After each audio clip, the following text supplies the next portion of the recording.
As we start today's session, Deep Space 17 crew, the crew begins to put together what happened aboard the U.S.S. Expedition and that led to the events of destruction, with Commander Arif leading the charge.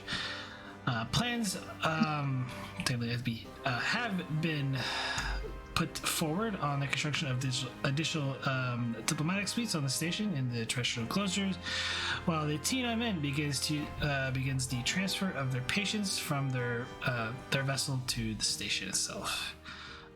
We are going to start today's session off in Commander Arif's office.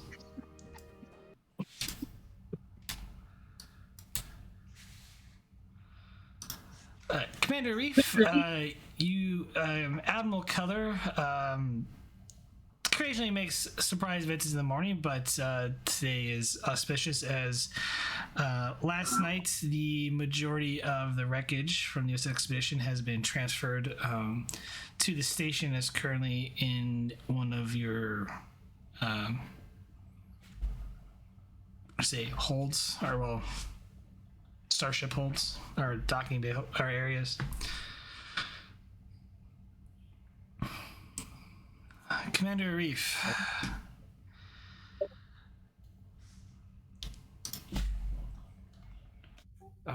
Yes, Captain. I'm so sorry, Admiral. Arif will say with an embarrassed grin. Old habits. No worries about that, Commander. I have a bit of bad news. Normally, I would like to give you as much time as possible to conduct this inquiry on at least figuring out what happened to the expedition. However, you only have 48 hours to look in to the wreckage and interview the crews that you need to interview. Starfleet apparently, well, the higher ups want to get this done and over with as quickly as possible. Well, that's, with all due respect, Admiral, that's a little bit ridiculous. If I'm only allowed that amount of time, it surely will be a truncated investigation. Is there any way you can buy me just a little bit more?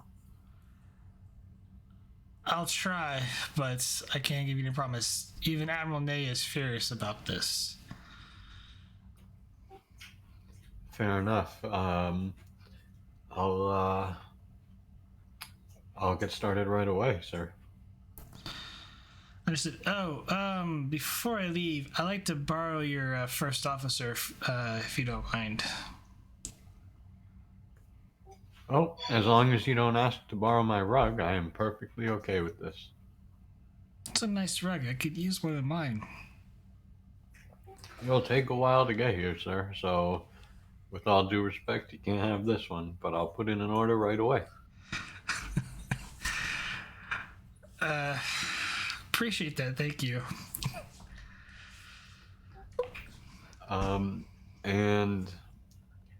Quick question.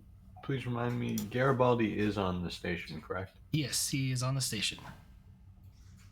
Nodding to the Admiral, I will I'll look to my console and type out a quick text message to Garibaldi to head to my office.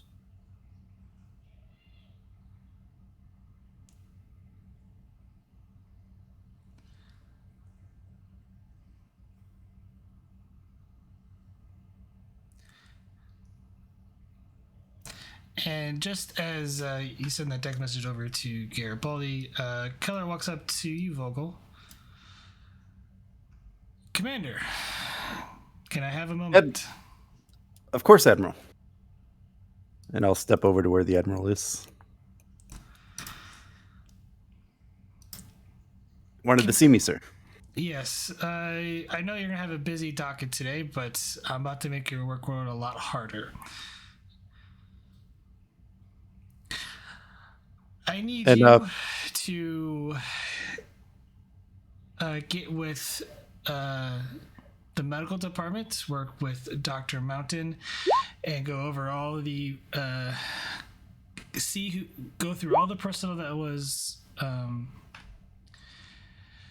from the expedition that could be fit for duty within the next 2 weeks. And anything else that needs to be done. Aye, sir. Are you looking to give them orders right away? Unfortunately, we're already looking to potentially place them on other ships. Aye, sir. I'll get with the doctor and the counselors and see who is fit. I appreciate it, Commander. If you need Was there anything else, sir? No, but if you need me, I'll be in my office brooding and trying to calm Nea down. Understood, sir. And he walks off.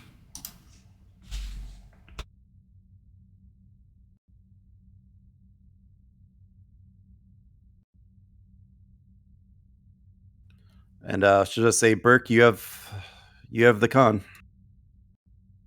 And I'll start heading down toward the sick bay.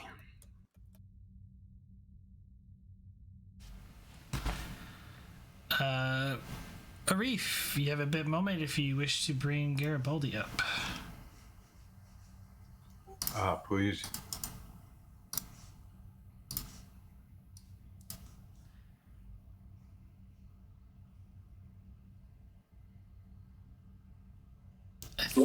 Everybody will chime the bell.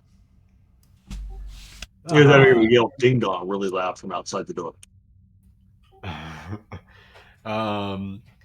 I will call out enter, and as the door slide open, I'll say, Garibaldi to, Steel Superior's line. I'm about to make our day a lot more crappy. Well, don't do that, sir. I'm sorry. I kind of have to because my day got bad. We've been tasked to figure out the truth and the culpability of the expedition crew in her destruction. And quite frankly, we've been given 2 days. 2 days. Do an inquiry on the destruction of the starship in 2 days? That's exactly what I said. It's total. You know what? I think the Admiral has been singing that same tune. Something's certainly not right about that, but that's a problem we can deal with. A day and a half from now, we'll figure out a way to try and squeeze some more time. But for now, I think it's full steam ahead.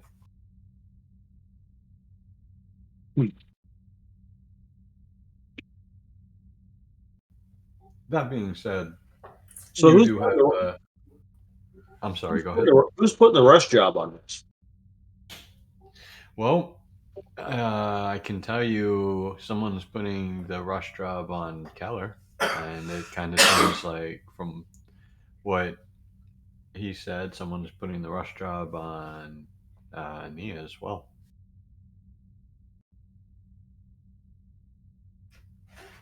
So pretty high up. Aren't a lot of people. Well, no, there are not a lot of people in Starfleet that can put pressure on the Admiral. Well, if I'm sorry, quick out of character question. I do remember this correct. Was it you and I that had a discussion about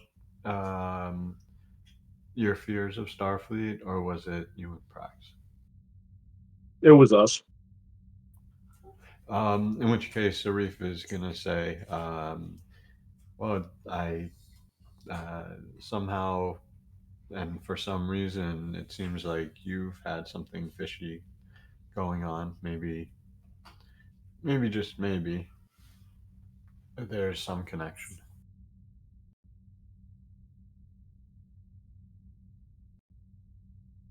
Well, it's a reasonable assumption. It's not one that makes me happy, Commander. Yeah. Oh, I agree. That's why in that mind of yours, over the next 2 days, I'd like you to start thinking about ways to gain us some time if we need it. Um, let's not let's not harm anybody in the process, but let's certainly think of a situation where that could buy us some time. Well, I'm certainly not going to be able to get to whoever's behind these orders in 48 hours, but I can make it a personal project for the future if you want. Oh no, that's not what I was talking about. For the next couple of days, I'm going to need your help with this investigation. That's simply an 11th hour plan. All right. Well, I can tell you, I did some poking around about Captain Morgan not too long ago when we first started looking for the expedition. He didn't seem real popular with his crew.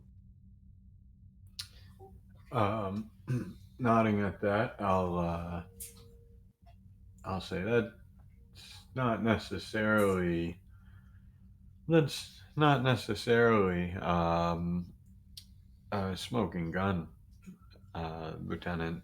Fact is, not every crew gets as lucky to have a commander like me. Well, that's true, Commander. There's only one you, but I mean, significant members of the expedition staff were requesting transfers.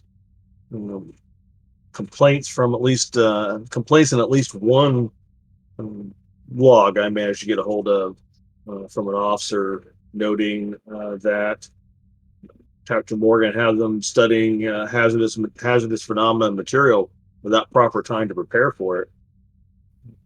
Hmm. That is, yeah, that is something worthy of follow up. However, I personally hope it's not simply that they've committed the crime of not being the long standing exhibition captain in practice. Now, it could be the log that I read actually questioned his competency to be a captain, described him as out of depth in some places. Well, we're all out of depth somewhere, but that seems like a decent line of questioning to start with, if anything else.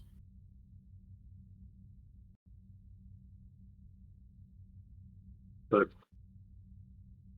what do we know about what actually caused the destruction of the ship? Well, Do you want I'm to think it should? I'm thinking we go in blind with no prejudgments and simply get as much testimony as we can and try to work out what happened ourselves. Yes, sir. But I'm talking physically. What actually physically destroyed the ship? Was it just one of the anomalies in the expanse? We have an engineering report yet on the wreckage.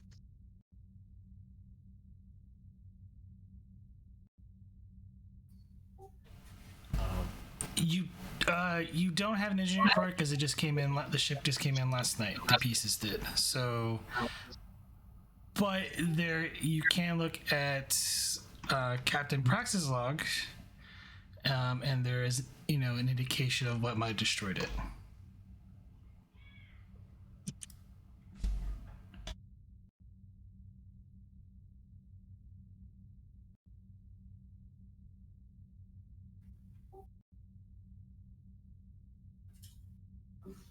um,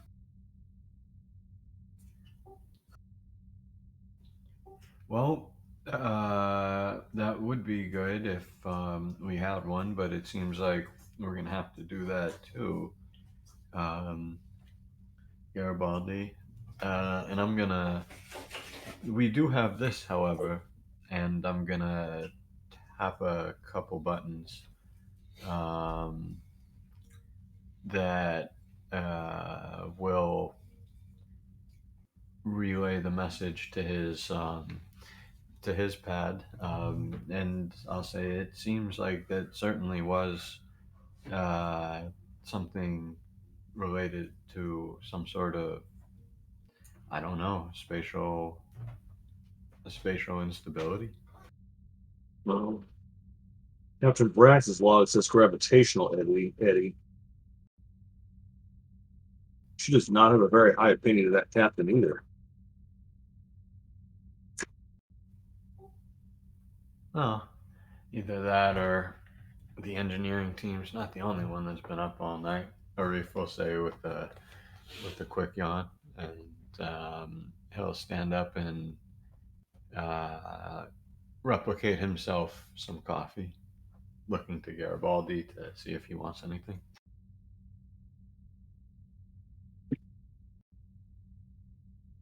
Oh, no thanks, sir.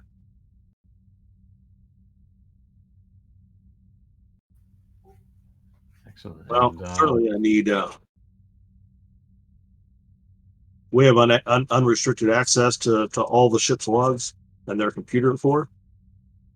Do we have what's left of the expedition's computer for? I suppose I should ask. uh, I'll check the inventory.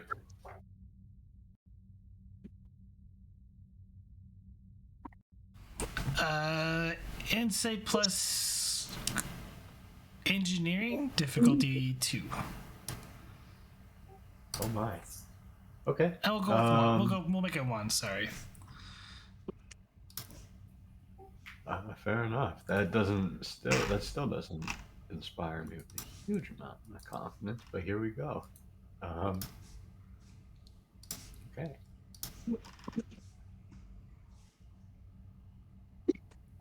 Oi.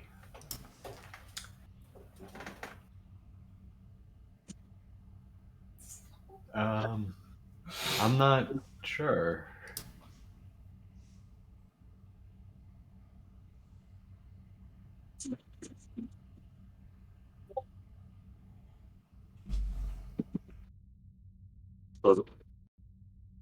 I suppose, I suppose we'll need to track that down.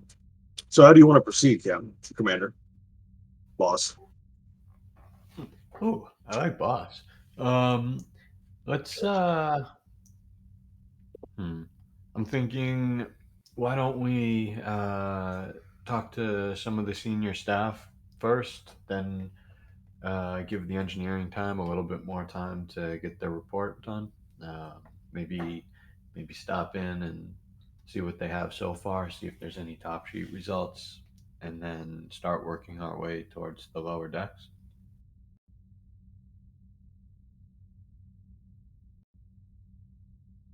With the command staff, do you want to start with Captain Morgan or stop or end with him? I think it might be a good idea to end with him. What about you? To give him the respect of last place. Now, if you think that's a respect issue, then I suppose, sir. I was wondering if we should talk to him first since it was his ship. I don't want to offend him by, so I don't want to Well, put him on the defensive by interviewing everyone beforehand. indeed. And here I was hoping putting him, he'd see putting him last as a sign of respect. But Your call, I, Commander.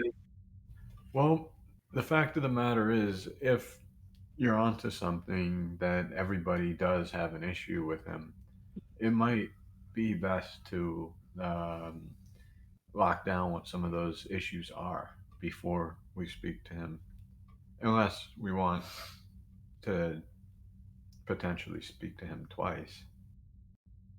Now, that is a point. If we do him first, if we interview him first, we may end up having to talk to him more than once. Well, why don't why don't we start with the next senior most um, crew member available, and then take it from there. Do we have a list of the survivors available for interviews, sir? Uh,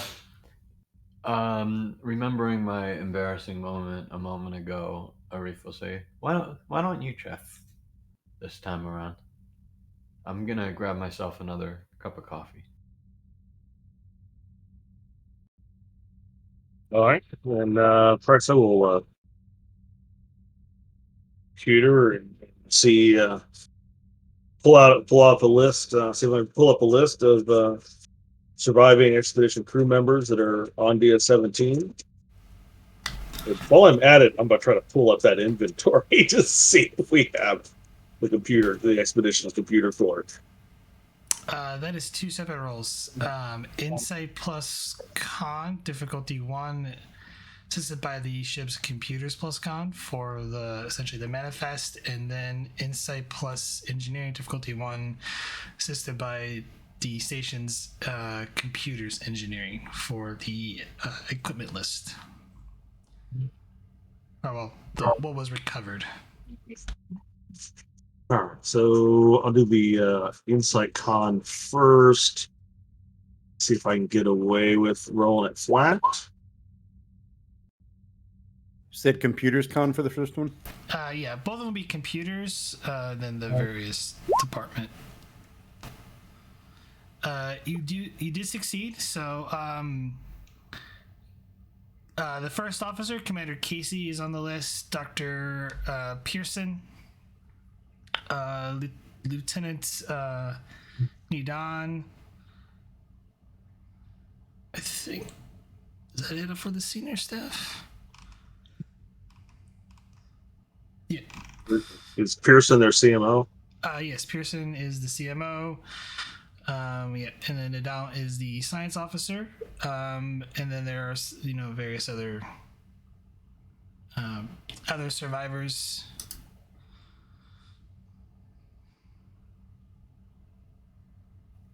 Well, oh, sorry, that was not me. So the other one was Inside Engineering, difficulty 1? Yes.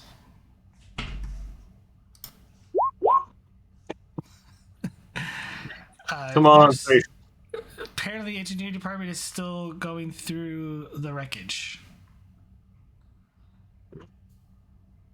to give a proper inventory. I know. Remember, Garibaldi's paranoid. I should make that a character trait. Apparently, they're hiding something. Yeah, they're hiding their sloth-like ways. Before you get started with crew interviews, we're going to hop over to sickbay.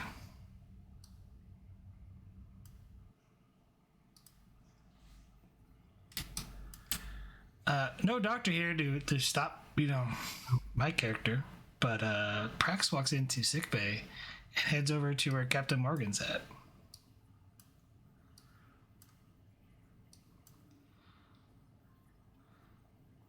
Good morning, Felix. Ezreal?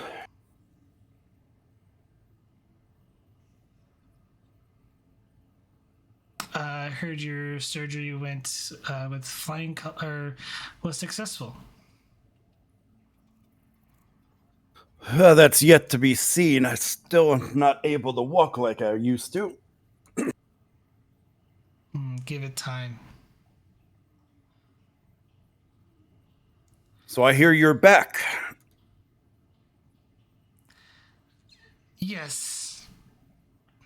In fact, I was the one who commanded the Byron that came to rescue your sorry ass. I knew it was only a matter of time before Starfleet sent somebody to look for us.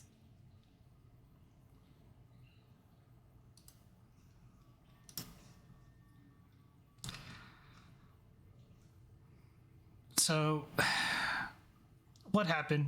Why was my ship destroyed?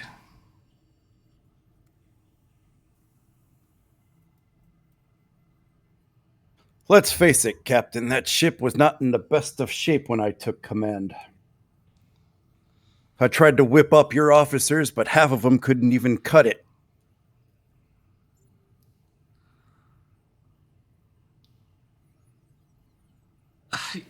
Many of them are the finest officers in Starfleet, with all due respect. I found many of them to be subordinate, dismissive of my orders, incompetent even. That does not sound the way I left it, Felix. Maybe you got too close with your officers and didn't realize that they were lacking in certain areas.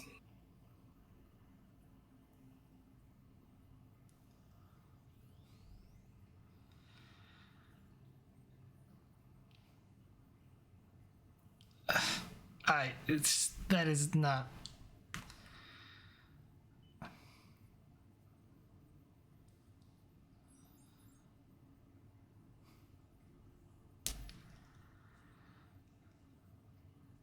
Just to let you know, they are doing an investigation. Well, of course, a sovereign class was destroyed. But I am certain the investigating team will find truth of what I say.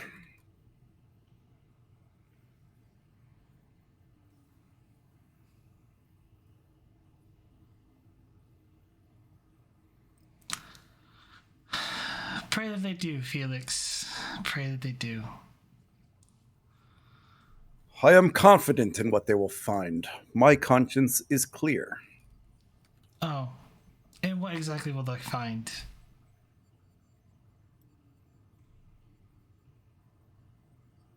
We'll just wait for the results, but it will not come as a shock to me what they find.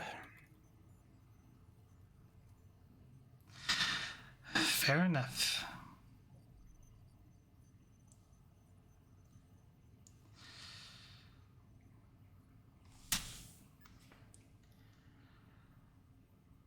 Well, take care of yourself, Felix. I'm sure you're going to need lots of rest.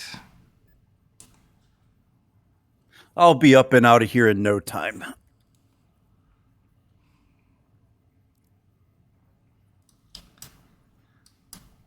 And slightly fuming, she walks out of sickbay.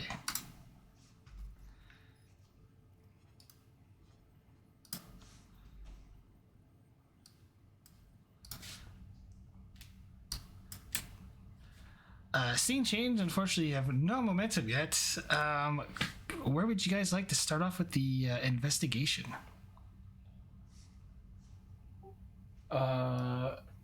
Probably bringing in Commander. I apologize. Was it Casey or Commander Cassie? It's Casey.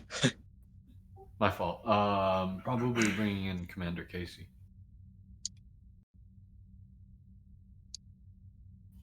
Wait, he is the XO, right? Yes. Then, yes. Before he gets here, however, I'm gonna look to Garibaldi and say, and Garibaldi, if you feel it's necessary, I assume in any of these interviews, I assume you know the whole good cop, bad cop routine. Let's let's make sure I stay the good cop.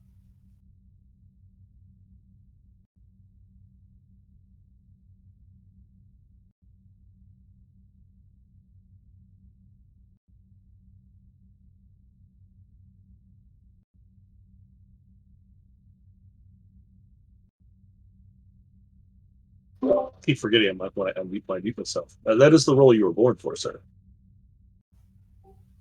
Always a charmer.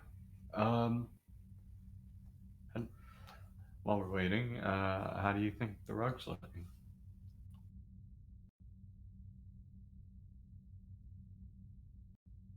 It's adequate, sir. I will definitely. I'll nod, but I will definitely frown at the adjective chosen.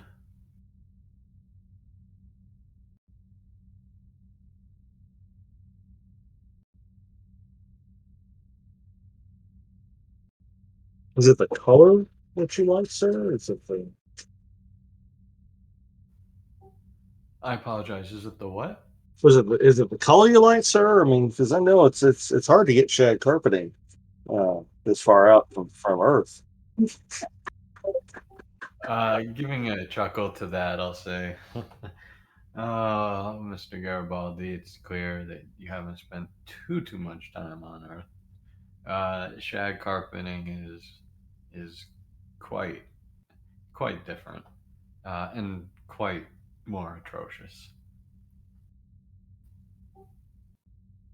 But good on the but feels good on the feet. That's certainly true. Until, of course, you spill something on it.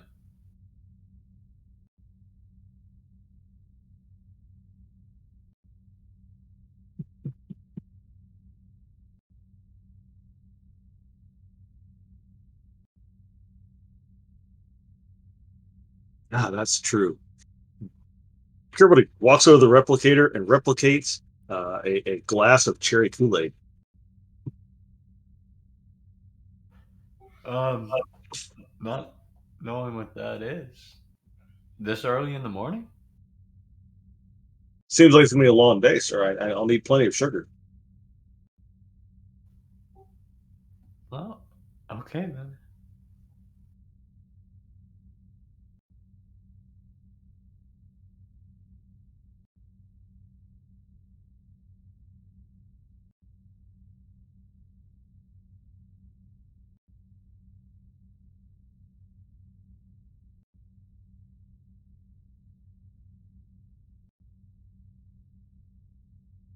Well, I take it since you're good cop, Commander, you'll want to lead the questioning.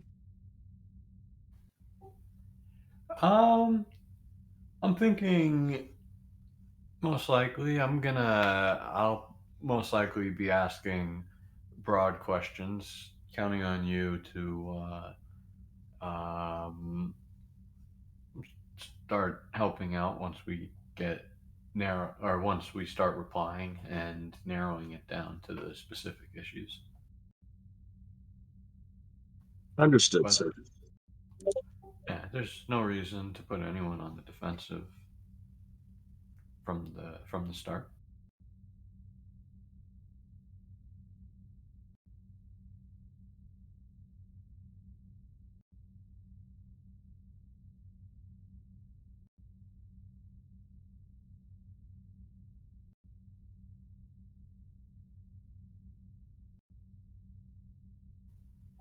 Um, and speaking of which, actually, while they're waiting, Arif will tap a couple commands on his console to enable the audio receptors to start recording.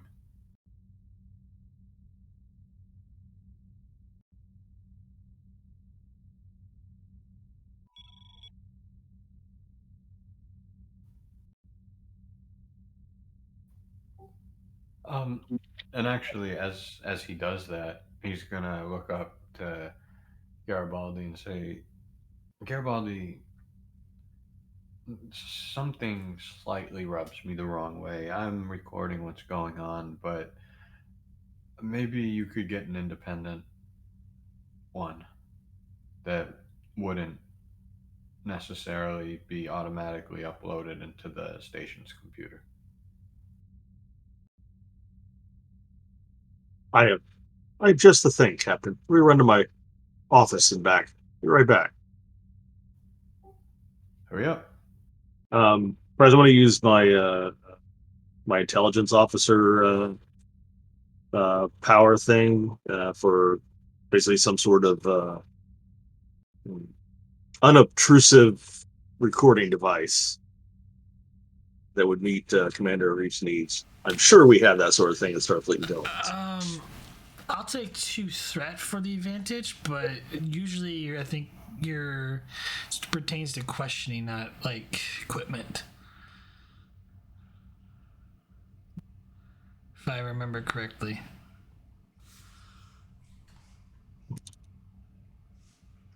Let's see.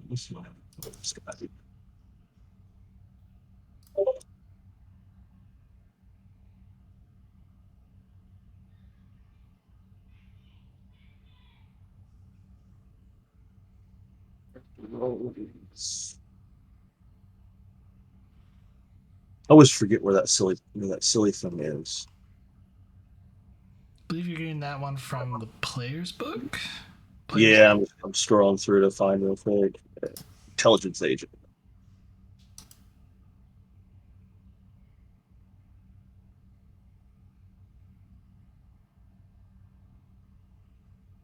Once per adventure, you may create an advantage without requiring a task or spending momentum threat or determination.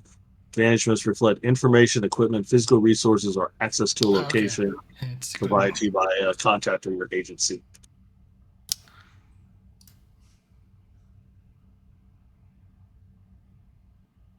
Do you have a contact on the station?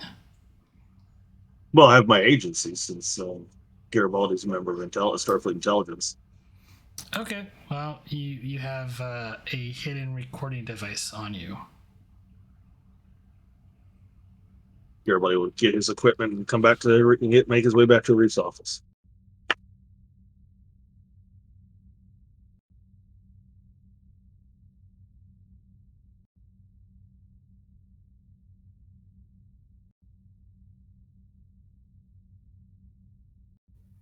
Excellent. That was quite quick.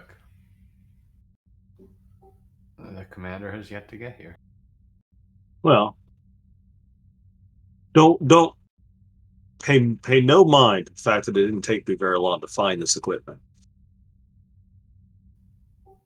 Well, I'm just simply a little disappointed that you had to leave the room. I don't always carry that sort of thing on me. Might make you paranoid, and that's my job. Oh, it's only paranoia if no one's out to get you. My thoughts exactly, sir. And, well, quite frankly, something is going on here. And we'll have to figure it out. Now, to be honest, well, I'm sure we'll get to the bottom of it, Commander. Well, by the way, while you were gone, I took a quick sample of your drink, and I must say, while it smells wonderful, by God, it tastes disgusting. Yeah, just be careful not to spill any on that carpet. It'll never come out. Everybody just give him like an evil grin when he says this, and then sets it on, and then sets the glass of Kool-Aid on Arif's desk.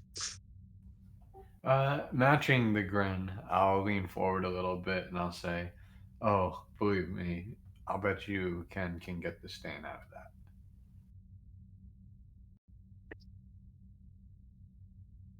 Well, Sarah's not here to make me clean fusion reactors this time, sir. I'll say, you know what?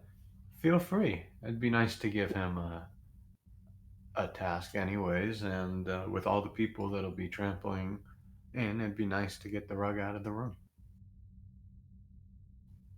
What what's considered job security?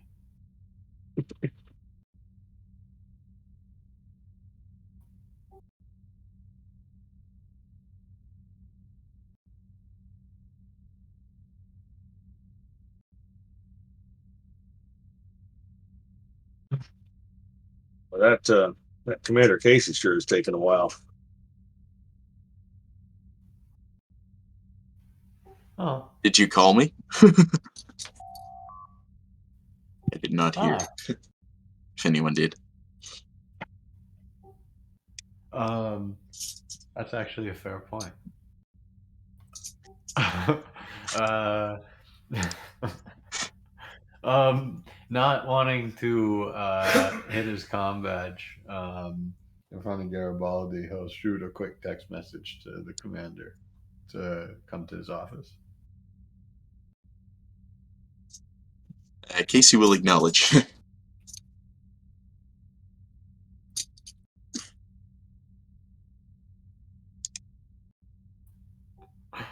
Uh, and, when he gets there, Arif will smile pleasantly and say, "Ah, Commander, It's good to see you again. It's been a while. I hope things are well here on the station. As well as they can be, Commander. And quite frankly, first things first, allow me to apologize for taking up some of your time, especially in what must be the most trying of circumstances. It's certainly been difficult. A lot of letters to write, and we're making the arrangements for the memorial ceremony. But, of course, I am happy to come speak to you about the truth of what happened. Of course, and for what it's worth, well, I don't think it appropriate that I assist with your condolence letters. Should you need anything that 17 has to offer for your service, for the gathering, anything, you have but to ask. And and I do appreciate your willingness to talk with us about this. Well, thank you very kindly for the offer. I'll let you know if we come up with any issues. Of course, and please have a seat. Um, I'm about to I'm about to be on coffee cup number three. Arif will say as he starts walking to the replicator. Is there anything I can get for you? A cup of coffee would be nice. Of course. Black. Ah, great minds. I'm gonna say, waving my finger between the two of us, and I will replicate two black coffees and come back and set one in front of him before sitting down myself in my chair. Before we begin, Commander, Starfleet regulations require me to inform you that this interview will be recorded. This is officially the inquiry into the destruction of the U.S.S. Expedition. In the room is Commander Arif, Station Commander D Space 17. I am Lieutenant Garibaldi Clinics, Starfleet Intelligence. Would you please identify yourself for the record, sir? Commander Arno Casey, former executive officer of the U.S.S. Expedition. Very well, thank you, Commander. You understand that your statements here today will be used in this official inquiry, and your statements may be used against you if the board decides any disciplinary action may be required. I do. Thank you, sir. Commander? Thank you. Now, Commander, if you could uh, briefly, but with the important details, could you just walk us through what happened? And then, I'm sorry, go ahead. Well, to give you the short of it, the expedition was ripped apart by a subspace eddy. As you are likely aware, we were on a mission to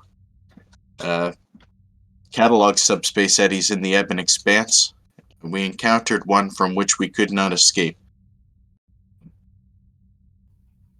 Um, Now, if I may ask, well, I suppose just to get the elephant out of the room, obviously, you know that the whole reason for this inquiry is to find out if there was negligence involved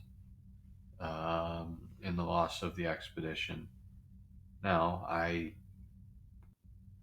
judging from the logs, it would be, at least in my point of view, easy to determine there wasn't. And I was wondering if your personal thoughts, having lived through it, would line up with that. They would not. I've held my tongue on this issue until the official inquiry has begun, but I have, of course, committed as a Starfleet officer to telling the truth. And the truth was that I truly believe that the loss of the expedition was a preventable incident, and that event was the result of poor decisions made by Captain Morgan, the commanding officer of the expedition.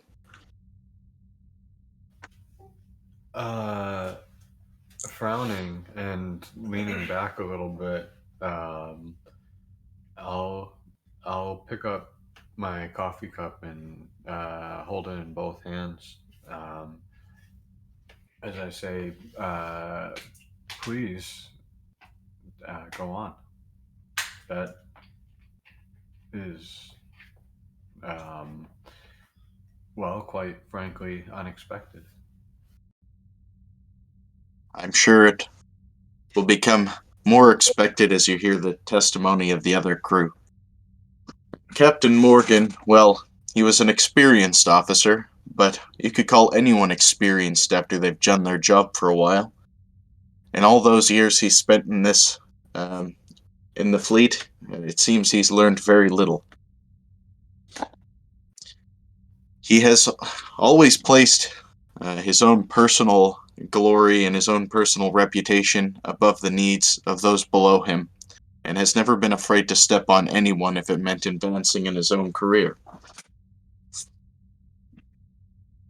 When it came time in regard to his command of the expedition, he was willing to drive the crew into the dirt if it meant accomplishing his mission just a little bit faster than was expected so that it would look well on him. We had a number of incidences of people being injured due to rushed safety procedures or poor morale, and we indeed lost several experienced members of the senior staff who transferred off of the ship under his command. These officers were then replaced by junior members of the crew, and instead of mentoring these personnel, Captain Morgan berated them and put them down. So instead of learning their positions, they became inconfident in their roles, which further led to more issues in the structure and organization of the ship's crew. Commander, if I may, I'd like to ask you one more question before handing the floor over to the lieutenant here, and then maybe we could circle back to me after he's asked a few. But if I may, could you please tell me a little bit about the circumstances of the installation of the captain and perhaps I do assume that you were sent orders from Starfleet. Um, were they, and you'll have to forgive me just simply because I don't know. Do you happen to know who assigned him?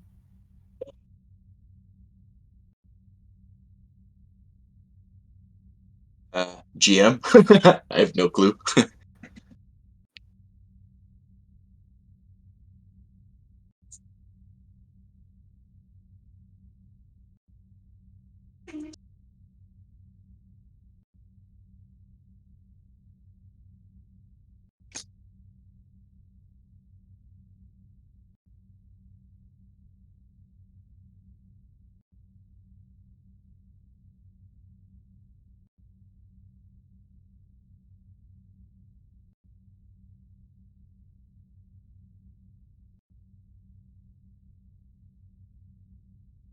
GM, did Casey have any idea who gave the order to turn command over to Morgan?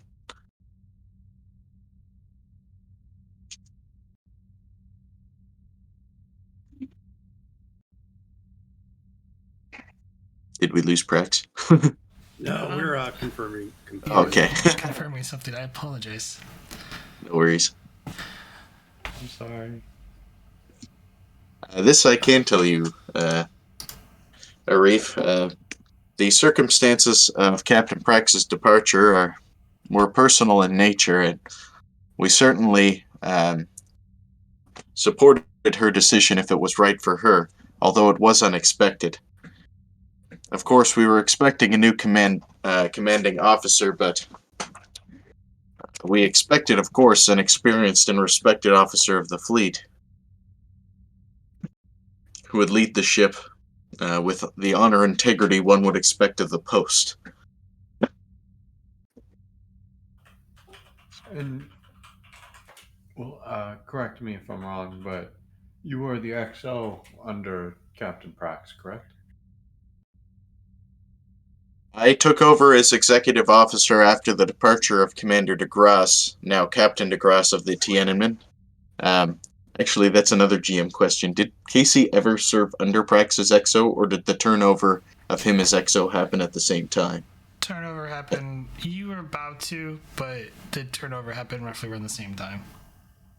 Right. So yeah, he took over like as Prax left. He moved up from chief of security. Um, Understood. And I'll look over to Garibaldi. Thank you, sir. Commander Casey, you described Captain Morgan as learning very little and out for his own personal glory. Is that a personal opinion? It's a very serious charge to levy at a Starfleet captain, sir. Do you have more than personal opinion on this matter? I have the wreckage of the expedition and 600 letters that we're working on as proof. I'm sure you'll find corroboration among the other bridge officers that you interview, but this incident was preventable. He did not listen. He exercised poor crew resource management, and he did not listen to the advice of his subordinates, and gave the order personally to proceed into the eddy field when members of the senior staff, myself included, believed it unsafe to do so.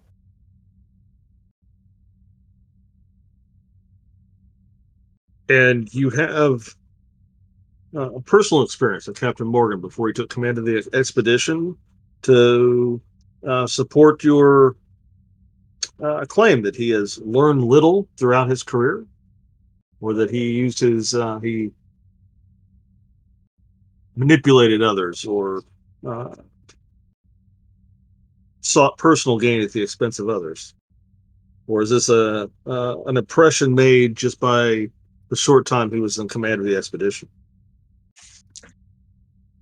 Believe me, 9 months is long enough to get to know Captain Morgan. He's a well-connected officer with many friends at Starfleet Command, and I believe that is purely the reason that he was risen to that post.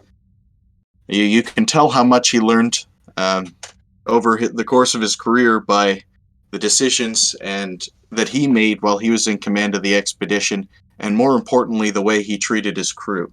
Clearly, he has not learned the respect that is expected of a Starfleet officer, and he hasn't learned the value of listening to your subordinates and considering all angles of a situation before moving ahead with the decision. Is it possible, Commander Casey, that the captain just had a different command style than you were used to under Captain Prax, that perhaps the crew had trouble adjusting to a different style, or a higher set of expectations? Negative. I've served under 5 different captains, and I've never experienced anything of the sort. If that were the case, perhaps there would be some turmoil among the senior crew, but the morale problems went all the way from the top to the bottom.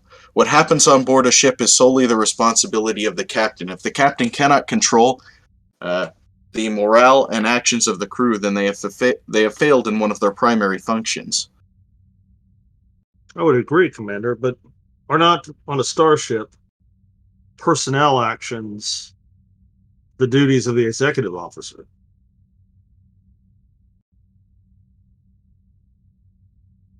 Are they? These are a bunch of questions I'm not sure. Like out of character. Is there a staff officer? That's what we have in the Navy.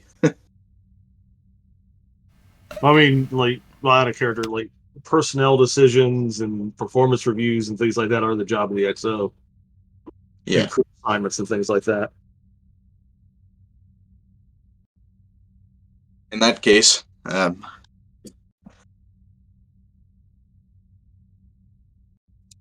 well, if he had a problem, then he should have replaced me as XO. And I believe that he would replace me as XO with someone that he would have appreciated having as an XO. Then everyone on the expedition would have been killed.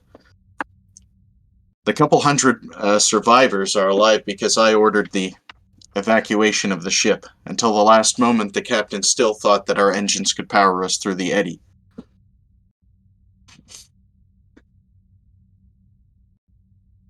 You mentioned during your statement, Commander, that he rushed safety protocols. Is that correct? This is correct. At one point, the science department was looking to conduct an experiment with hazardous materials, and personnel were injured as a result of him giving them too little time in order to prepare the correct safety precautions. In terms of the eddy field, it was the opinion of Chief Science Officer Lieutenant Nadan that we conduct further scans and enter the eddy field at a slower speed than what the captain ordered. The captain ordered, of course, to move forward at a high speed, and we became trapped in an eddy and were ripped apart. That situation could have perhaps been avoided if we'd moved forward slower and had more time to react to the situation around us. Thank you, sir. Give me your what was the latest performance evaluation on the con officer on duty that day?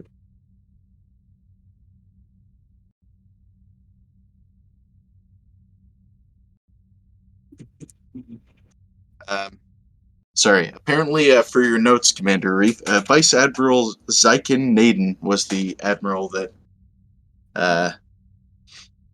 made, I guess, signed the order for the change of command, but the decision was made even higher up beyond the Commander Casey's knowledge. Thank you, Commander. I truly appreciate that.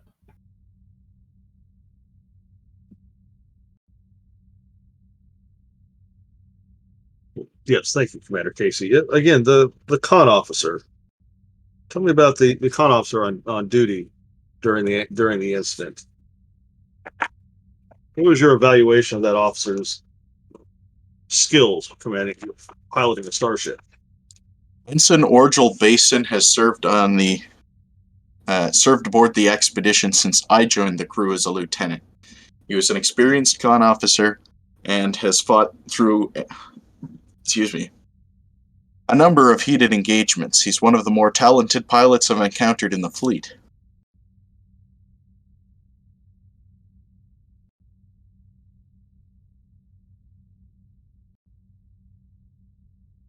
Your science officer.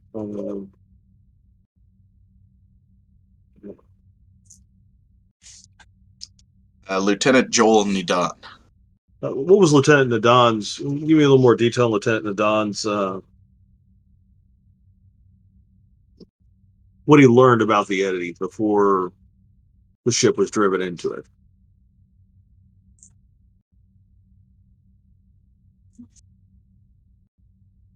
Man, I'm really racking my brain for details. Sorry. This one was like a month ago.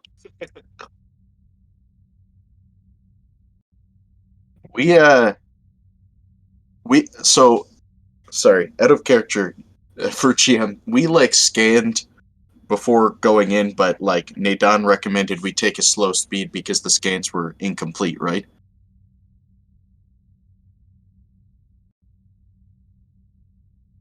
Getting a bunch of DMs here.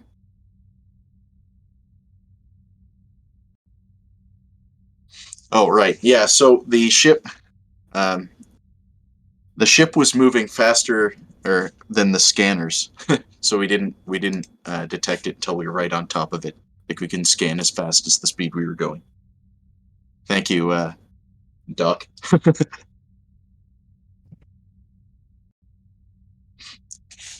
Would you have judged the ship moving at an unsafe speed for the Ebon Expanse at the time that the anomaly was discovered? Yes, very much so. I made the recommendation to the captain that we raise shields and enter at a slow pace so that we may accomplish the survey at a slower rate but safely. He was extremely concerned with impressing the Admiralty and getting the survey done quickly, so he ordered a higher speed than what I or the chief science officer recommended. Did the captain order the shields raised? I believe so. I'm going to say yes. May I ask, Commander, prior to his attempt at rushing you all, was there any communiques the ship received that you were not party to, or captain's eyes only? Well, if they were captain's eyes only, I guess I never saw them. But as far as I am aware, we received no major communications in the time shortly preceding the destruction of the expedition. Understood. I'm simply curious as if there was facets to the mission that you may not have been aware of. That was my line of thought. This is possible. Certainly, and under normal circumstances, I would give a commanding officer a benefit of the doubt. But after serving under him for the time that I did, his actions in the survey of the Eddy field were entirely consistent with his previous decisions, which were to sacrifice the safety of the crew in favor of impressing Starfleet senior personnel.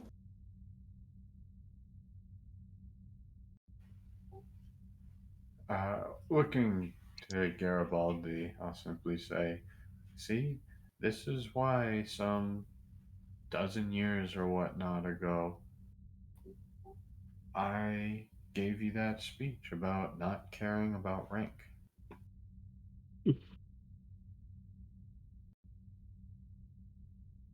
Yeah, here. Yes, sir. Looking back to the commander, I'll say my apologies. That do you now? Obviously, this is impossible to determine, but do you strongly believe one way or the other that should the ship have followed your approach, the safe and steady, she wouldn't be lost at all? Yes, I fully believe that.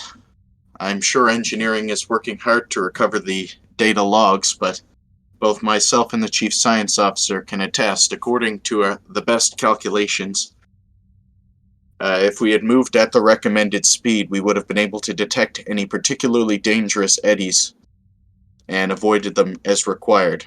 Perhaps it was of course, mapping eddies can always be a dangerous assignment, and it's possible that we could have been hit either way. But the fact that the ship was totally lost was because one so large hit us so quickly we did not have time to react. How much lead time did you have between detecting the eddy and advising the captain to reduce speed? To clarify, Lieutenant, we only detected the eddy as it hit us. The initial hit of the eddy did massive damage. We attempted to reverse the engines, but unfortunately our warp core went stable. We jettisoned the warp core, and the ship was unable to break free of the eddy. The whole event only lasted a couple of minutes. When I left the bridge, there was only about 20 seconds left before the ship was about to be destroyed. Thank you, Commander. I apologize for the misunderstanding. Just so that I might clarify this in my mind for the sequence of events. The ship was on orders, traveling through the Ebon Expanse, on orders to scan for gravitational eddies. Is that correct? This is correct, yes. And at what speed were you traveling?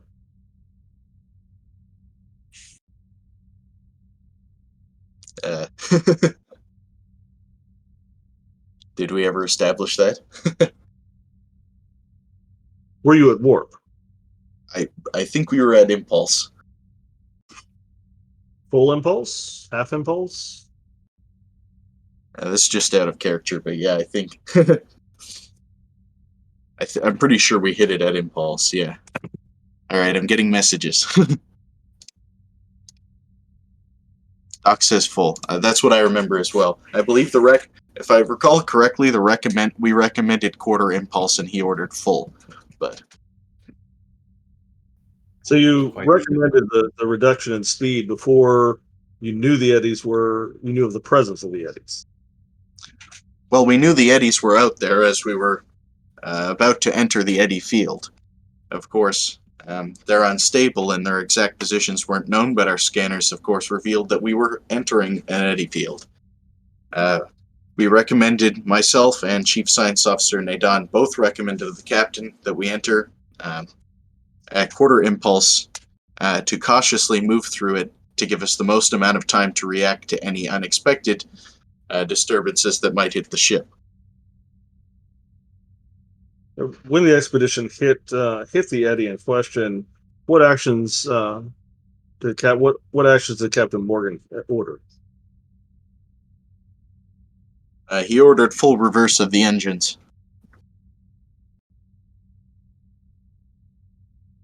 And if I remember your earlier testimony, you believe it, that by the time that had happened, it was unable to reverse out of the eddy. This is correct. We were trapped in our warp core.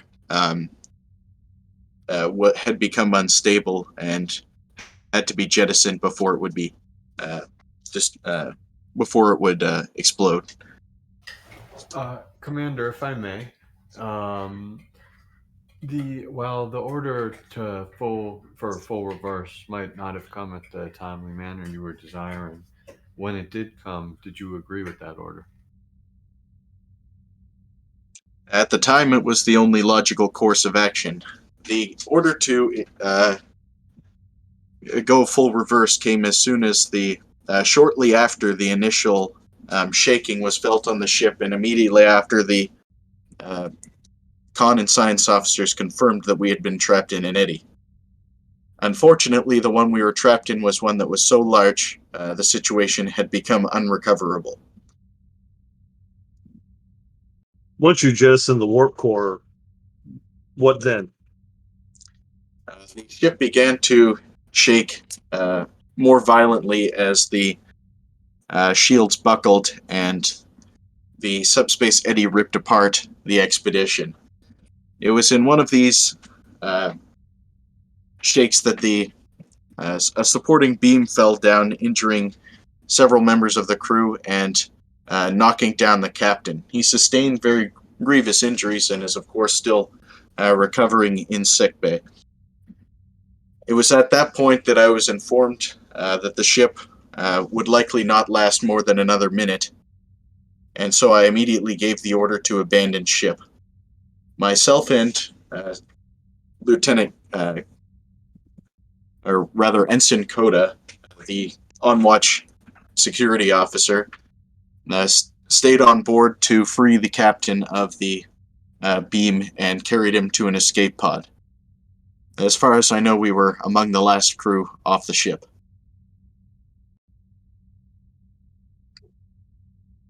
Very good. Thank you for your cooperation, Commander.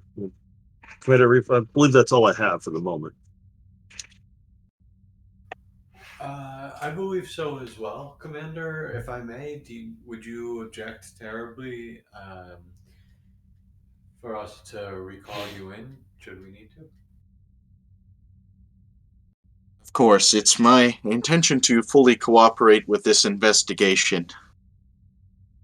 The only way I think I can get any peace out of this is an assurance that Captain Morgan will never command a ship again, which is the least that he deserves. The man should be court-martialed, stripped of his uniform, and locked away.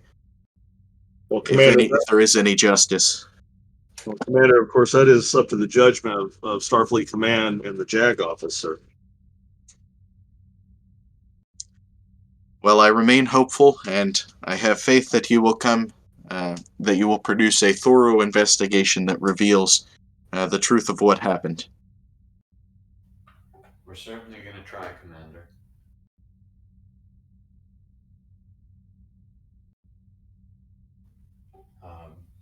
And I'll say at your leisure, dismissed. Oh, and I suppose one last question, and I'm going to point down to the ground. What do you think of this rock? That's a nice touch. I have to arrange for some new furniture, of course, for Well, wherever my new posting may end up being. nodding somberly. Um, uh, I'm simply going to say, very well, Commander. Um, and like I said, we will certainly recall you if needed. But for now, please remember that offer that I made about DS-17. Certainly at the moment, our resources are your resources. Thank you very much, Arif. If you need anything, I will likely be in my quarters still working on that uh, administration in regard to the memorial. Of course.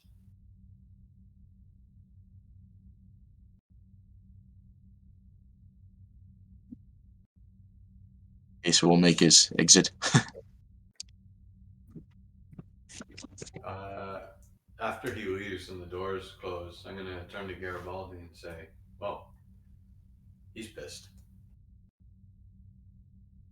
Everybody will hold up a finger. Recording off. What was that, Commander? Oh, he's pissed. But that doesn't mean he's wrong. Without any prior contact with Captain Morgan, nothing to base any grudges on other than his current experiences with him. But his description of the incident with the science officers matches the science officers' logs that I read a day or two ago. Really? Yes, sir. That's the science officers' logs. Are very, if not in wording, fairly similar in perception of Captain Morgan.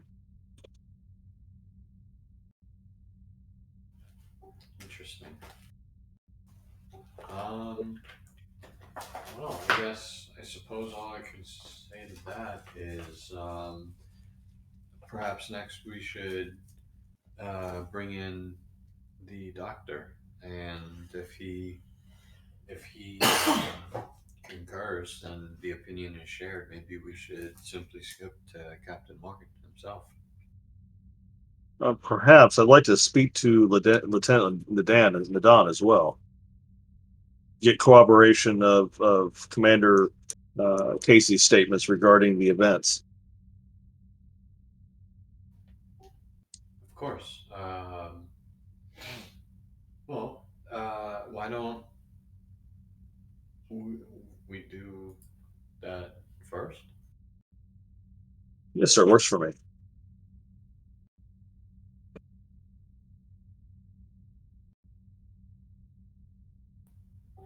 Um, I mean, if Nadon isn't here, can we? I assume that for the player characters. Okay. Well, I guess we can review her logs and and take it from there. Yes, sir. All right. Before we bring in Dr. Pearson, we're going to head over to sickbay. When you arrive in to speak with Dr. Mountainvogel. Yes.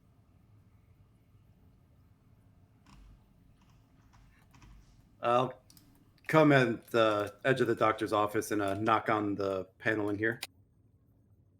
He is focused on his work and it startles for a second. Oh, Sarah, Lieutenant Commander, come on in. Have a seat. How you doing, Doctor? Pretty well today. How are you?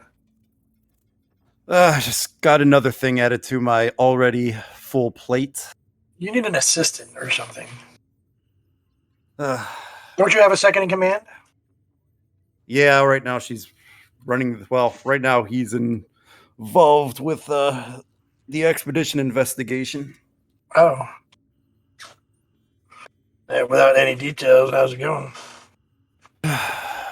Well, it's kind of why I'm here. Admiral Keller wants us to review the medical records of the old expedition crew and see who's ready and able to be reassigned, both Sure. physically and if they clear the counselor, of course. Of course. I do remember receiving logs, medical logs from the duty officer of the expedition regarding at least recent stuff. Are you looking for anything particular or a system of things? It might take them a while to try to figure it out. We're just seeing who is able to be reassigned, really, is what the Admiral wants. Get them back in the field as soon as possible. Yeah, they're short-staffed on several ships, and they're looking to supplement the crew that is able to be reassigned to those ships, and there's openings. So he asked me to come down and see who, which of the expedition crew that we recovered from the planet is able to be reassigned. Excellent. I don't want to rush your medical expertise, Doctor. If they're not ready, by all means, don't put them on the list. But if they're ready, I would not. I would like to have a list for the Admiral.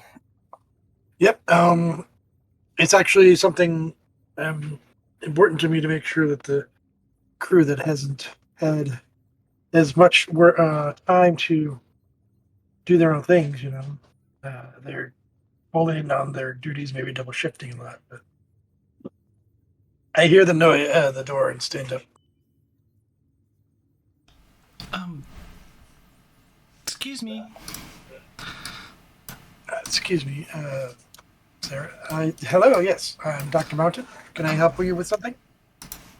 Yes, Dr. Mountain. I am Dr. Obutan. I'm the Chief Medical Officer of the Tian An Men. I'm here to hand off a patient into your care.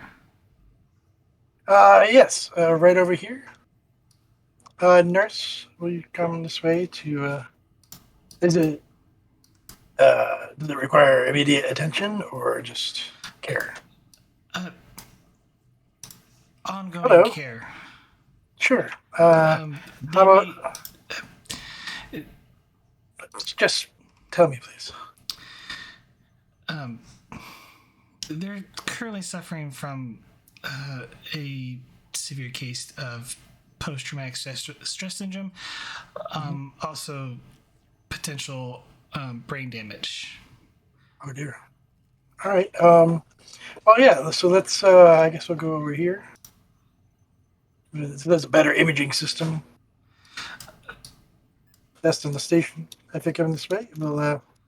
Well, I've already taken. We've already taken several in-depth scans. Of his cranium, and she kind of hands you a pad. I take it. Look it over. Insight medicine difficulty 1. Let's get ourselves some momentum, baby.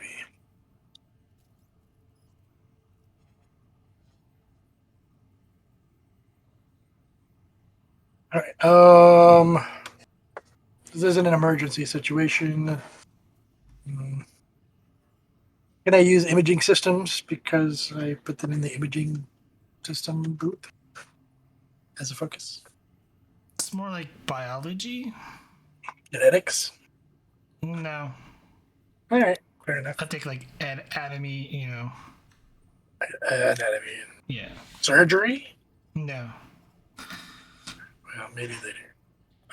Okay. Gain a momentum. From the scans, and then also the medical, like sort of like what they've been treated. They had, practically near death version of hypothermia. That's right. Yeah. There definitely appears to be some brain damage on the lateral posterior cortical branches around like kind of that area where the essentially ice crystals formed.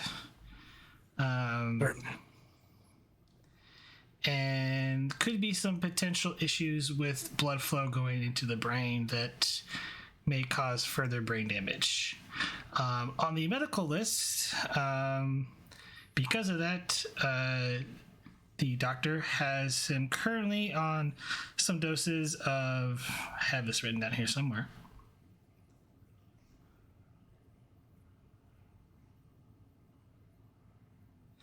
Alkazine. Okay. I'll mark it down to have enough available. Yeah, it really is just to help with neurological damage. At least arresting it until we can figure out how to do something. Yes. Okay. That I do recommend they go right here. I would like to take a moment to talk to you, doctor, and also relieve you of your duty for this patient at the moment. They'll be in good hands, I assure you.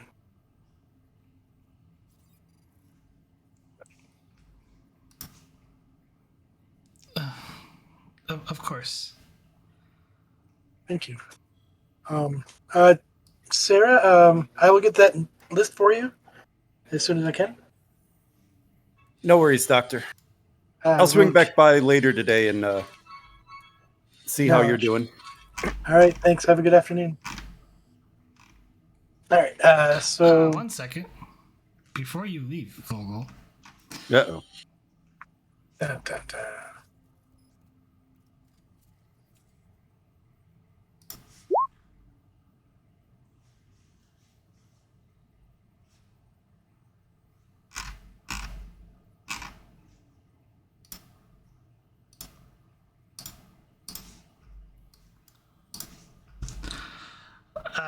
The individual who was in a chair, so like one of those hover chairs. Blue or the gold? Or the lady? The blue. Thank you. No, this guy. The one that is actually, it looks like someone. Someone, got it.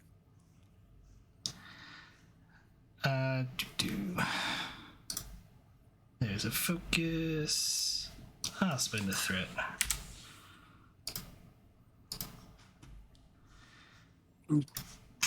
Where is my generic security guard token person? Ooh. No, not good for that guy. This is a shove motion, but with the threat gained off that roll, they're gonna. It's over the cover.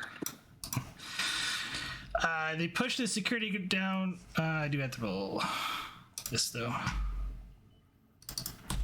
I didn't get any dice. Okay. Well, didn't knock him down, but got him off base and grabs and pulls the phaser out of his holster and runs over to you, Vogel. And I step forward with a hyperspray. Hold up. Knock him out. They're doing a swift task. Okay. They're not really going to engage in combat, but they grab you by the arm and go, "We have to get out of here. It's not safe. We have to go. We have to run now." And he's waving the phaser around. I step forward between the security officer and do the hyperspray thing? Opposed daring security, Doctor. And can I assist by trying to talk with him? You know, like, who's coming to get you? You're safe here type stuff. Well, no. Because he's doing aggressive action and you're trying to calm him down. So those are two different tasks. Yeah, but he might be distracted by the one. Yeah, I'm trying I to am distract gonna. him. Okay. Can I I would consider this an emergency medicine action to calm a patient down with brain damage? And the only way to do that is to sedate them and then secure them in their bed so they don't hurt themselves further. No. That would be an active event. This is definitely like a hand-to-hand combat type deal. Daring security, you said? Yes. Buying or die? With momentum? Yes. All right. Well, here we go.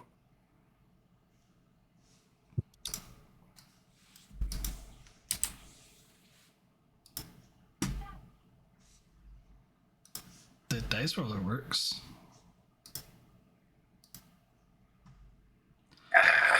Almost. Doctor, you as I'm you down. come close to him, he let goes of Vogel for a moment and sucker punches you for 7 points of damage. Ouch.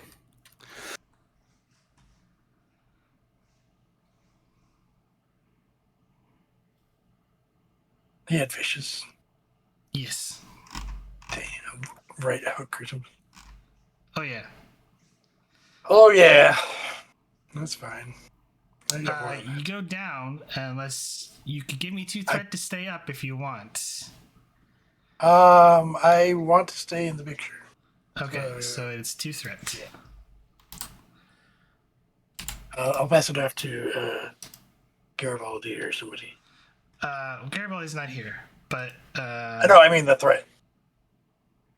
Oh, okay. Sarah, do you have quick to action? No one has quick to action. But he already went, so it's really, Disarm. All right, so yeah, I'm gonna go and I'm gonna try to talk to him, try to talk him down. What's his rank? Ensign. Well, actually, he's technically not in uniform. He's more in like the you don't know his rank, actually. Ward. Okay. Yeah. Look. There's no one here trying to harm you, okay?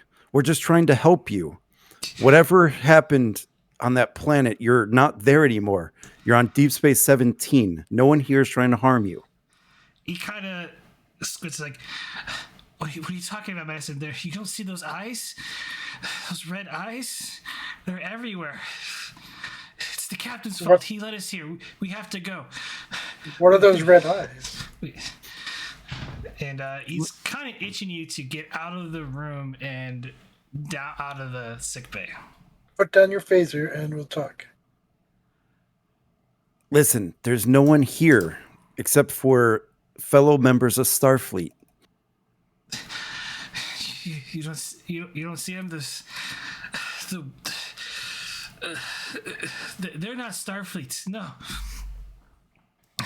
Don't let them fool you. It's an illusion, and we have to go. Where do you want to go? Where would you feel safe? With that, I'm spending 2 threat, and he is literally grabbing you by the arm, like forearm, and he just takes you down the medical. Down. Can I do a quick action? Vogel already went. You can't go. All right. Vogel went? You're just talking. I was just going to do a call security, that's all. Yeah, she'll just kind of look back and be like, let ops know type of look. Ubisoft goes, you can't, don't shoot him. Like, he's on so much of those Alkazine, like, it could kill him. I understand.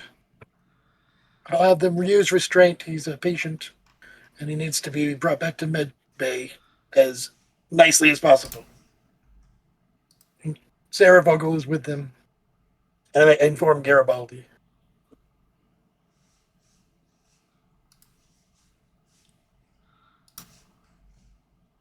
And the ops, of course. You Group page message. Page up to operations.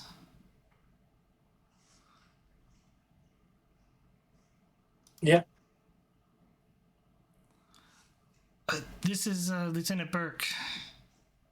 Lieutenant Burke, we have a medical situation in medbay. One of the patients is having a sort of psychotic episode. We need security to come down here and gently as possible take him into custody. He has Lieutenant Vogel, Lieutenant Commander Vogel with him, and I will be following at a distance.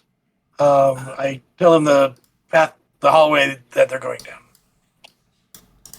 And then I follow along at a distance. And then I point to the security officer. Come with us, please. Are you all right? I'll help him up, I guess. He was down. He's just like, he's kind of frustrated from what you could tell. He was like, I'll go get a. Is this the first time? Okay. He kind of looks over to. Doctor, any recommendations? This is. I've just met him. I was afraid of this. Well, let's walk and talk then. Oh, we need to hurry. I rush forward. I do not want to grab the whole scene. All right, I'm over here.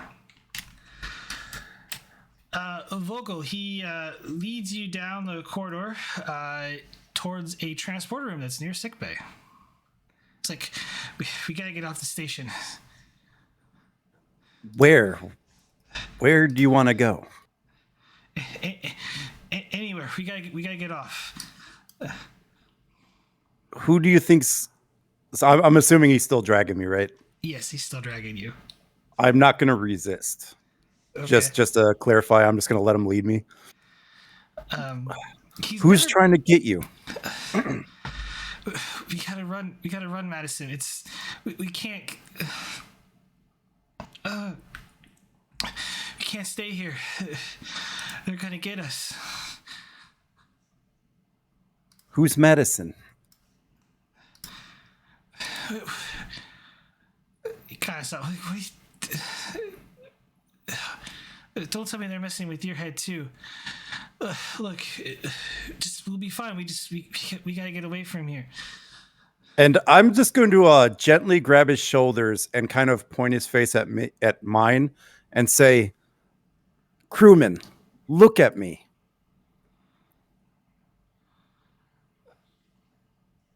What? It's me. It's Tullis. Your fiance, Madison. It'll be fine. We'll make this all right. Tolis, look harder. I'm Commander Vogel. You're on Deep Space 17.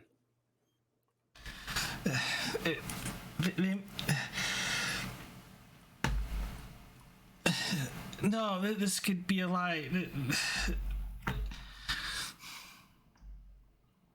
And yeah, he kind of like rushes into the transporter room. And I'm going to spend 2 threat to make this happen. Can I get a turn before he does whatever he's doing? Possibly a post roll? Yeah, he lets Slug. go. So when you get into the transporter room, he lets go and goes like, "Get to the transporter pad," and then he starts, messing with the transporter console. And I'll tap my comm badge. Vogel the ops, disable transporters. Ooh. This is going to be a pose roll to see if he either or not gets this off or not. So. Yep. They are pre-aware. Burke needs to roll oppose control engineering. Should be you, Vogel, I think. For Arif, actually. Will be the supporting character. That's what I mean. Burke, you say? Yes. Burke will use a threat. Old. So you're giving me a threat. Is this an activation for her? Yes, it will be. Oh, I don't think she's ever been activated before. Shiza.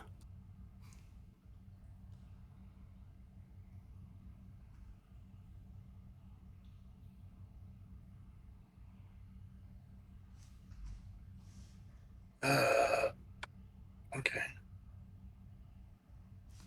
All right, I just logged first activation. So, oppose control engineering, yay? Yes. I am going to spend an extra threat. Oh no. He would not get the roll extra. I will spend the threat you gave plus 2 more. He is going to spend his determination on the value. I want to grow old and die with my true love. Oh. So she needs 3 crit successes here. Oh, that's 6. Oh, he gets it. Dear God. Take your massive threat dump.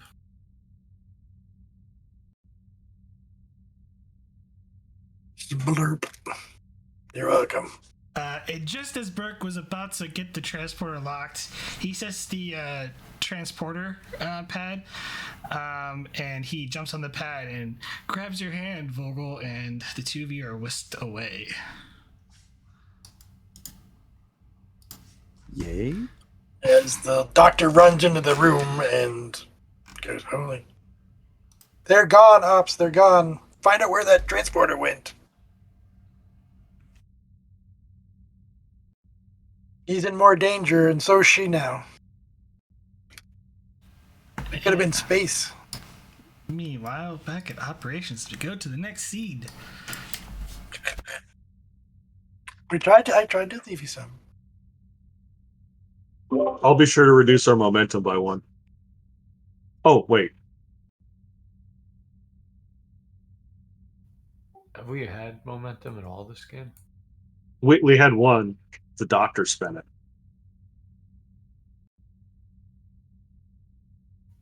Oh, we would have lost it anyways.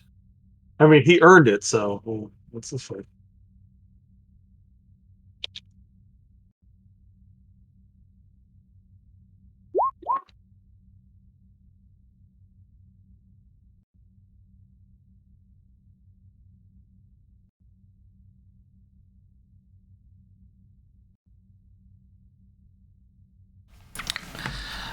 Lieutenant Burke to Commander Arif. Go for a reef. Sir, we have a situation. Apparently, one of the patients in sickbay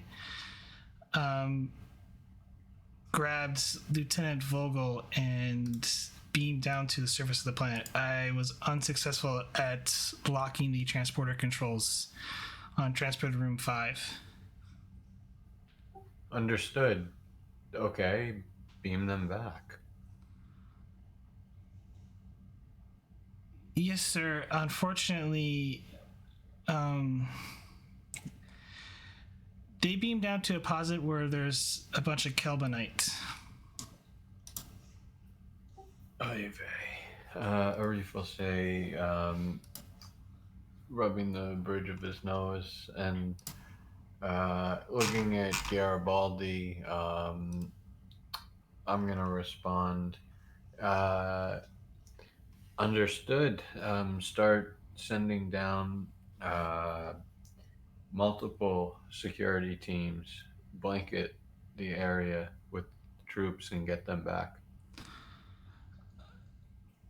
Understood. Quick All question our for Dr. security Mountain. members- Did Dr. Mountain Yep. inform that the security team should not shoot on sight?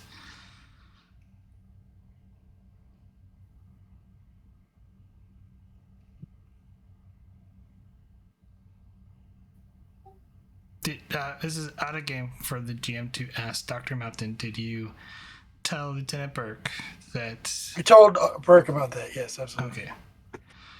I will advise the security teams. However, there is a caveat that the individual should not be stunned.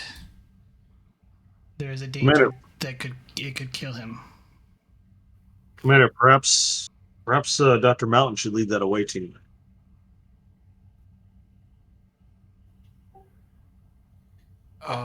It's not the worst idea.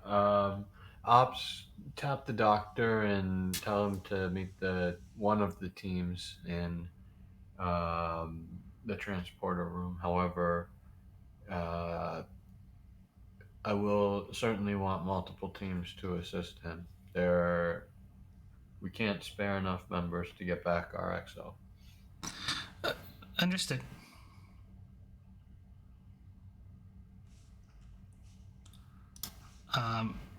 Can I step to the console or direct a engineer to work the transporter for me, so we can go exactly where they were? Yeah. The way they did. Okay. Yes, but I'm gonna come back to you because they're gonna start continuing the investigation. Sure. Okay.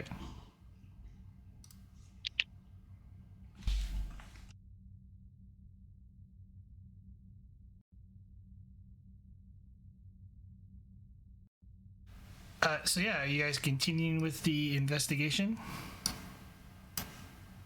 Yeah, I think the doc is probably next on the docket.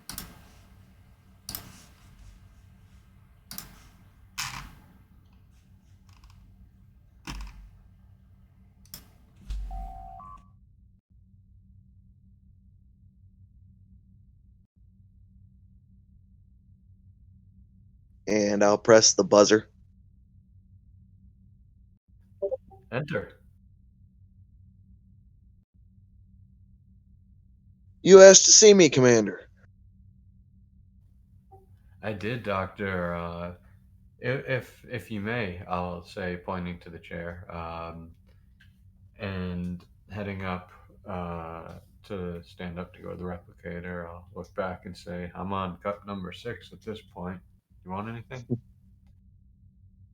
Coffee, 2 cream, 2 sugar.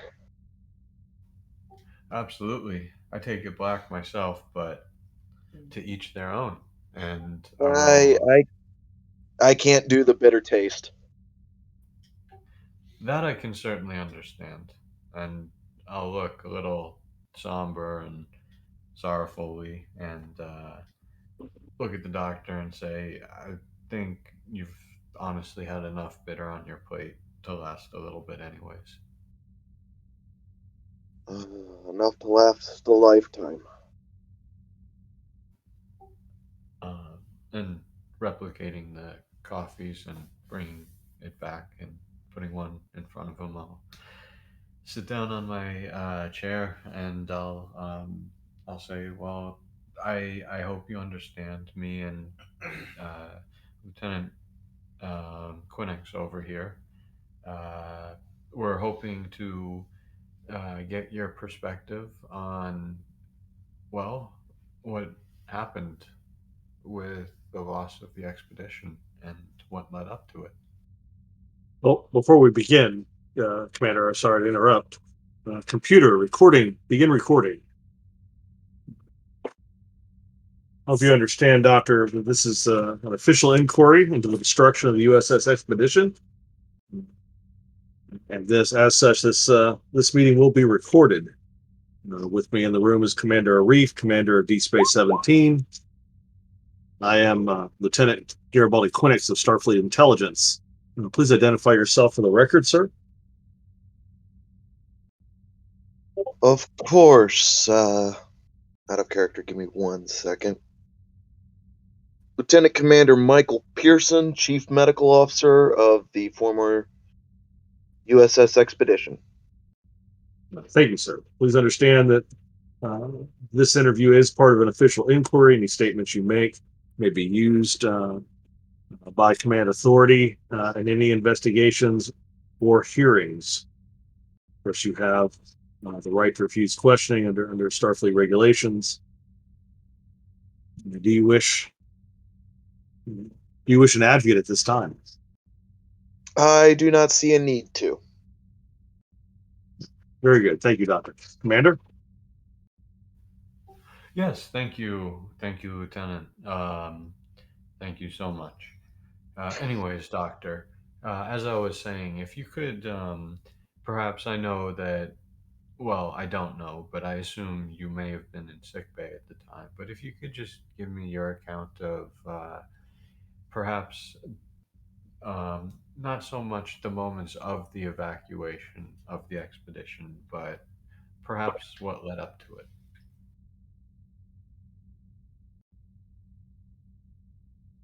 Well, from what I can recall in sick bay, uh, everything was going just fine. I had multiple patients in sick bay at the time, uh, science, engineering, even some security at the time. Uh, Next thing I know, the entire room shakes, and the red alert klaxon sounds. Uh,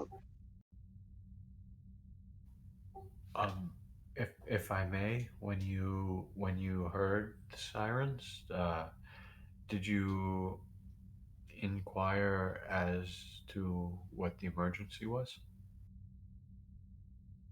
at the time, no.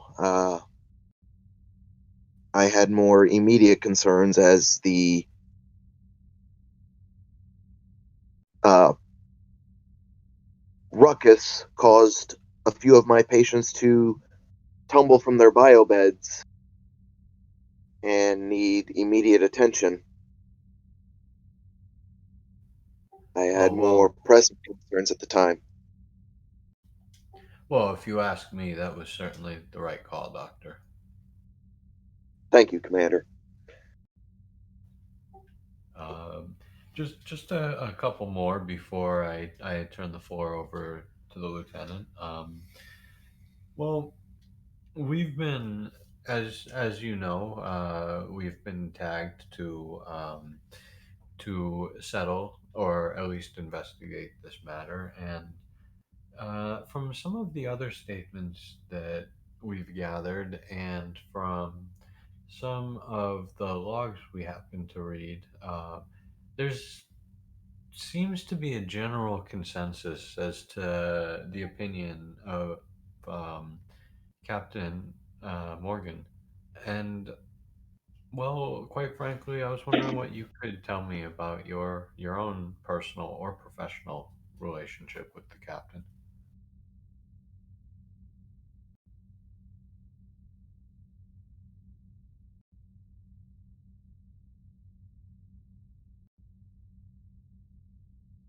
Before I say anything concerning the captain, Commander, I have to let you know that this is me speaking frankly, and it might not all come across as professional. Well, all due respect, Doctor, given the circumstances, I think professionalism is the furthest thing on any of our expectations. I'll say, looking to Garibaldi.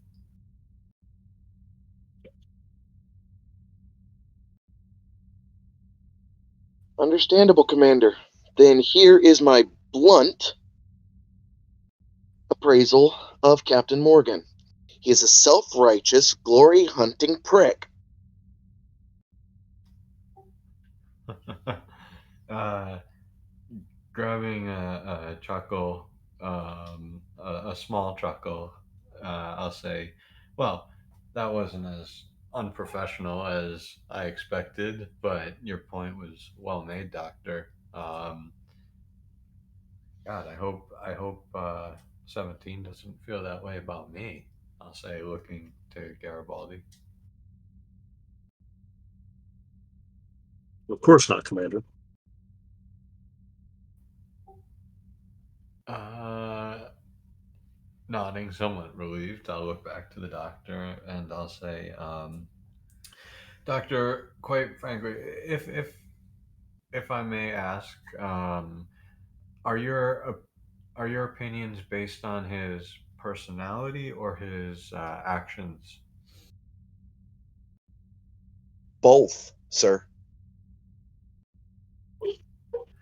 Understood. And I suppose the last question I have before I give it to Garibaldi here is, could you perhaps give me a brief account of some of the actions or perhaps statements that he's made that, um, to which you to which have given you such an opinion? Of course. Failure to abide by scientific safety regulations, resulting in the injury of several members of the scientific department. Also, failure to uh,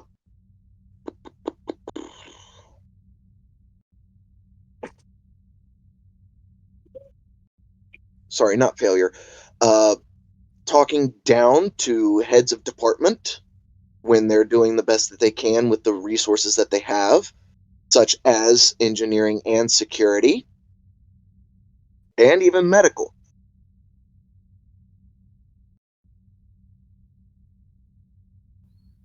Um, Nodding, I'll say that is certainly grievous. Lieutenant, would you like to add anything? Thank you, Commander. You refer to the captain's manner of speaking to the crew and to department heads. Is that in your professional opinion, Doctor? Is it possible that some of the perceptions, or your perception or others' perceptions, may be the result of being unaccustomed to Captain Morgan's command style compared to what they were used to under Captain Brax? Absolutely not. With 9 months under Captain Morgan, any customization that had to happen would have been done within easily the first month, adjusting to the new command style.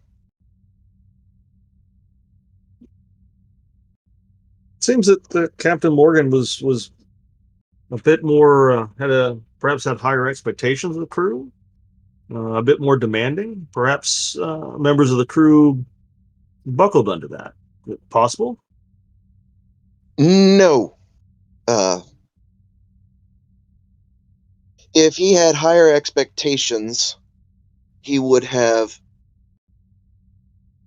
not berated them for not meeting even standard uh, safety regulations or even standard maintenance protocols. He would have praised them for meeting the standard and then encouraged them to do better, not tear them down. I understand, Doctor. Of course, that is I believe that is the preferred style of command in Starfleet, but not the only means of supervision and management. That It is, while it is the preferred, it is also the most effective and the most able to keep your crew behind you.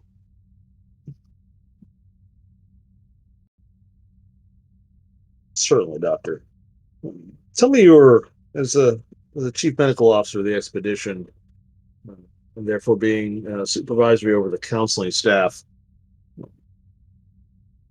Tell me your understanding of the psychological profile and the morale condition aboard the expedition under Captain Morgan's command? Rapidly deteriorating.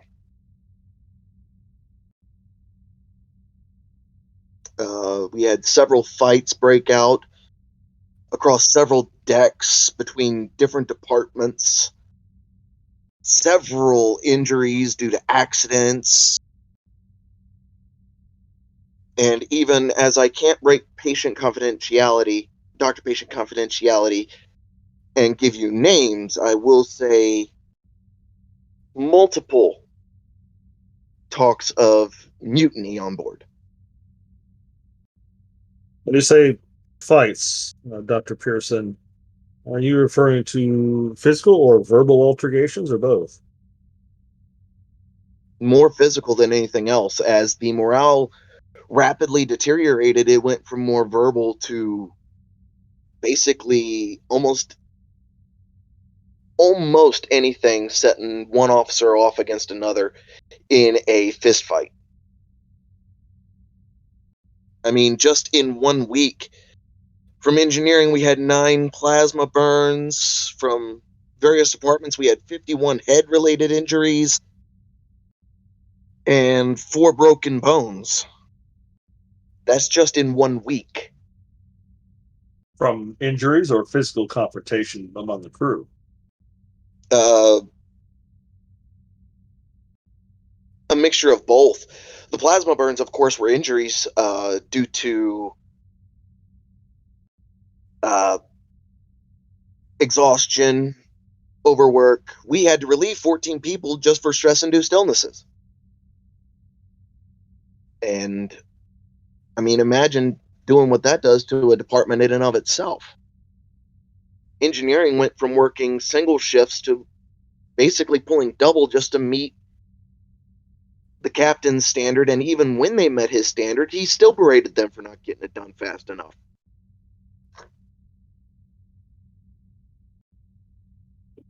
Doctor, did you review Captain Morgan's medical and psychological history when he came aboard the expedition? I did. Do you believe that his behavior while commanding the expedition is consistent with what is in his medical and psychological profile prior to taking command of the expedition? No, I believe when he took command of the expedition, it got worse. I believe he had a vendetta to settle with the previous captain. I don't know what that is. I don't know what it entailed, but it was way worse when he took command of the expedition. I apologize, a vendetta? It's the only way I can describe it, Commander. That's strong. Mhm. I have reasons to believe that that is what happened.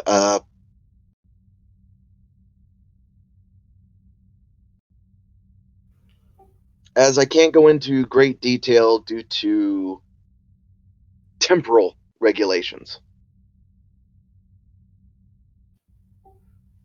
That'll get Garibaldi a quick look. Perhaps he's referring to the same incidents we were involved in, Commander. Lieutenant, that's supposed to be a secret.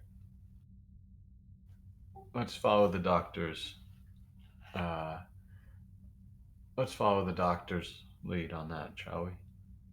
I will say this, Commander, if you want more information on that subject, I would rather do it in a closed session.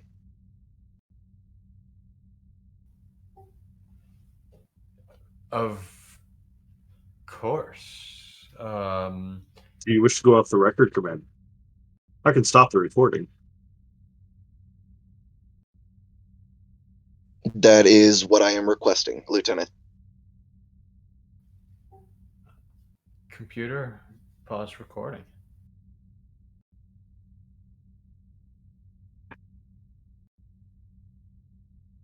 Speak freely, Doctor. From my understanding and the records that I have looked at, back in 2371, Captain Prax evaded the commanding officer, which at the time was Commander Morgan, to help us out with the oh good grief, now I as a player can't remember the name of the race. The Borkala. Jinkari. The Borkala. Jinkari threat.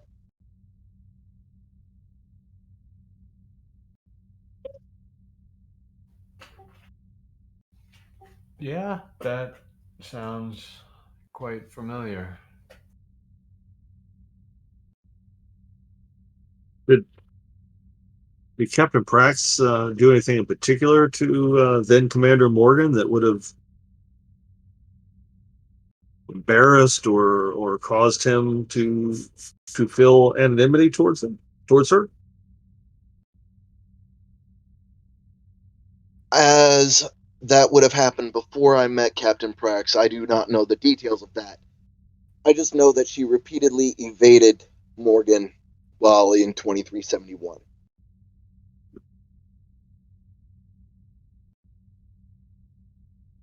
Interesting.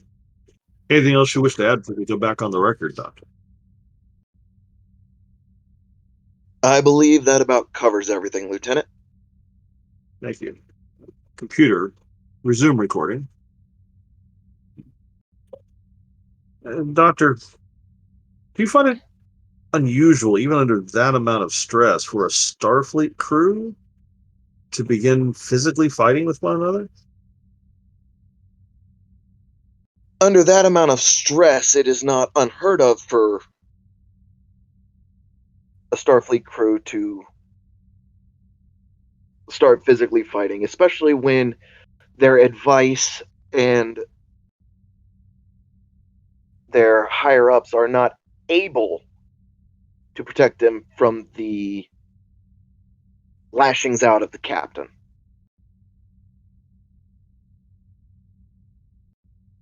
Is there any possibility that either the crew or the captain or both were being influenced by some outside force, resulting in a change in behavior? No.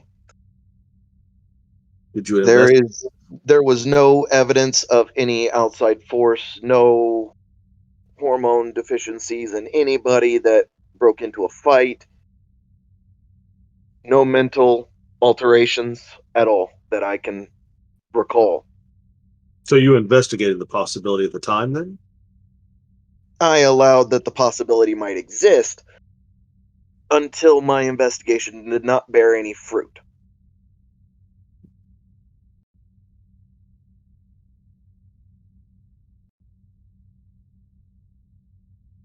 Thank you for your cooperation, Doctor. I think that's all I have, Commander. I believe me as well. However, Doctor, should that change, would you mind terribly if we called you in again, perhaps, to clarify a couple points? Of course not. I will be available, as many of the former expedition crew are still on the mend from severe frostbite. Understood, and quite frankly, I made the same offer to other members of your crew. However, should you need any of the resources that 17 has, I would be happy to provide them to you. Of course, Commander. I would like to mention one more thing for your records. Of course.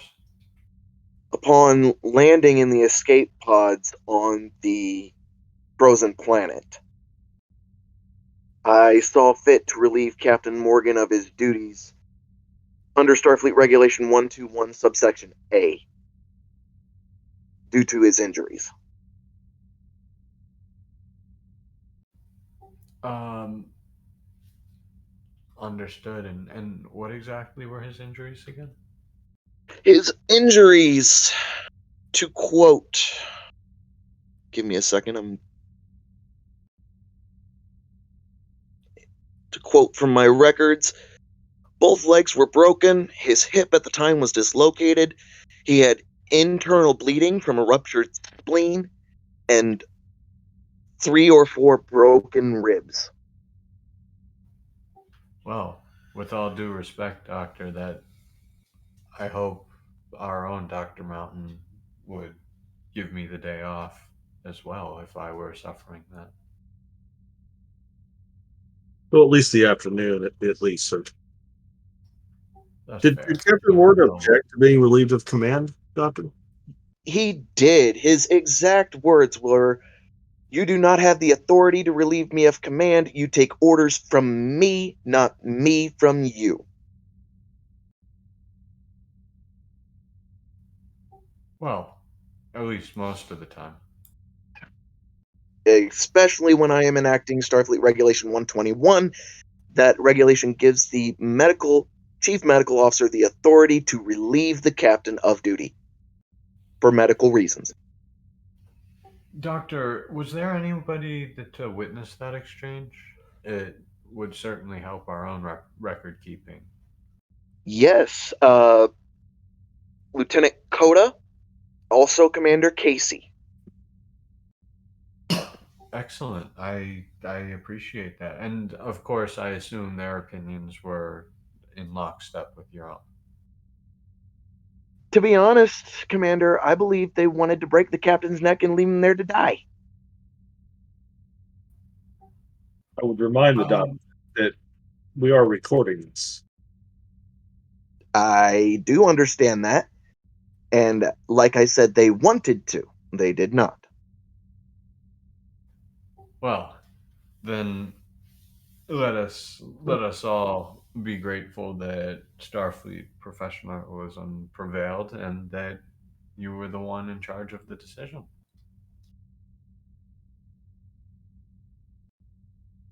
Understood.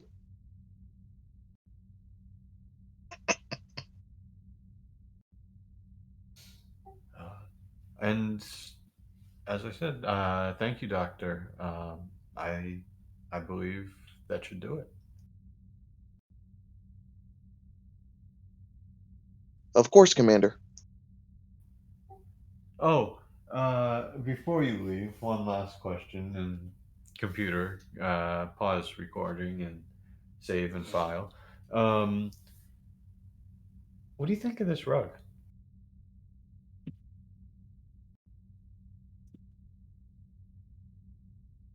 Do you want my honest opinion on that, Commander?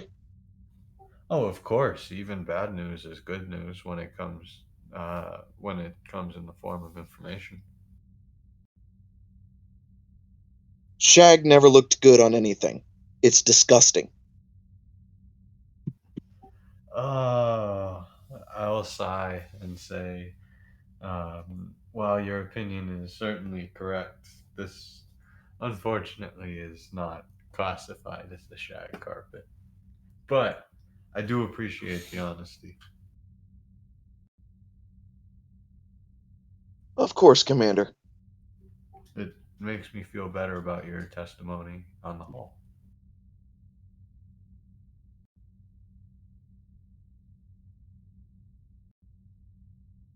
Well, if there's nothing else, I don't believe so. No, thank you for cooperation, Doctor. no problem, Lieutenant. Commander?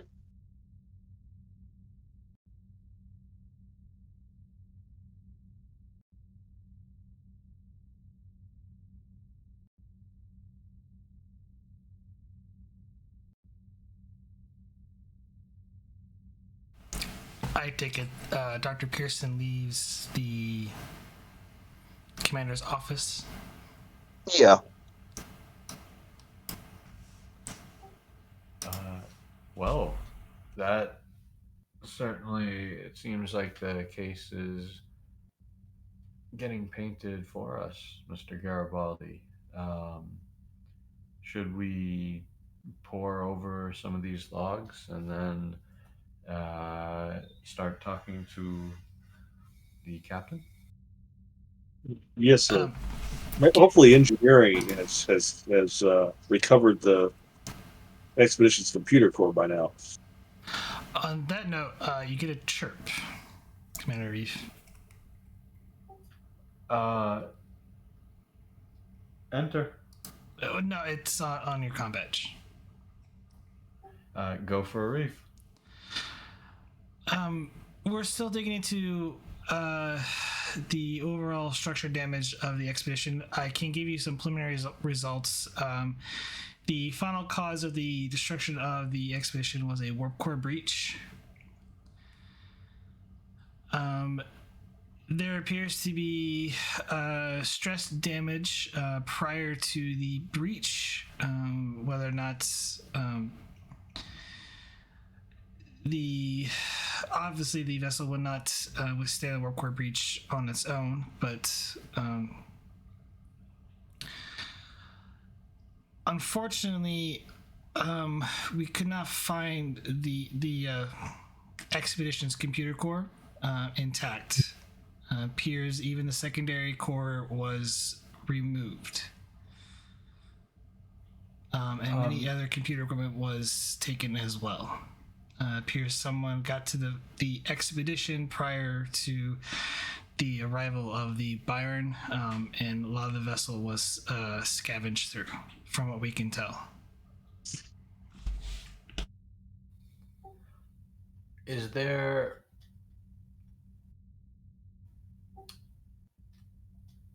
understood? Please continue and stand by.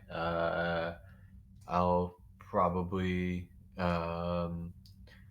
update a list of questions for you within a few minutes. Yes, sir.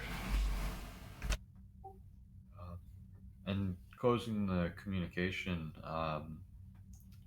I'm gonna look to Garibaldi and say, do you think there's a chance we could be dealing with sabotage as well? I'm not sure, Commander, but the removal of the computer cores bothers me. I'd sure like to get an idea, like an opportunity to put some feelers out. Some of my contacts in the black market to see if anybody's selling some recently acquired Starfleet computer cores. You should do so, and I could talk to the admiral and see if we can get Starfleet to send us some more ships to uh, maybe help track down that computer core in the area and assist the Byron.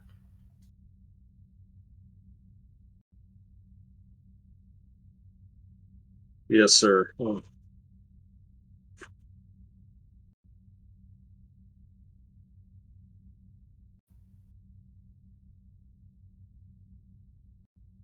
I'm updating my notes.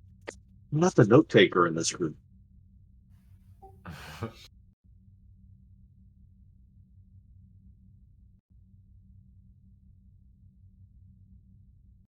I don't know what's your opinion, Commander. Is the damage consistent with what we're hearing from Commander Casey and the Doctor?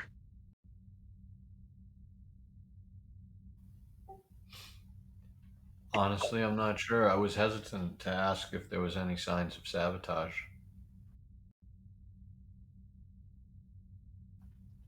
Um, Although I think I'll send him a private message to look out for that. I'll send the chief. Do you have any, Commander? Do you have any contact? You've been around for a while, old man. You have any contacts with maybe some of Captain Morgan's old commanders or crewmates, besides Captain Prax? See if we can find out what he was like before. Nodding, I'll lean back as I wait for that knowledge to possibly enter my head.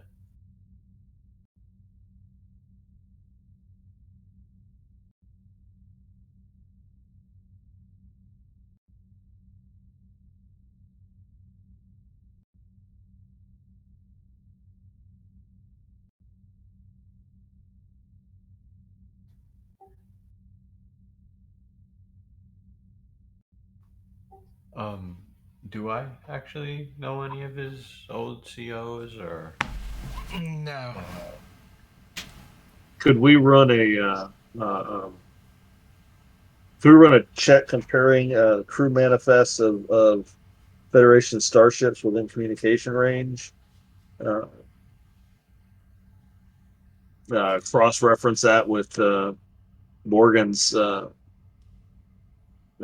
personnel file or command history file. See if there might be someone in nearby ships that we could talk to.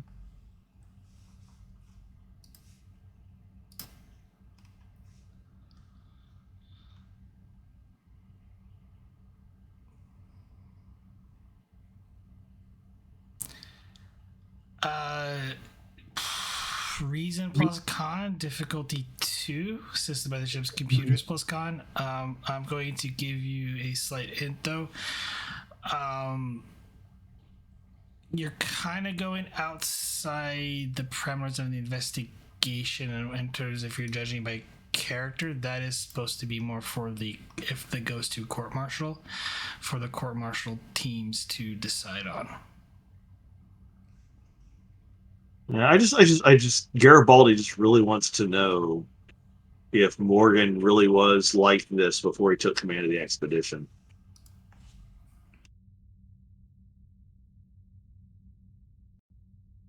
I'm going to give you a third die. I'm going to give you a threat for a third die.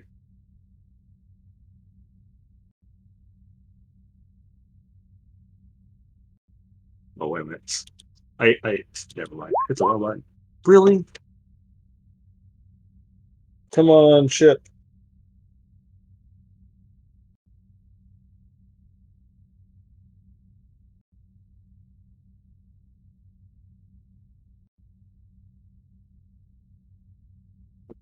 Ready for the ship. We're showing a roll for the ship. Not ship, station. Yeah, station computers con. Computers on Starship task roll. Apparently not. Station's con is horrible, as you can imagine. Yeah. So is Garibaldi's. Yeah. Unfortunately, there is. It starts bringing up a list, cross-referencing. It automatically goes to Captain Azrael Prax, who's currently at the station. But other than that, most of them are on a will be on a large delay for you in terms for speaking with, and others are deceased. All right, that was worth a shot. Commander, do you want? Maybe one of us should have a. Based on what we learned from the doctor, maybe one of us should have a off-the-record talk with Captain Prax. Nodding. I'll say, why don't you take care of that while I get started on some of these logs, and then we can meet back and talk to Captain Morgan. Sounds like a plan, sir. And Garibaldi will actually, I guess you should ask the computer. Is Captain Pratt still on DS-17? Confirmed.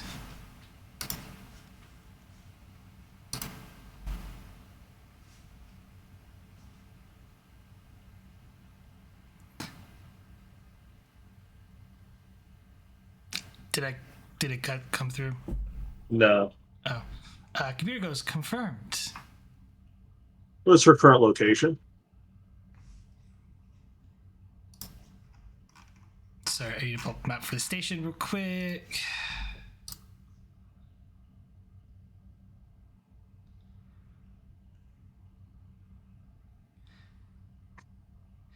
Deck 58, visitor accommodations. Thank you, computer. Garibaldi will go to that location.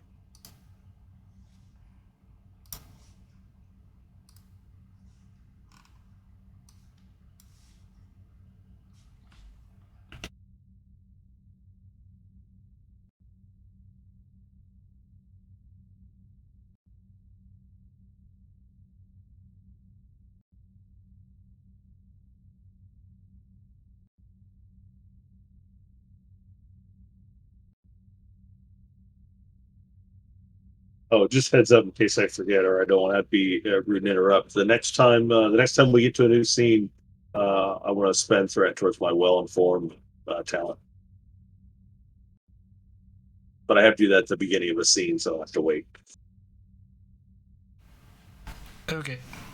You arrive at the guest quarters. Chime the doorbell. Beep.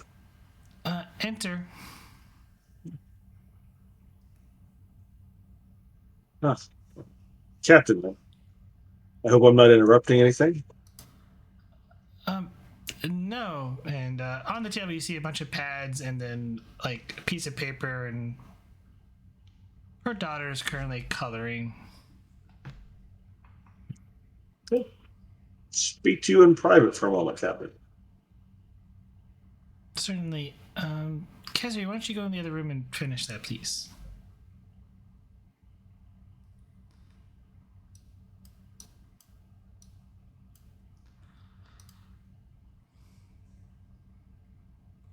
What can I help you with? I apologize if I'm prying into private matters, Captain, but been investigating the destruction of the expedition. I understand that there was an impression among some folks I've spoken to that there was something personal between you and Captain Morgan, an animosity, as it were.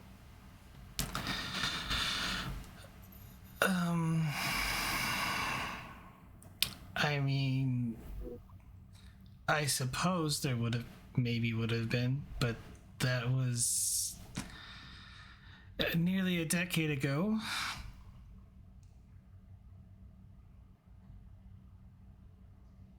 Can you tell me about it? Well, when I served under Captain Morgan, he was Commander Morgan at the time, and he was the first officer of the Olympia, serving under Captain Wynn.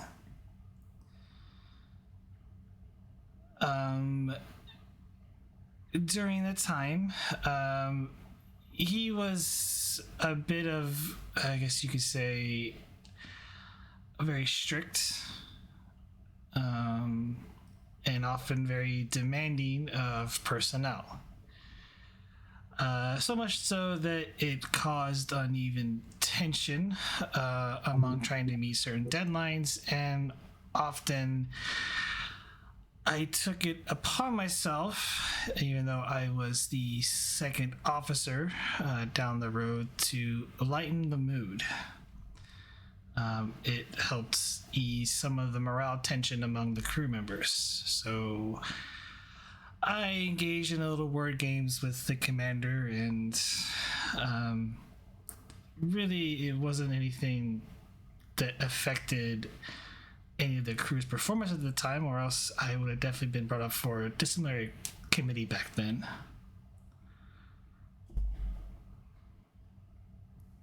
Why, but how did Morgan take it? Well, most of the time he was irritated, but also he got back at me for my liberties that I took. Often I found myself cleaning plasma conduits or other meaningless tasks on board the ship. I understand. I've cleaned a few fusion reactors myself recently.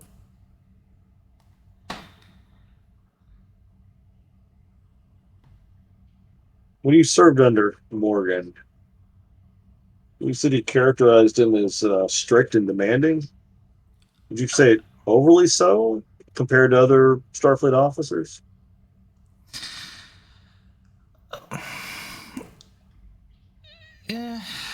Potentially, maybe, but not. He always kept in a lane, but really, now I look back at it, maybe Captain Wynn kept him on a short leash. Reined him in every now and then.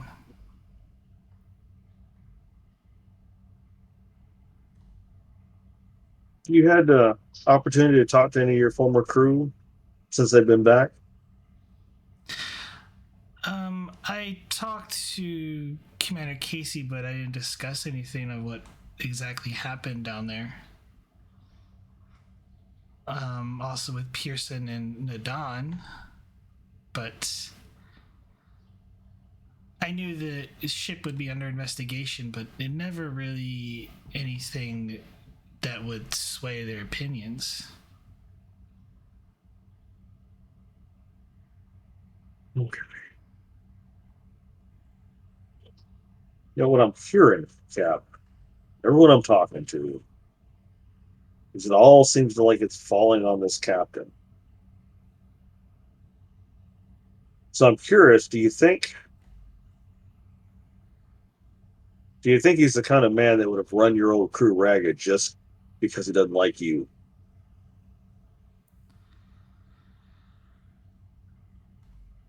I am not going to speculate on matters. That is up for you. I'm not going to say otherwise. I was not present for that.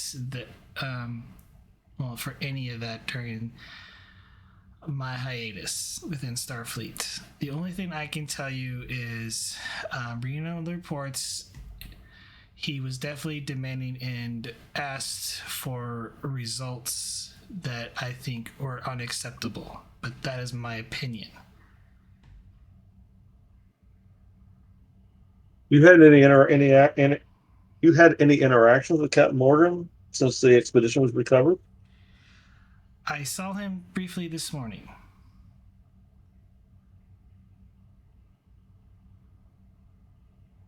Was his when you interacted with him, was his behavior consistent with what you knew in the past, or is he different? He was arrogant as usual, but I sensed no hostility. Granted, he didn't seem pleased with his own crew. Well, my former crew.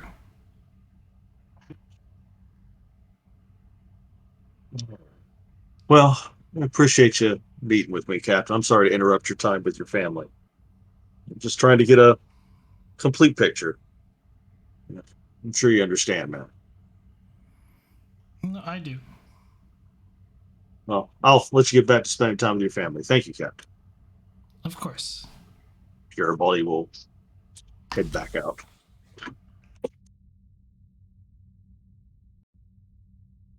Back to ops. I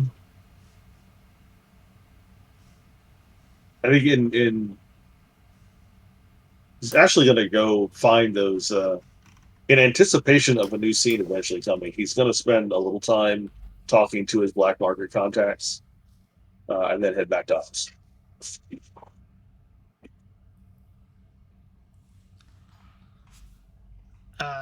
No Federation. I'll give this to you. No Federation computer core has come up on the market. That's what you wanted to know. Well, then any material that might have come from the expedition. No, there really hasn't been any. All right. Just had to scratch that possibility off the paranoid little man's list.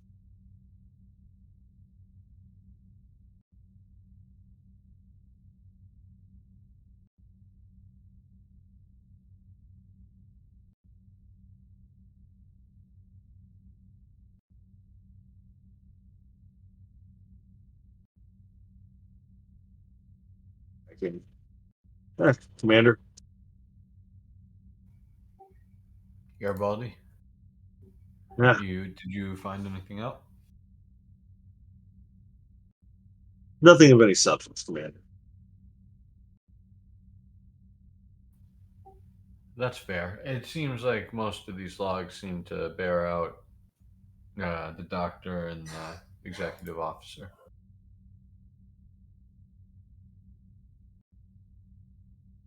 Well, in the absence of the computer core and our ability to access them, I'd sure like to have you get a hold of their sensor log, the sensor navigation logs from that ship. Just being unable to do that, I don't know where else to go. What else to do besides interview the captain? Any Indeed. word? Any word on the uh, on the doctors away team? They recovered Commander Vogel yet? What do you say we check on that situation right now? Yes, sir.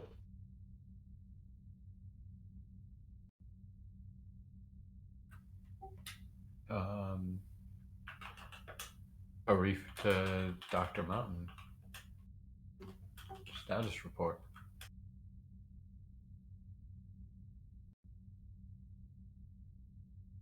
Still in limbo. We'll report when I have more information. Okay. Garibaldi, I'll say it seems like the answer is hazy. We'll have to try again later.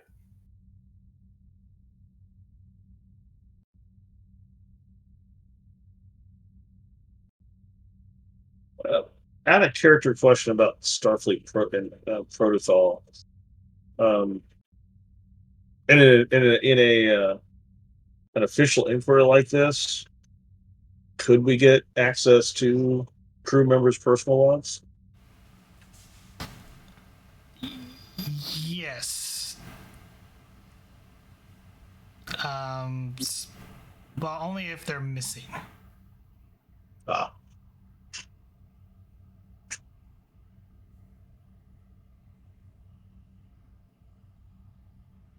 Which no, there are a lot missing.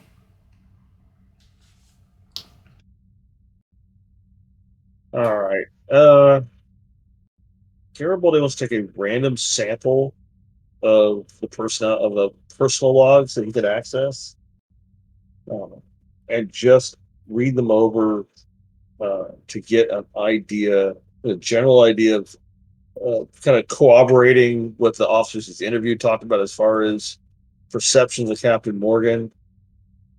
And then he also wants to look at, from a psychology perspective, anything in the logs that might indicate an abnormal change in personality or attitudes among the writing. So almost like um, a secondhand site profile, um, looking for abnormal personality changes in the crew, particularly leading up to. I mean, during that time Morgan was captain, but specifically in the time leading up to the ship's destruction. Reason I plus know, medicine difficulty 2. I know, I'm reaching here, but it's still it's an itch. I need to scratch that. Yeah, reason medicine difficulty 2 assisted by the ship's computers. Con? Was it con? Because you're going through more of a psychiatric type mindset, so that's fair. Psychiatry is a focus, yeah. and let me give you.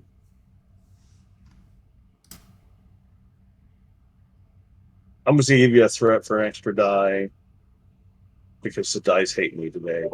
It's only gonna affect Vogel. Yeah, computers con.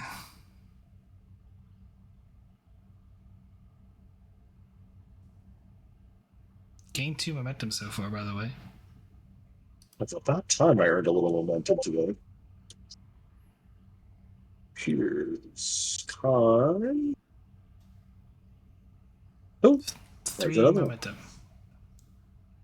It's a miracle. I will send this to. I'll wait. I will read this one to you because it's one that kind of started skimming. It piqued your interest. I will assume you're gonna play it out for you and Arif to hear. Yes.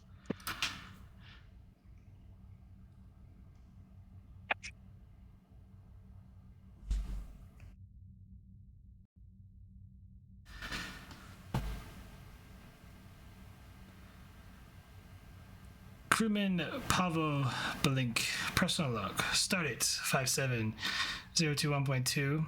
It's been nearly 9 months since Captain Morgan took command of the ship. I really wish I took my chance and applied for a transfer 4 months ago after Commander Mendrock went back to Mars. But after a month of double shifts fixing the EPS relays on the ship, I don't know what the chief has been telling the captain, but we really need to go back to port and get a refresh on our supplies. I don't know how long these repurposed relays are going to last, let alone if they'll even hold up under intense load. Ugh. God, I wish I became an officer. At least I could resign my commission for being a non-commissioned and being a non-commissioned officer really sucks right now. And on top of that, I feel so exhausted working 90 plus hours every goddamn week. I hope the chief can get my approval to take some personal leave soon, because if this doesn't change soon, someone's going to get hurt or worse. Hell, found Madison asleep in the Jeffries tubes the other day. Can't blame her for it, because we're all there mentally and physically worn out.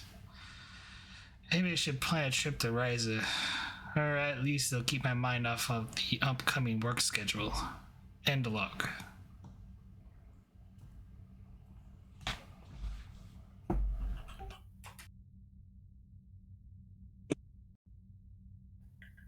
Sounds like he was pushing the crew pretty hard, Commander.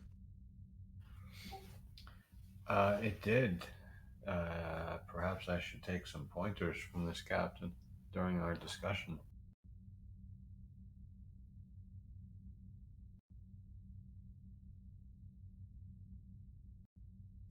What do you make of the constant repair on the EPS relays?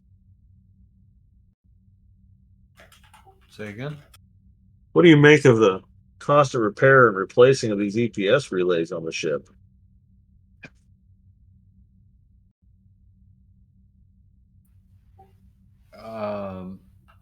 Negligible, I would assume.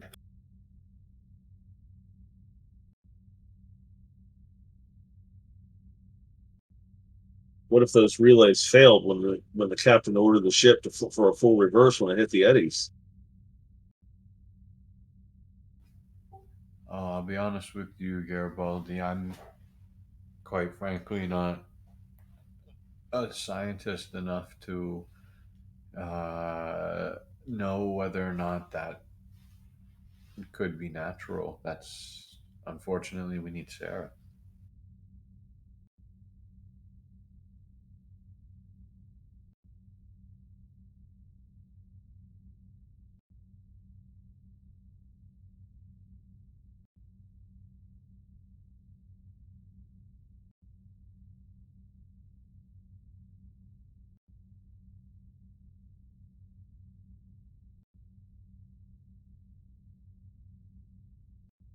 GM, looking at the list of the expedition survivors, who's the highest ranking officer from engineering that would be available to us? That would be Lieutenant Knight.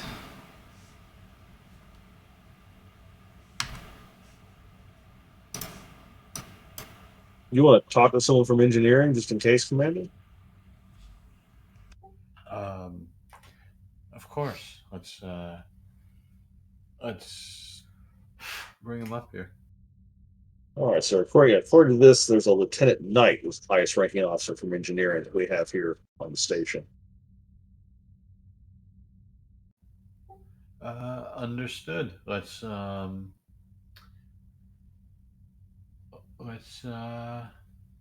bring them up. Well, Garibaldi to Ops. Would you locate a Lieutenant Knight from the expedition? Have him report to the commander's office, please. Certainly, sir. I will have her report up to you.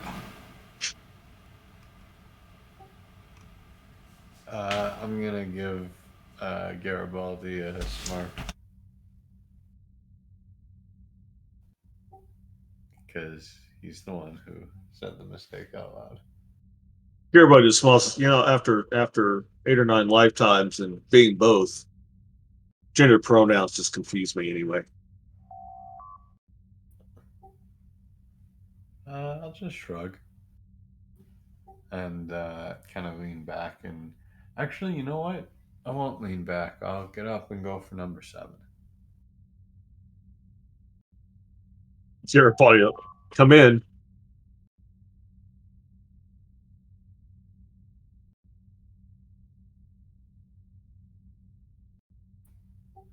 Ah, Lieutenant Knight.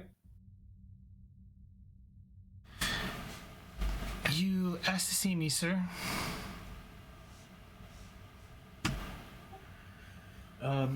Just had a little bit of a science issue, or perhaps engineering issue that we're struggling with. Lieutenant, why don't you take over? Yes, Lieutenant Knight, we are in the midst of conducting an inquiry into the destruction of the expedition. I do need to let you know that we're, by policy, we're recording this conversation as part of the official inquiry. Of course, Commander Arif. I'm Lieutenant Garibaldi Quinix of Starfleet Intelligence. You just identify yourself for the recording.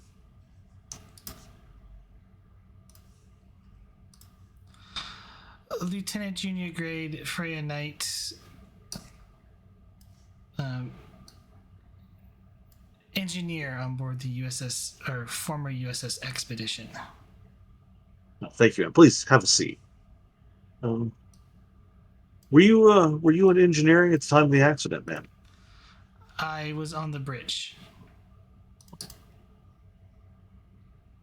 Tell me about what you were seeing in the engineering console on the bridge after the ship hit the eddy.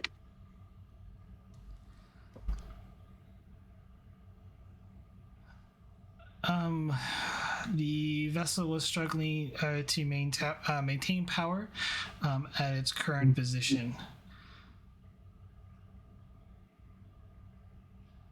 I understand Captain Morgan ordered full reverse on the engines. He did, up until the point that he took the con himself.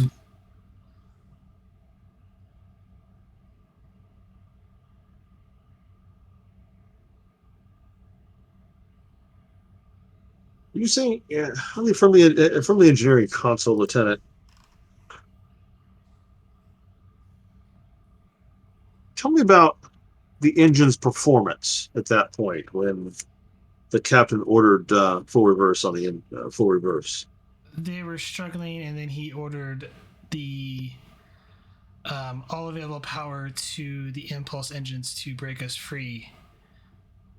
At that point in time, a cascade failure happened on board the U.S.S. Expedition and ruptured several EPS conduits along the outer hull and resulted in a warp core breach.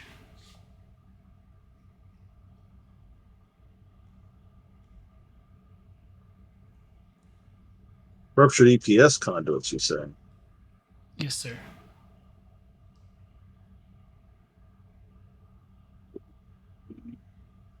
What was your primary duty in engineering, Lieutenant? I mainly worked on the bridge, sir. Thank you, ma'am. Those EPS conduits that ruptured.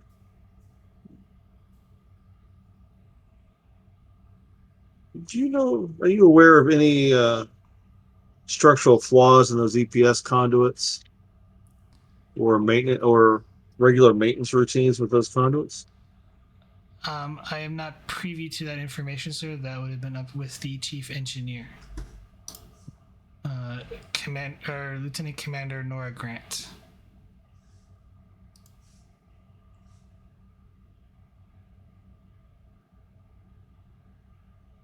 But I am aware that there was ongoing maintenance with the EPS systems, and we had encountered some supply issues maintaining those EPS conduits. Supply issues. We were due to go to port a few months ago, and we did not. Hmm.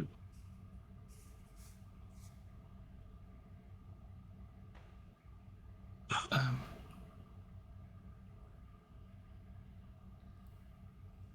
You said the captain took the con himself. You mean he relieved the con officer? Or was the con officer injured? it happened so faster, but I believe the console exploded on him, and he took the con himself. This was after he ordered the full reverse, though. Just to make sure I understand, he hit the eddy, He orders ordered the full reverse. Then the EPS conduits began to fail and ruptured, no, causing a cascade failure. no. He ordered the full reverse. The ship was not moving. He relieved Ordral of his duties and went to the con himself and demanded all power be funneled into the impulse engines, which then caused the cascade failure when he attempted to impulse out of the eddy. Which then led to the breach of the warp core. Yes.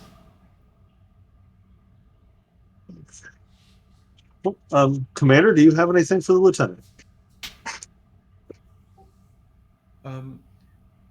Lieutenant, just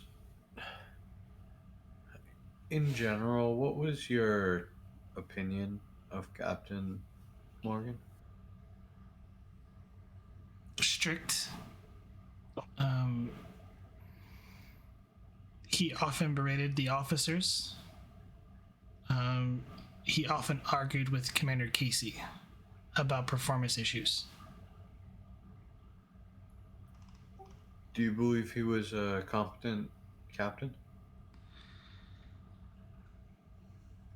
I believe Captain Morgan demanded expectations that could never be fulfilled.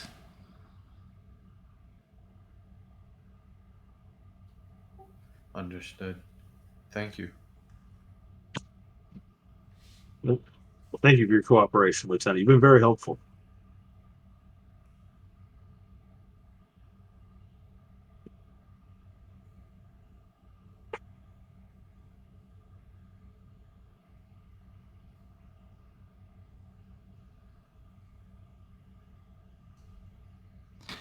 Is there anything else, sir? Nope, you're dismissed. Thank you, sir.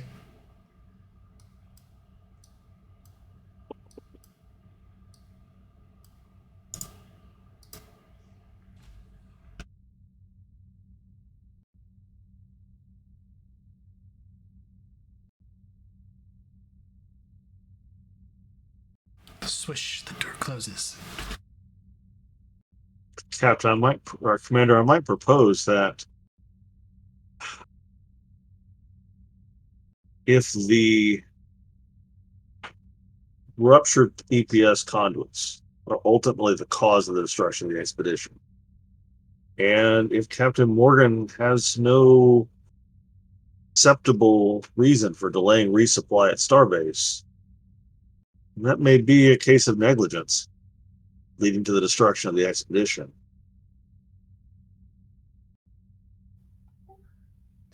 I think that's not unfair, but let's hear his side first, and then I believe we should make our final judgment.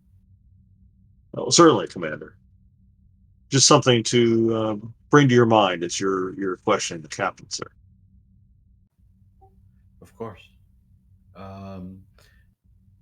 Garibaldi, if you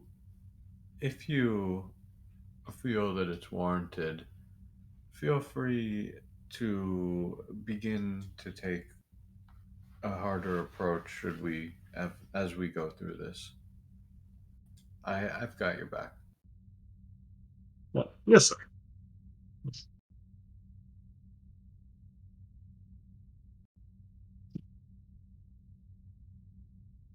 normally, advising officers of their rights and telling them which branch of the Federation I work for is enough to put them off ease and play bad cop. Well, I would hold that in your pocket until after the first minute or two. Let's see how he handles it. Well, I think for regulations, I'll have to advise him that we're recording, identify right at the outset. Of course, if you want to have an informal conversation with him before we formally talk to him, that's also prudent and possible, sir. And recorded. Sherwood just kind of winks at the commander. Perhaps he'll be Well, more forthcoming before we begin the official recording. I don't. I find that, to be honest, Garibaldi, I find that situation rather distasteful. Just offering the possibility, sir. Oh, let's let's bring him in. Yes, sir. Uh, and I'll you know what? Just because it's on theme today, I'll send a text to ops the ops watch and have them summon the captain.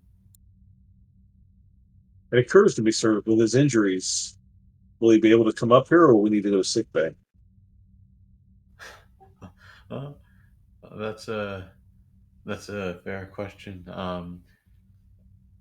I'll put a hold on that last order and Arif to Dr. Mountain. Where he's on the planet, sir. This time, Dr. Mountain's on the planet. Okay. I'll Head call nurse. down. I'll call down to sick bay and ask if the captain is well enough to be um, moved to my office.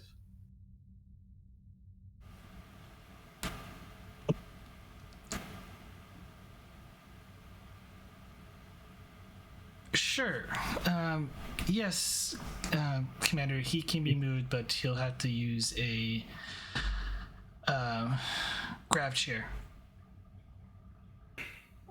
Understood. Uh, we'll wait, and then I'll cut off the communication, look to Garibaldi, and say, "Well, that might put him a little off balance as well." Yes, sir.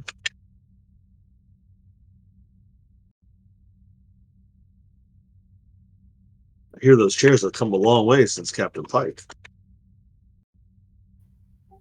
Wonder if they've taken my suggestion and installed seatbelts yet. Now, if they haven't put them in starships yet, probably not on the hover chairs. You know, I've been meaning to call down to the shuttle bay and have them install seatbelts in all the runabouts. Well, give engineering something to do. It would, and quite frankly, as silly as it sounds, I'm thinking we might need them here in ops too. I mean, quite frankly, it's not like the station hasn't been catapulted before. Well, let's hope that doesn't happen again. Indeed, and well, quite frankly, it's a negligible cost and an easy activity, and on the off chance it might save some lives one day, I think we should go for it. Maybe we should have them installed in what's our ship's name? The Sentry. Don't tell Vogel I forgot the name of the ship. Oh, of course not.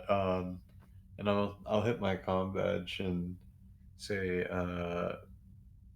Arif to uh, the sentry, whoever's manning the sentry. Arif to the sentry.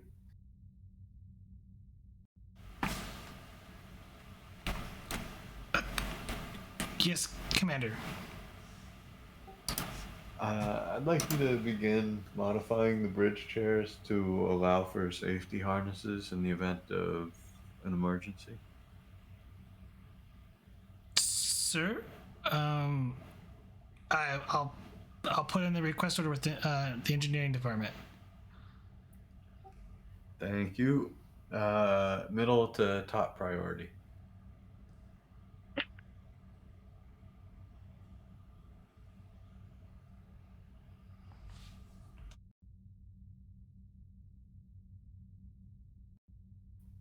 And I suppose we'll wait for the captain. All right. With that, we are going to cut over down to the surface of the planet. Little backtrack in time. Vogel, you beam down. Give me insight, con, or science difficulty of. Actually, it's been a while. Difficulty 2.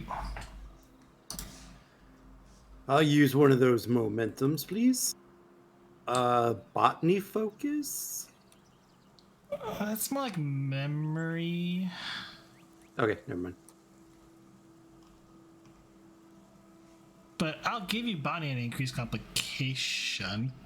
I'll reroll one.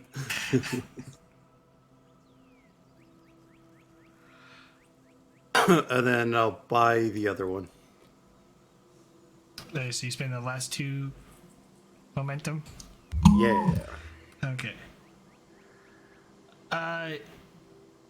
You're kind of surprised he randomly picked this spot, but you kind of get an idea. You've been here before.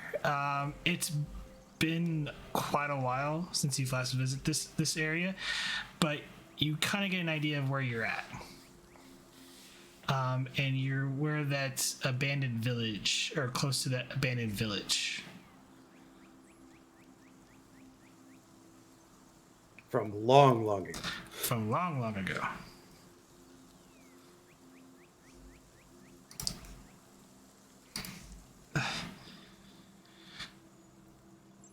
And Vogel just kind of look around, acting like she's getting her bearings.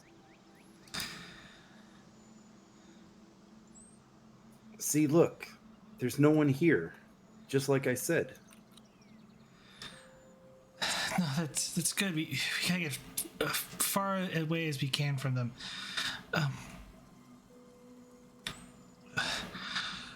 We need to find shelter before the storm gets here. This is a nice, beautiful day. Nice and warm.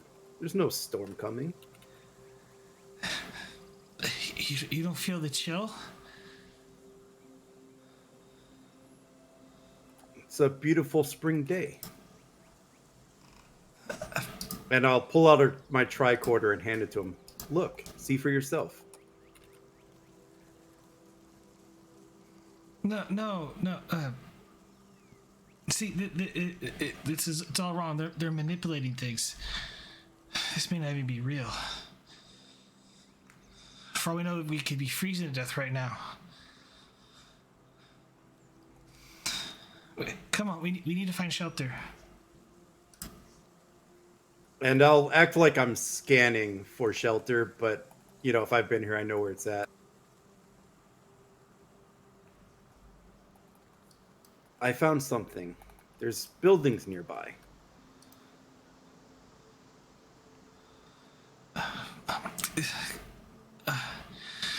You're always the smarter one. Lead the way.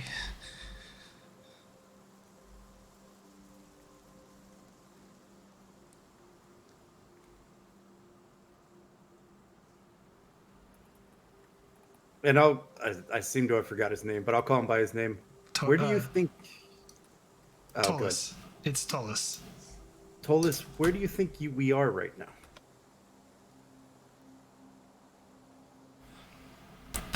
That this has to be a hologram or something. That frozen world. Maybe this is their training ground or something. Tollus, look at the tricorder. There's no holographic readings here. They could fool the sensors. They're tricky like that. You were asleep when they took you. I try to stop them, but then he kind of like squints and kind of covers his ears. The noise is so loud. And I'll this time I'll shake him a little bit. Tollus, look at me.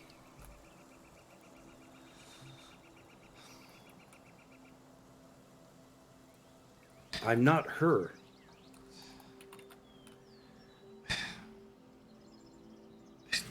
Don't say that. Don't say that, Madison. Tollus, I'm not Madison. And you are not on that planet anymore.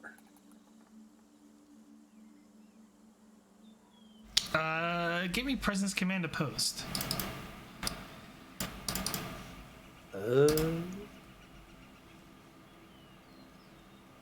Can I spend my determination on never forget where you came from?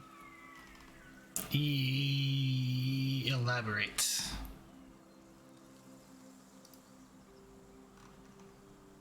Because I'm trying to remind him that, this is...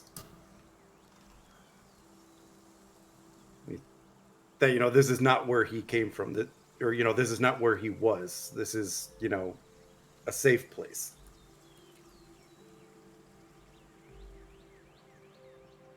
Sure.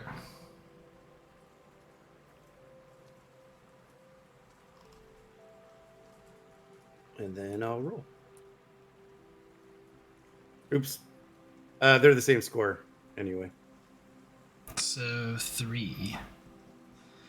I'll throw a threat at it. Why not? Guy's a little out of his mind. He's pretty determined that it's all an illusion. Well, you gain 3 momentum. Nice.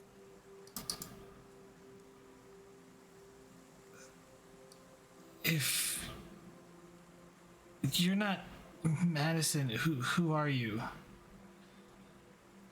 I'm Lieutenant Commander Sarah Vogel. But I'm the executive officer on Deep Space 17. You look so much like her. The ring. Where's the ring? And he kind of looks at your hands. Tollus, I am not your fiance.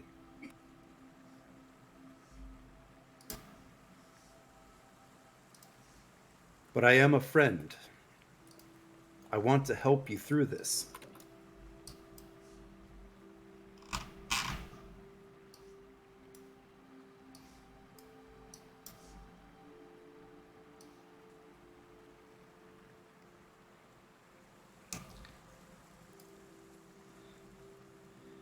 Look around you, Tollus. We're not on that frozen planet anymore.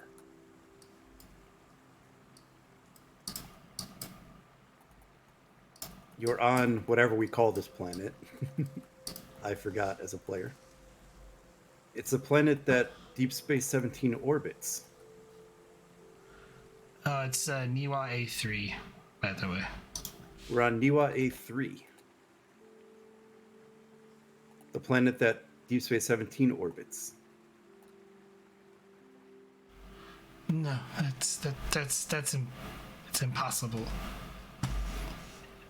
Look around, Tollus. We're not cold. We're not freezing.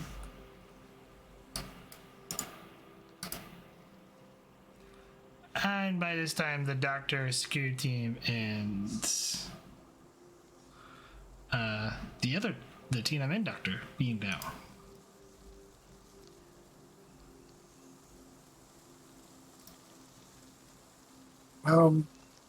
Report. How are you, Sarah? And Sarah will just kind of hold up her hand for a moment. Polis? Look, Tolis, do you remember the counselor, right? You've been talking to her for the last few days. Sweaty Tea threat. No, stay back. That they're not Starfleet. And he runs off.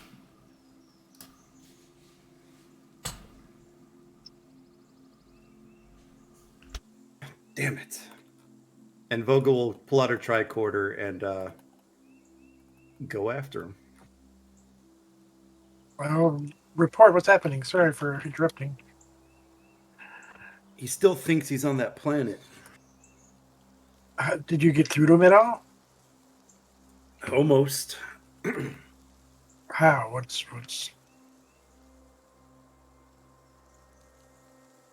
Well, let's just do this while we're chasing. But Yeah. And yeah, Vogel's going to flip her tricorder and start chasing.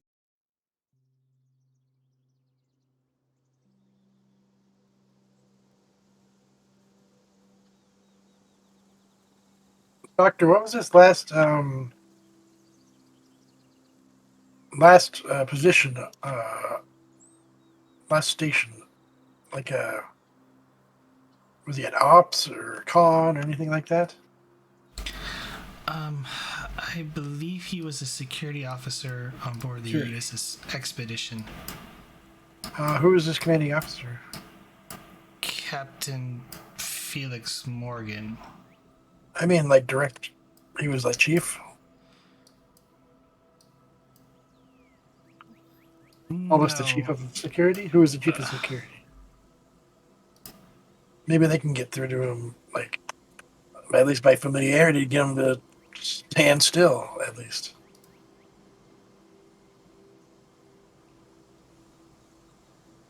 The logs don't say, but I believe they perished. I'm gonna have a bad feeling that this is gonna be more of a common thing you're going to say than I'd like. But Well, I understand. He did suffer from this. Could be a result of a multiple combination of things. But Like? he was, when we found him, he was the last one in the escape pod. Oh, he was frostbitten. Actually, take that back. The only one found an escape pod that holds 8 or more. But he was alone. That's too bad. Yeah, so let's get him some help. Can anybody think of a way to get them to... Sarah, you had some rapport. Perhaps you can reach out to them again. We'll stay back, but maybe we'll send security on the other way, so if he tries to run, we can at least try to stop him. If he sees security armed, he's only gonna try to fight them. It has to be his own security person. That's what I mean. Any of the... Like, I don't think Captain Morgan's up for coming down here, but... I don't think that's the issue. Commander Vogel, can you describe me what he's been speaking or saying? He keeps calling me... Was it Morgan? Madison. Doy. Who's Madison? You know? Doctor? I'm not familiar with that name. I think it's his fiance, maybe? He mentioned something about a ring.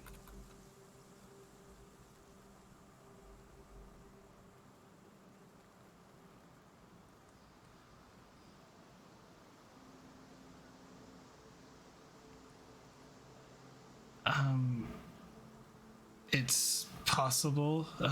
He's... The reason part of his brain is compromised, and he's currently hallucinating.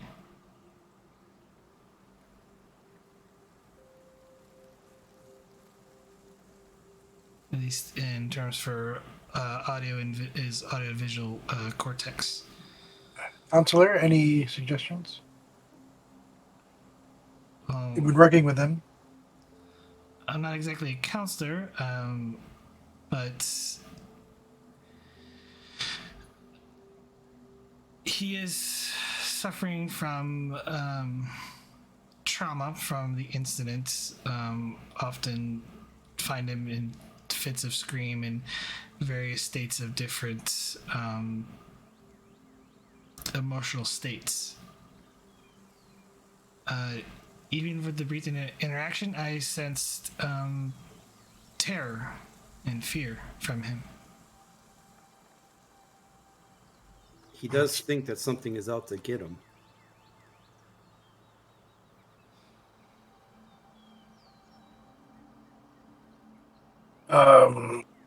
Yeah, that would be.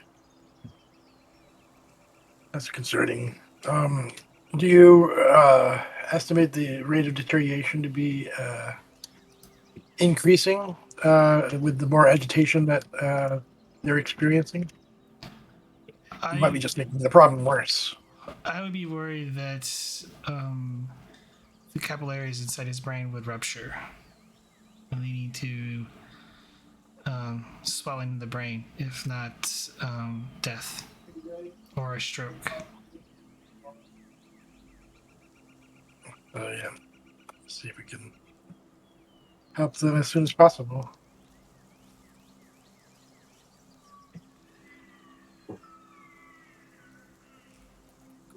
Good thing I've been cross training. So who's doing the follow, or how are you following him? Essentially tracking him. I was just gonna tricorder follow him. But I think you should be the Yeah, in the once we lead find with him, I should be. Yeah, once we find him, I should be the one to go out and talk to him. And you guys should keep a distance so he doesn't freak out again. again. Reason plus science. I would almost say security or maybe con.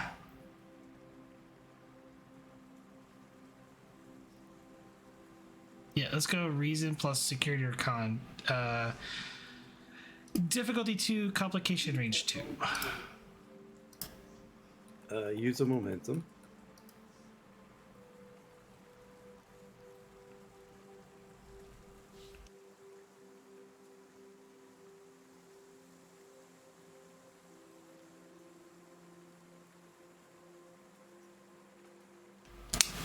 Get the momentum back.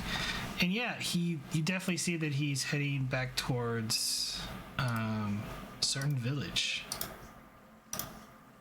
Appears to be actually following the path for some reason. Yeah. He's at those old ruins. Come on, it's this way.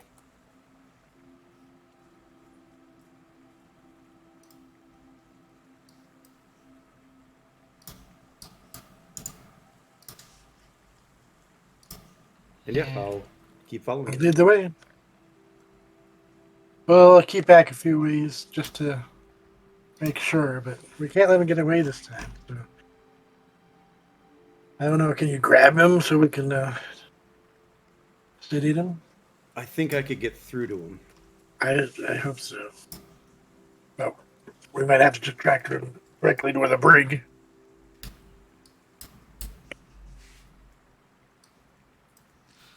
Scene change. Oh, man. You arrive at essentially the abandoned village. And I'm going to try to locate where he's at and start walking up to it. How are you searching for him? I mean, my tricorder still works. Like life sign or visually, like footprints or... I'll do. Yeah, I'm scanning for his life signs, yeah. Can I do a medical life sign kind of thing? Oh, I remember this one. You can... One can assist. I don't allow that. I'll assist the doctor. Reason plus medicine, difficulty of 1.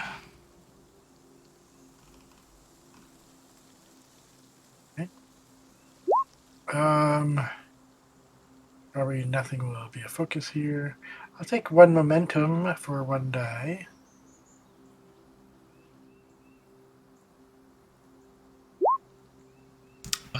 Gain 2. I get a reroll with cautious. Oh, it's daring. What's Sorry, your I had it on reason? the wrong. I had the reason medicine. It would be 14, so the second one would be a hit. 9 and 5.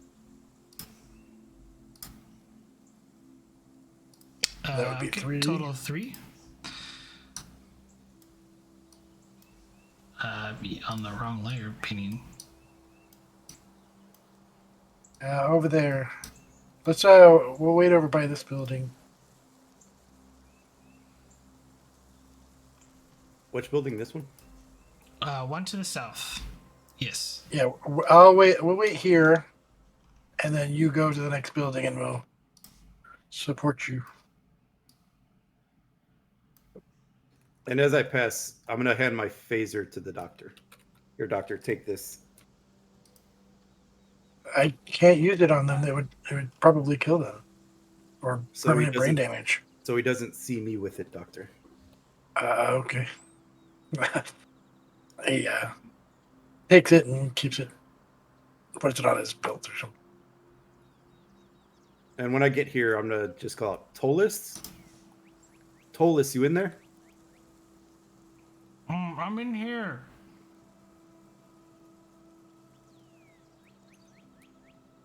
I'm coming in, okay?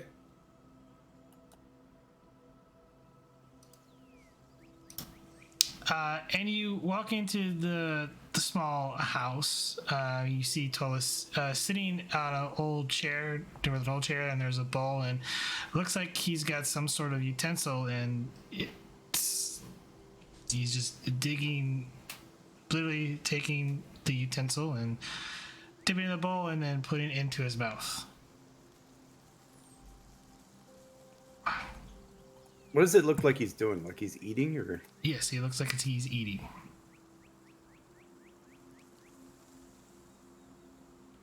This is really good. You should try some. I'm okay, Tolis.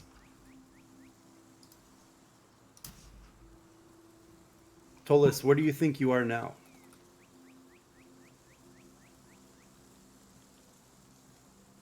We're in Greece.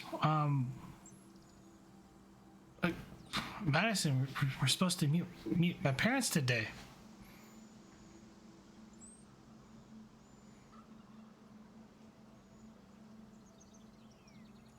Tolis, we're not in Greece. He turns his head to you, and you kind of can see like some blood running down from his eyes. Tolis, your eyes, what happened? It's just some mud. I'll be fine. Tolis, that's not mud. You're bleeding. Did you cut yourself?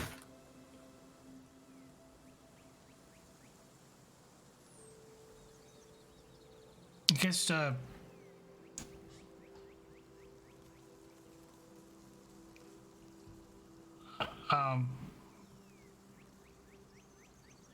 I'm fine. Tolis, we gotta get you to sick bay. We're not on a starship. Are you sure you're okay, Madison? Tolis, we've been through this. I'm not Madison. Remember?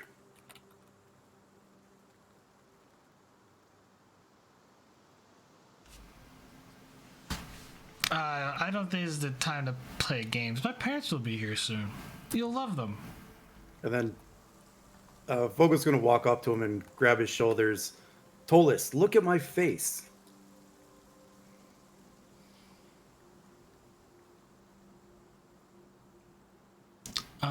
Did you change your hair? Look closely. I'm not Madison. Oh, please, stop with the silly games.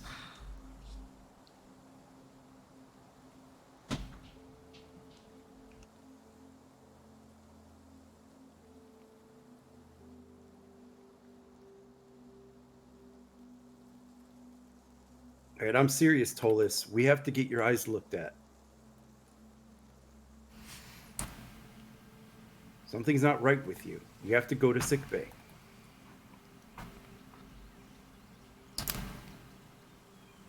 I'll be fine. I could use aspirin. My head is killing me. He just kind of like touches his head, like, and he just completely ignores the blood that is on his hands and starts heading off towards. I'm gonna A bed. grab his arm. I'm gonna grab his arm and be like, Tolis, look, you're bleeding.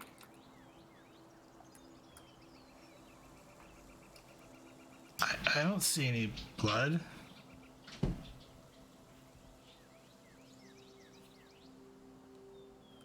And then I'm gonna give him my tricorder. Look, scan yourself. Oh, put the silly thing away. You gotta leave work alone. We finally got shore leave.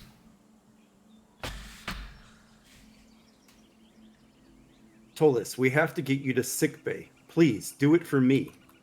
Do it for Madison.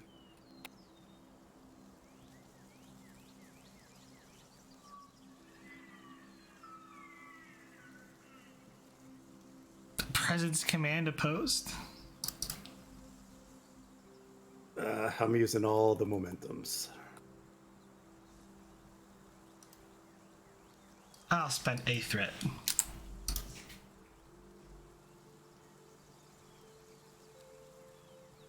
Oh, come on. Oh.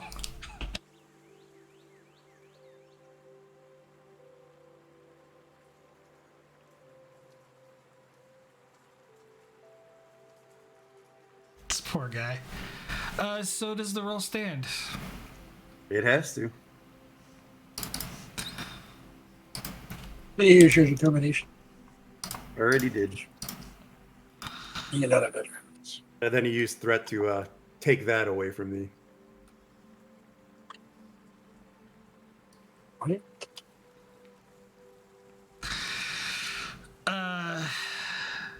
He just looks just like, ugh. Come, they'll be here soon. And we give them the good news. And he kind of, takes a seat and like lays down in the half broken, dusty, old, rickety bed.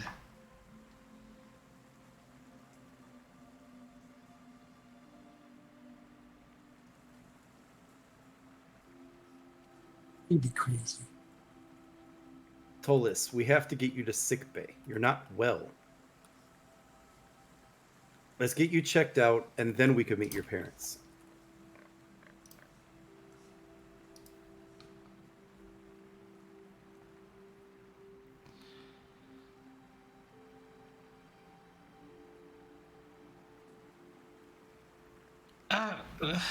We'll wait for them. They'll be fine. Tolis, something is seriously wrong with you. You are bleeding from your head.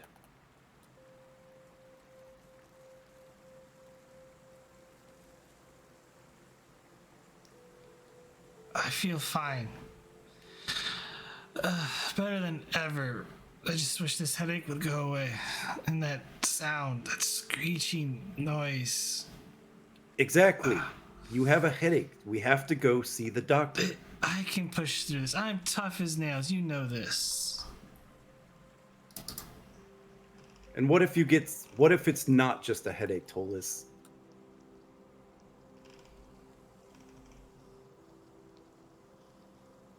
Do you really want to take that chance?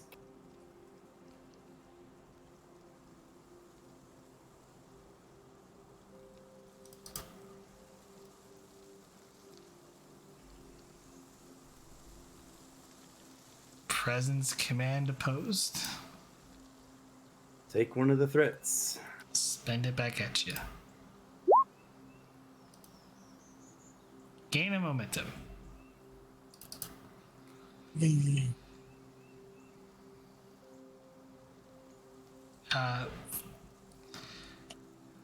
Okay, fine. We'll go see the doctor. Just we have to be back in time. I want to make your favorite. And It's okay. I noticed that there's a doctor in town. As We he could go see gets, okay, sorry. As he gets up out of the bed, he instantly starts to collapse and fall to the ground. And I'm gonna try to catch him. Fitness security difficulty 2. I'll give you a threat. These are my best rolls here.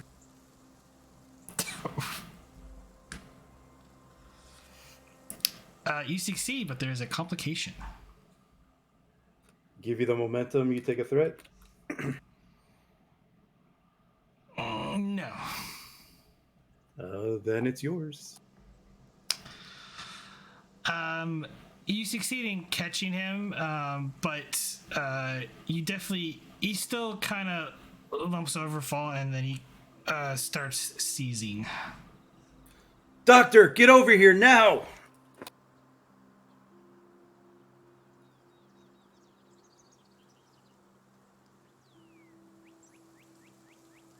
Right. All right, check him out. He's literally seizing on the ground. Emergency transport to medical bay, sick bay. Dr. Martin to 17. Let's go.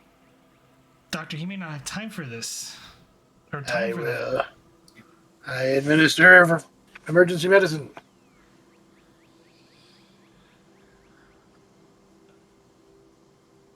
Okay.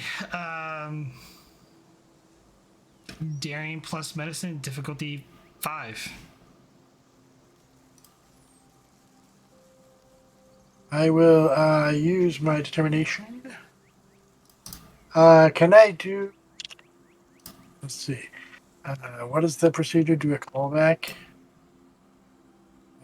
Log entry to help ease suffering? Similar to what the child was going through. He had a That was a surgery. brain thing. That was a surgery that you did. Okay. This is not. I can do a new precedent for this one then. Fine. But yeah, I'm going to use that determination.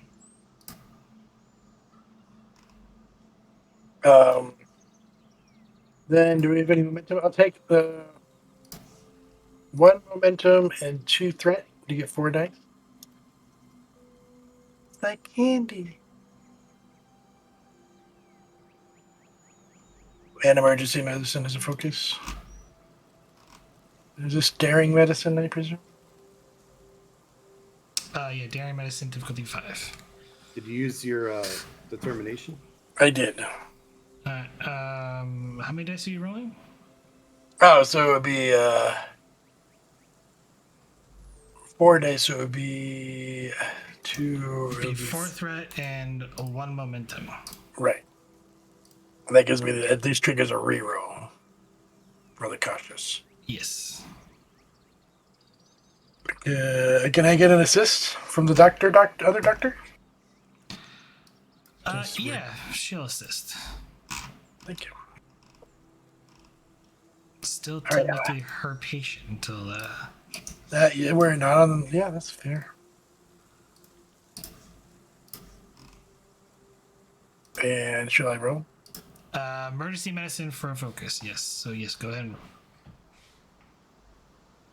roll. Go, doctor. Oh my god, really? Sorry. You have a reroll. Right now you do succeed currently, but there is a complication. That was difficulty 5. Yes, you spent your determination and that's you right. had 6 successes. So All right. Well, maybe we can generate more momentum. Ooh. There you There go. we go. 3 momentum generated. There's a complication. Do you wish to buy it off? I wish to buy it off. Okay. Should Sorry have done about it that. myself. No, just kidding. Sorry, doctor. I did not mean to roll the complication. Just, well, Lies. and then we still have a gain of weight. You managed to stabilize him and get him stable enough, but he needs emergency surgery back on the station. All right, my patient is now in a stable condition. Doctor, you want to come with? Yes. Your patient. Bogle? Coming with? Local to ops, emergency transport directly to sick bay. 5. Well, D6. three to beam up. Yeah, 3. Yeah. Get those 3, and then the other ones can take our leisure time. 3. Who's gonna roll it? We have a transporter chief. No, I'm just Ingalls. don't need to worry about the roll. Zoop zoop. At least make the pretty sound.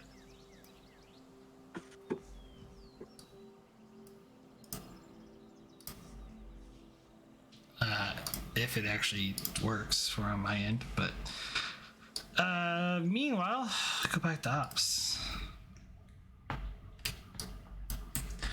I'm assuming you head back up to ops, and this is where you start talking with Captain Morgan. Yes. Oh, Morgan wasn't getting out of bed. Yeah, he's in a wheelchair. A hover chair or whatever. He was gonna make the commander find him. Okay, well. He does have the prerogative of rank. Prerogative. If it starts to stretch too long, I suppose, send a security team.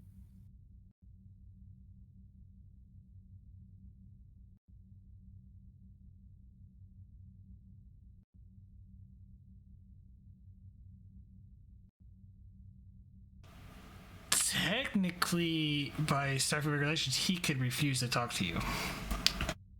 So he's not refusing to talk. He's just saying he's not going to leave the sickbay bed for, injury reasons.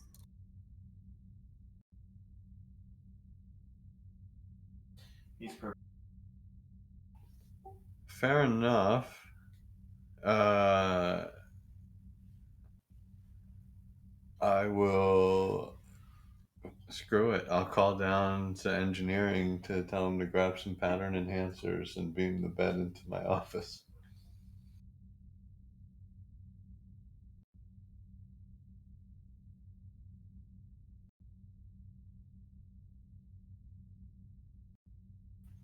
Not on the rug.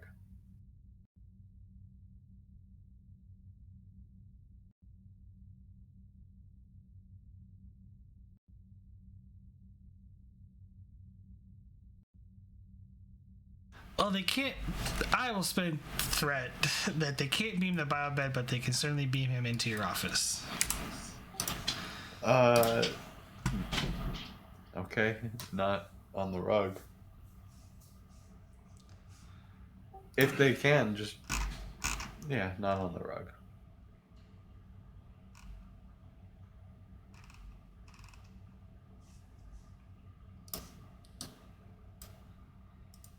And moments later, against Captain Morgan's will, he's transported into your office.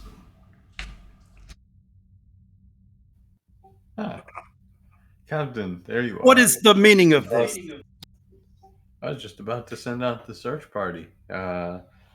Listen, I'm Commander Arif. This is Lieutenant Garibaldi Clinics, and we were just hoping we could take up a few moments of your time in order to talk about the expedition. I would be glad to talk about the incident, but this is very unprofessional, Commander, taking a wounded and injured man from his hospital bed like this. You risk further injury.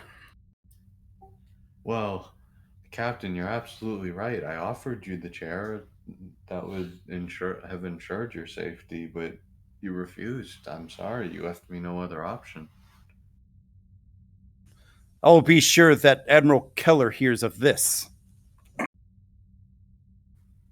Well, that's fair. You are, of course, free to report as you wish. However, like I said, I didn't see any other option in bringing you up here for this meeting. Now that you're up here, anyways, um, would you perhaps like a warm beverage, or cold beverage, or ice chips? Water. Chilled. 45 degrees. Of course, Captain. And I'll get up and uh, grab myself another coffee and grab him his water as I deposit it, I'll say, "This is cup 9, so I'm sure you can imagine how this day is going. So, Captain, if you could, uh, oh, uh, Lieutenant, should should we go through the procedure? Must we? Yes, sir. Apologies, but it is regulation. Captain Morgan, computer, begin recording. Captain Morgan, this is a matter of an official inquiry into the destruction of the U.S.S. Expedition. This recording, this interview will be recorded. Anything that is revealed during this interview could be used in further proceedings with Starfleet. Of course, you have per Starfleet regulations. You do have the privilege of counsel or advocate, if you wish. I am aware of the procedures, Lieutenant. I amended several of them myself. You may proceed. Of course, Captain. And he takes a sip of his water. And in the room with us is Commander Arif, commander of Deep Space 17. I am Lieutenant Garibaldi Quicks of Starfleet Intelligence. Please identify yourself for the record, Captain. You have said my name several times in your recording already, Lieutenant. That will suffice for the record.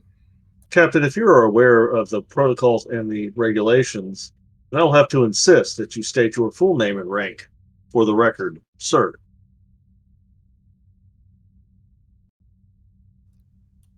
For your record, Lieutenant.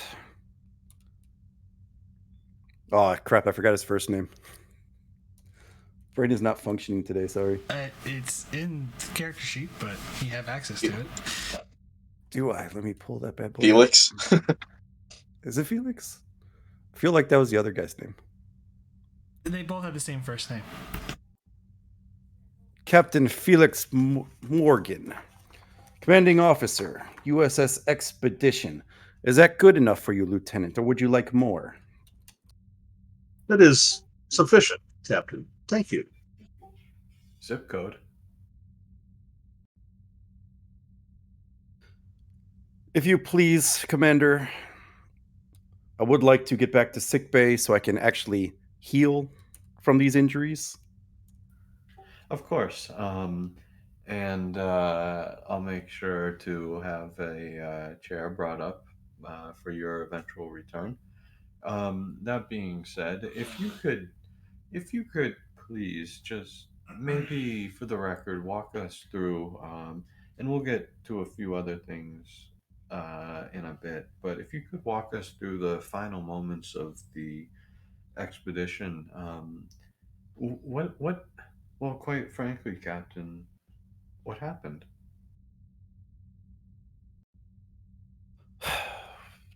The expedition was surveying gravitational eddies near the Ebon Expanse per the orders of Admiral Felix when we run aground on one of those gravitational eddies. No doubt several ships have been caught in such eddies.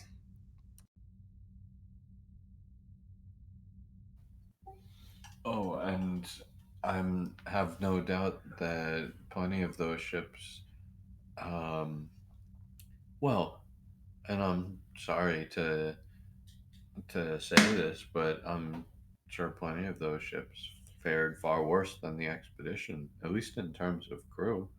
Um, and quite frankly, while I know the expedition took significant losses, uh, quite frankly, much of the senior staff is still here. You are still here. I'd have to say that, well, quite frankly, Starfleet dodged a bullet.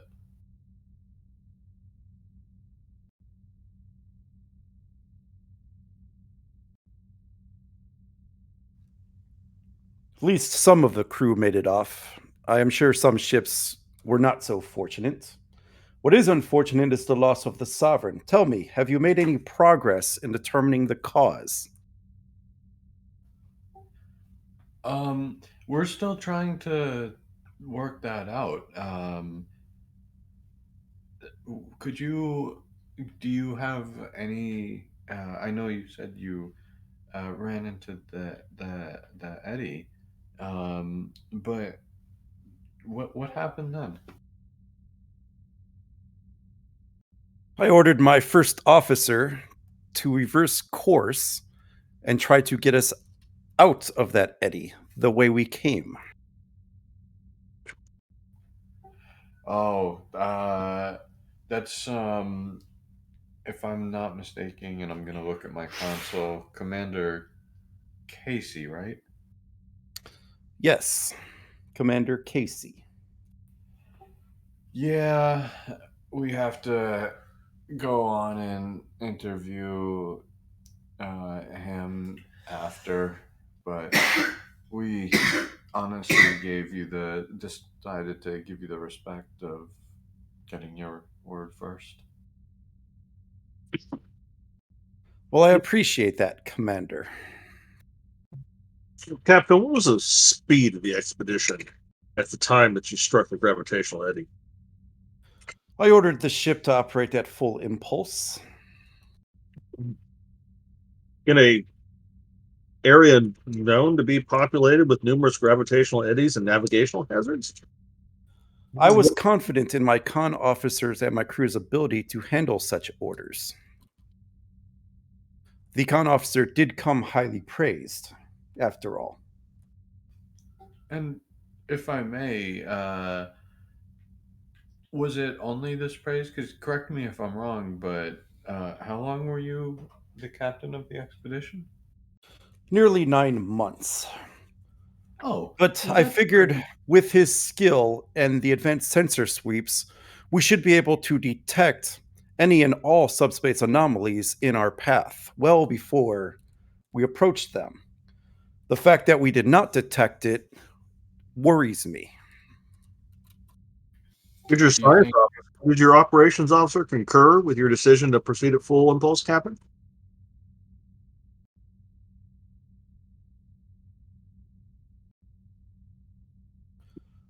I believe both my science officer and my XO tried to circumvent my orders and reduce speed to 1/4 impulse. Circumvent how, Captain? Did they physically alter the controls of the course of the ship? Or did they merely advise you to reduce speed?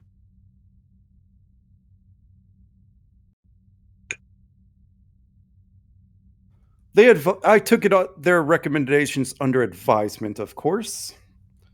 It's what all good captains would do. But my experience, combined with my skills of my con officer and the capabilities of my ship, I determined that we could quickly get the scans done for Admiral Keller and then get the ship back to dry dock for its much needed repairs. Of course, Captain. I'm curious why you characterized this science officer and your XO's advice as an attempt to circumvent your orders. Because Commander Casey has done nothing but try to circumvent my orders. The entire time I have been in command. Circumvent or question?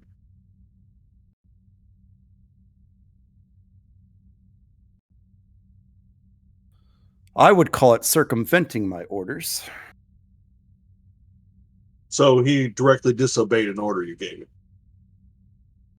or did something contrary to orders that you gave him, sir. I believe so. Perhaps not in this event, but in the past service, most definitely. Can you provide an example that can be verified in your logs where the commander directly disobeyed one of your orders? Of course. Has to do with the state of my engineering team. Please explain, sir. As one of my training methods, I like to give control of certain aspects of my ship's duties to my first officer. After all, Commander Casey is not the only officer that was fact-tracked for the captain's seat. I have trained others in command. And I gave the duty of engineering to Commander Casey.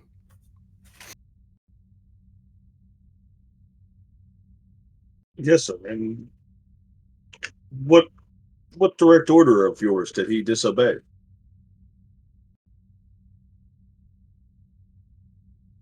I have not once received any reports from engineering, so I assumed all was well with my engineering department. You seem to imply that was not the case, Captain.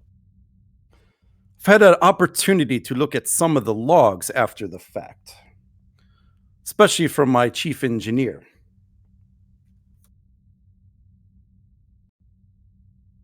Yes, sir.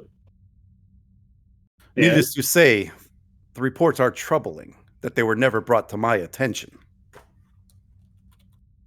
Such as? I believe one report mentioned EPS relays needing to be replaced several times.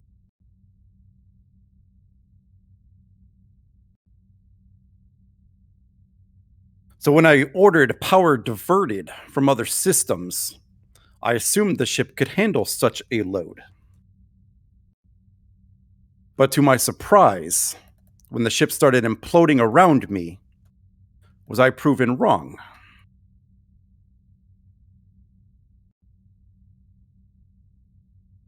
So is it your belief, Captain, that these EPS relays that needed replacing were directly responsible for the loss of your ship?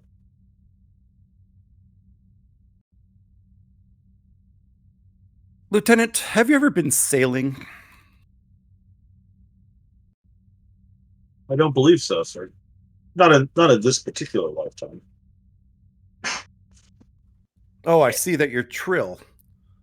Have any of your other past hosts sailed on an ocean ship? Similar to those of 18th century Earth. No, sir. Well, one of the many scenarios that we like to run as sailors is what happens if your ship runs aground on a sandbar or on a coral reef. How to put this in terms you might understand? The gravitational eddies are like a sandbar. Now, what is the best way to get unstuck from a sandbar?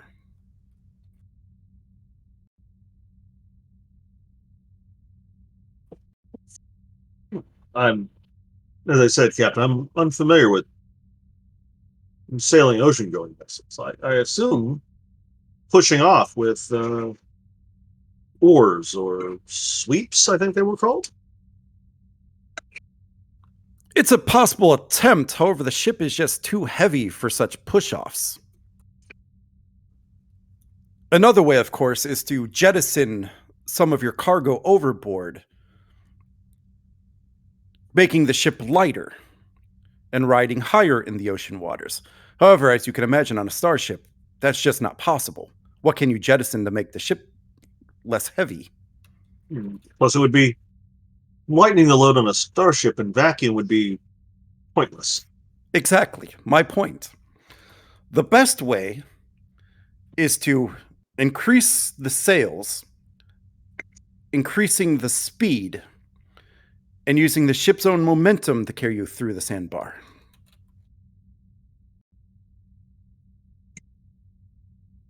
And so, from my experience, not only as a captain sailing the ocean's blue, but as a starship captain many years experienced, one of the best ways to get through what I would like to call a ship being anchored in space is to increase the power to the engines and force the ship out. Now, a ship as fine as the Expedition should be able to handle the stresses of that. And so I ordered the engines full powered, reverse, back the way we came. And when that initially didn't work, I needed to build more speed. I needed to add more wind to my sails. So I ordered power diverted from other departments. Again, had the ship been adequately repaired, or the captain informed that this was not the proper course of action, then maybe I make another decision. But I make decisions with the information I have at hand. I assumed my EPS relays would be enough to divert power to my engines. I was fed false information that proved to be disastrous to the ship. And so the need to replace these EPS conduits were in neither your XO's logs or your chief engineer's logs?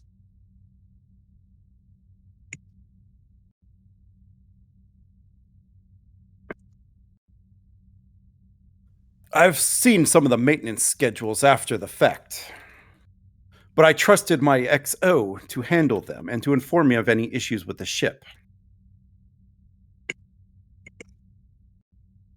Oh, yes, sir. Well, that's one of the duties of an executive officer, of course. What did the during your most recent your last staff briefing before the accident? Did the chief engineer or the executive officer make any mention of a need for, say, fresh EPS conduits? Perhaps a need to resupply? Of course, our ship was well overdue for a resupply and some minor repairs to some of the ship's systems. However, this mission from Admiral Keller took precedent over that. But I was promised a dry dock as soon as this mission was complete.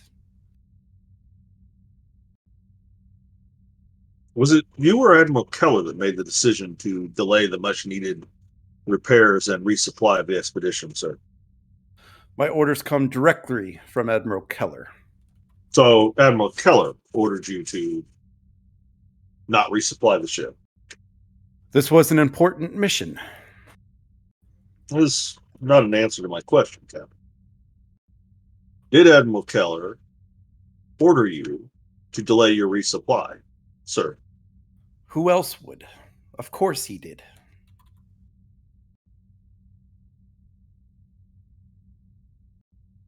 What start date did you receive those orders, sir?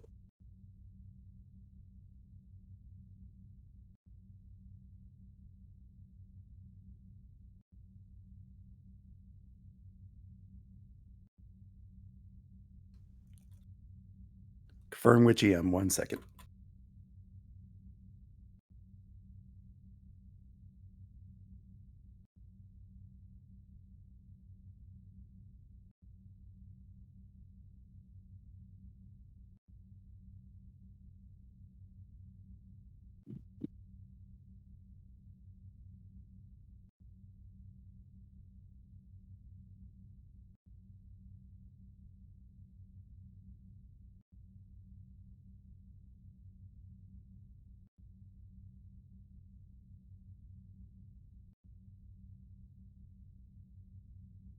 57025.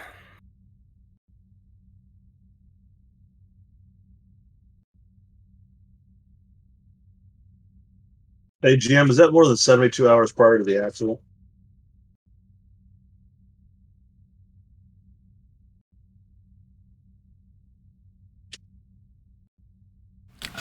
Yes. Oh, gosh, Commander Arif, I apologize. I seem to have interrupted for one question and got carried away. Wish No, to- of course, Lieutenant. It's the sign of a good mind. Would you like to continue for a moment, sir? Captain, I'd like to honestly talk to you a little about I'm sorry, a little bit about the circumstances behind your being assigned to the captain of the expedition. Maybe you could tell me a little bit about yourself beforehand. I know the Sovereign is, well, quite frankly, a wonderful ship, and we should all be so lucky to be able to command one of those at some point. They are fine vessels.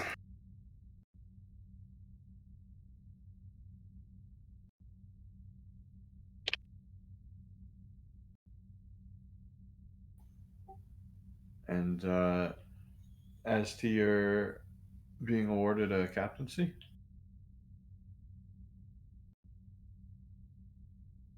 What do you want to know about it, Commander? I guess any tips you may have, because, like I said, that's an impressive vessel, and we should all be so lucky. You just gotta put your dues in, Commander. I spent several years as an XO. Several more years working under the Admiralty during the Dominion War, coordinating fleet efforts, of course.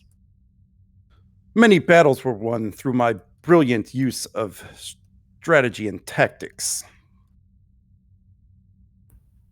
That's quite the impressive resume, Captain. I have had a long and storied career.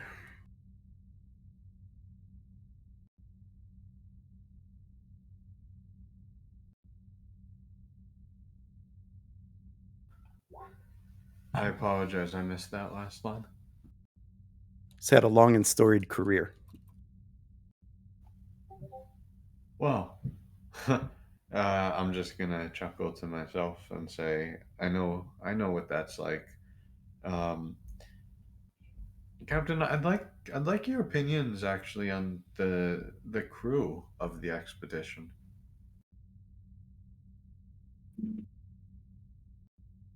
My initial impression? Let's Lack start of there, and then let's go to your current. lack of discipline. I noticed that the crew, especially the senior officers, may have been a little too friendly with their subordinates, to the point where I felt that they were engaging in dangerous fraternization. Now, if I may, Captain, simply because this is something that could be rather serious, do you have any direct proof, or is there simply rumors and innuendo behind this?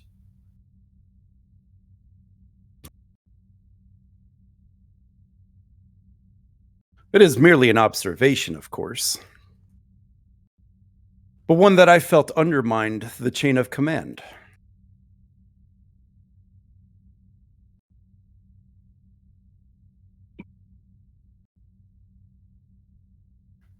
Well, that's certainly true, sir. Um, Looking at the lieutenant, um, I'm going to say, do you have anything else, Lieutenant?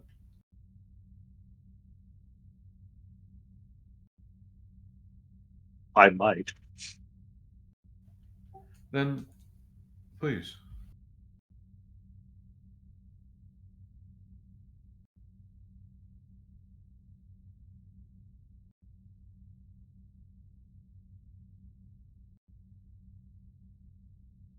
Hold on, I'm awaiting an exposition dump from the GM.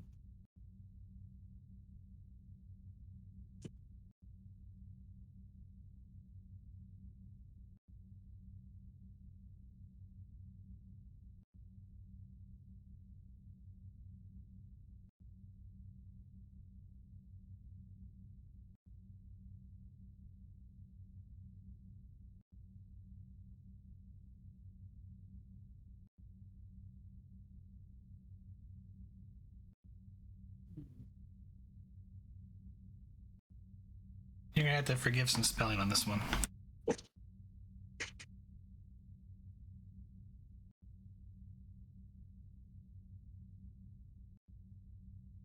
I only grade on spelling while I'm at work.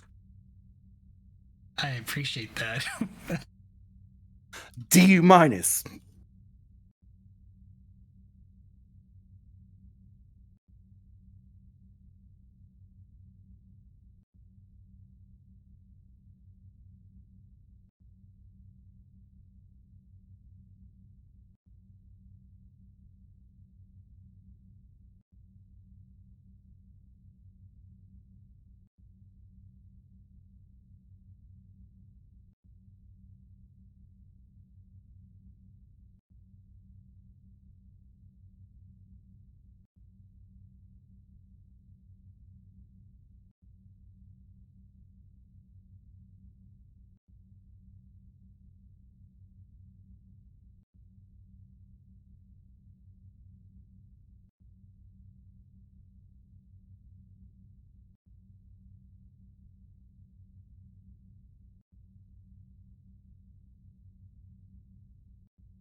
On the can I just ask questions rather than typing them? Sure. On the date the admiral delayed the resupply, were they already past their due date?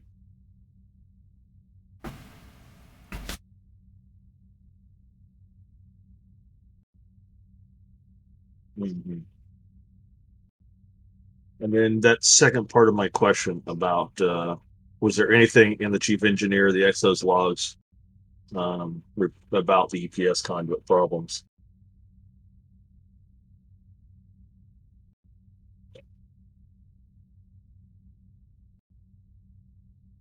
Particularly anything from either of them reporting that to the captain. Well, that's was that over there.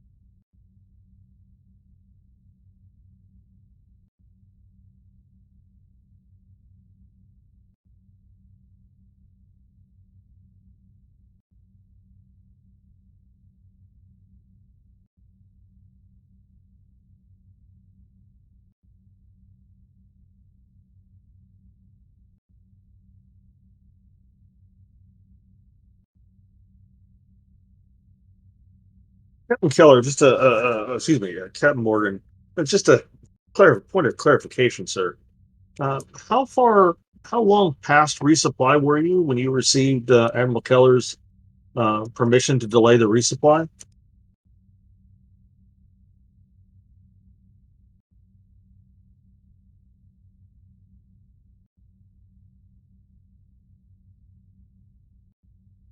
Sorry, I need clarification. Approximately 1 month. At that point, why the delay in the resupply, sir? Again, I was trying to finish up this mission for the Admiral. And then we would be able to take the time to head to dry dock, to resupply, to conduct repairs, and to give the crews the much needed shore leave.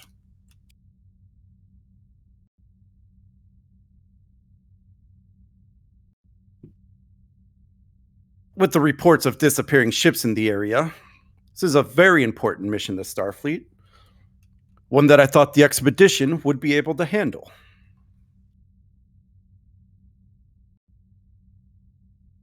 In your opinion, Captain, other than the issue that caused the ultimate destruction of the ship, what other problems were you having on the expedition?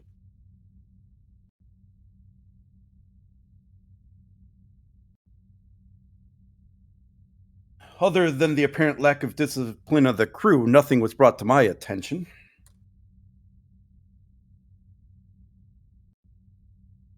Could you expand upon lack of discipline among the crew, sir? Well, like I said, I mentioned the fraternization that I thought undermined our chain of command. But I always felt that the crew could not handle my command style. I felt that some of them were not up to the task of serving under such a distinguished captain such as myself.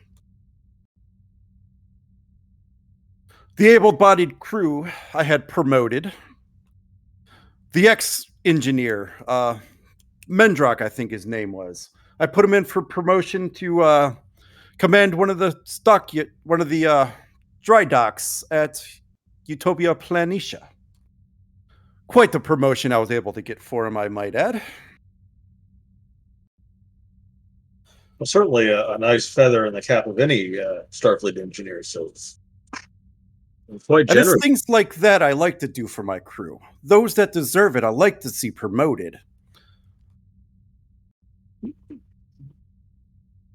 Starfleet thought a few of the crew were destined for command.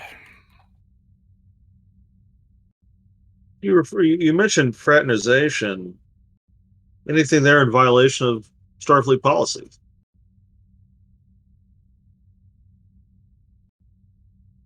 Nothing that I would call a violation of Starfleet policies. If it had, I would have disciplined it. But I'd have noticed that in a pinch, this undermining of the chain of command would lead subordinates to potentially question the orders of their superiors. To think of their superiors more of a friend instead of somebody giving orders.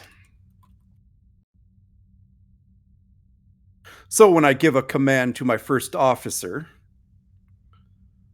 I should expect that that command is followed to the letter and quickly, not met with a friendly, "Are you sure?"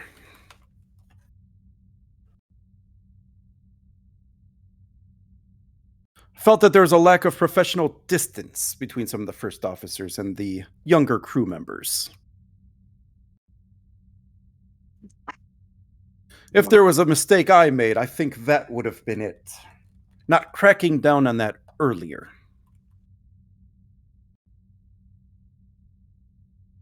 But you'd eventually crack down on it, sir. Of course I would have. A ship can't operate if the subordinates are questioning the commands of their superior officers, now can it? Imagine the chaos that would exist on this station if, let's say, your XO decided to circumvent your orders. Oh, the XO would never do that, sir.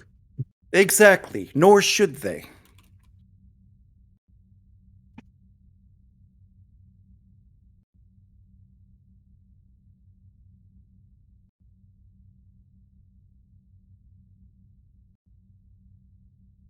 How would you characterize morale aboard the expedition during its final week, sir?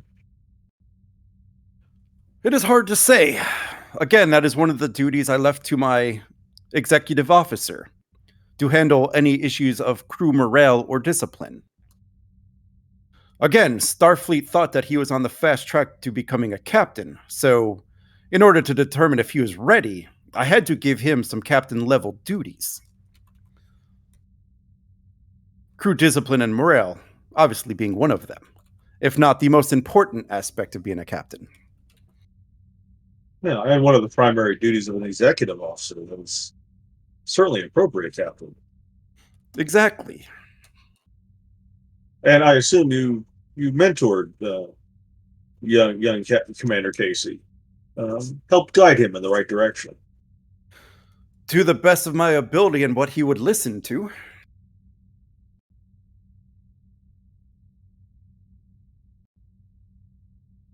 Casey tends to be rather headstrong at times. Thinks he always knows what's best. You know, generally good qualities for a good XO to counterbalance the captain. But when it's crunch time and orders need to be followed, you need to ensure that they're followed by everybody. And that's where I thought the fraternization and the level of friendliness came in. Instead of treating the subordinates like they should be, like they are subordinates, he treated them like friends. In an emergency, it just doesn't work.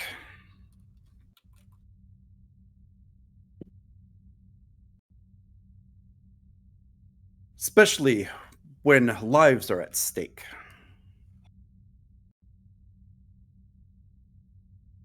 Well, that would be unfortunate if proper orders were ignored during a crisis.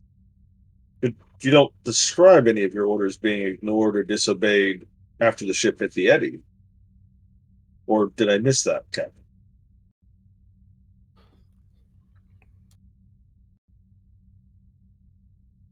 There was question about me rerouting power to the engines to try to get out. It was to the point where I had to assume control of the con in order to ensure this happened. If you're looking for an example, there it is. Why would the captain feel the need to have to take the con to ensure orders are followed? They should be followed. What was before you took command, before you needed to take command of the con station, Captain?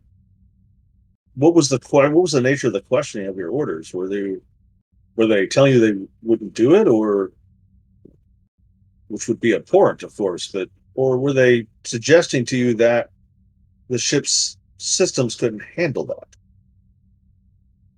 As far as I knew, the ship could handle it, but it was the hesitation at my orders. Remember, we're racing against the clock here. We're stuck in an eddy. We don't have time to delay.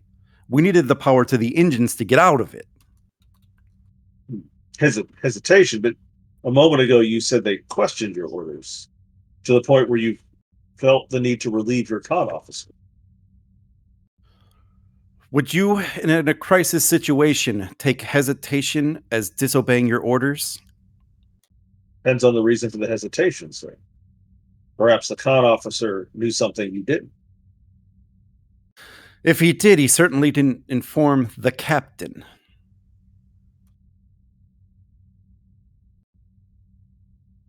Well, that is unfortunate. Indeed.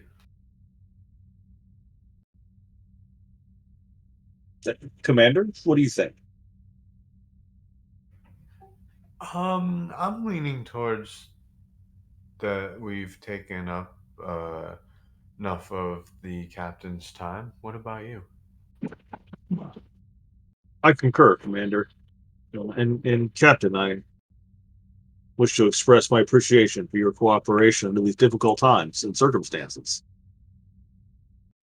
Not at all, Commander, Lieutenant. And I'm happy to see that our meeting has managed to bolster the respect that we have for each other. We seem to be on much better terms now than at the start. I was just taken a little aback by the sudden appearance from my hospital bed to this chair. Oh, that's of course understandable. Well, certainly, Captain, you can understand when the commander of a station, someone refuses a an order or request from a commander. I did not refuse to come see you. I was merely concerned about my health and my ability to get to your office. I thought you would do me the courtesy of coming down to sickbay and conducting this meeting there.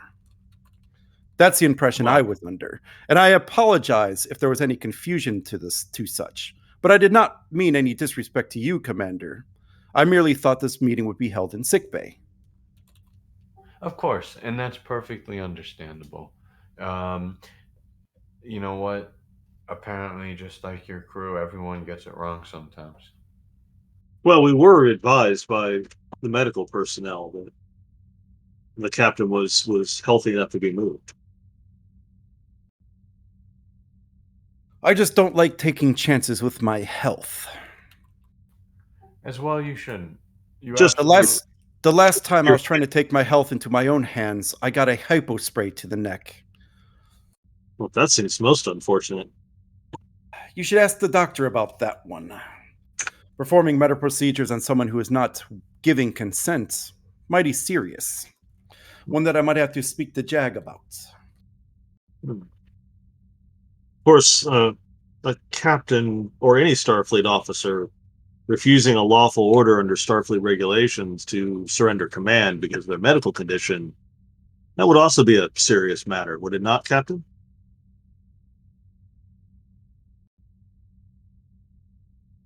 Of course, if I felt my health was failing, I would agree with you. Except that decision is not a captain. Starfleet regulations are quite clear that particular decision is made by a ship's chief medical officer and not her captain.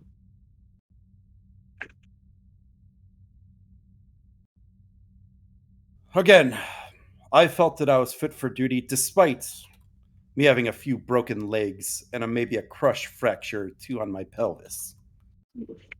Well, of course, Captain, but as you have indicated, you are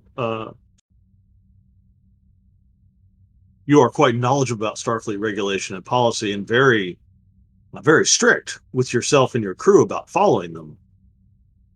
Right? Of course. What does Starfleet policy say about a chief medical officer's authority? If he has reason to remove me from command, I would of course follow. But this was not that. This was them blaming me for the destruction of their ship. So I understand it, Captain, you were suffering from two broken legs, a dislocated hip, a ruptured spleen, and 3 broken ribs. Certainly a condition that would immobilize a Starfleet officer, particularly the broken hip and the legs. And I might have been banged up, but my mind was perfectly capable of functioning. And if my mind is still working, and if I'm still conscious, I could still give orders. The doctor decided that he no longer wished to follow my orders, and thus forced a hypospray on me.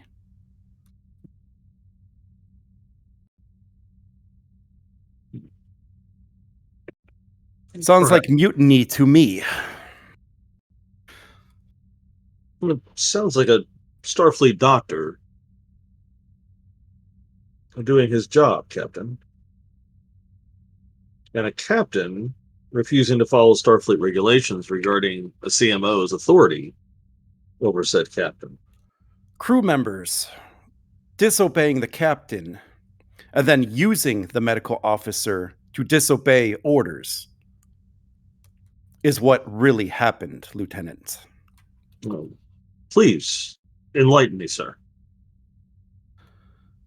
Commander Casey and the science officer Nadan thought that it would be better to leave the safety of the escape pods and the emergency communication equipment to travel 2 kilometers to a series of caves.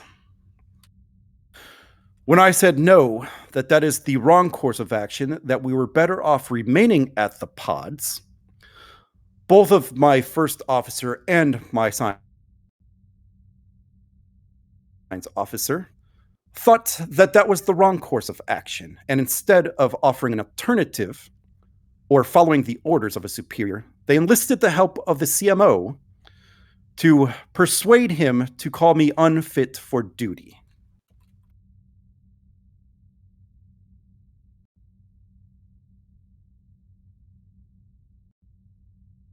That is, if accurate, that would be a serious matter, Captain. We'll be Very serious. sure that the Judge Advocate General's office is informed. I will, once I've had the opportunity to properly heal. And I'm sure under the care of Dr. Mountain, he will be, what is the human phrase?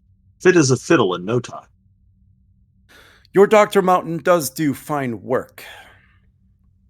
He informs me that in a few days I should be almost back to full functioning.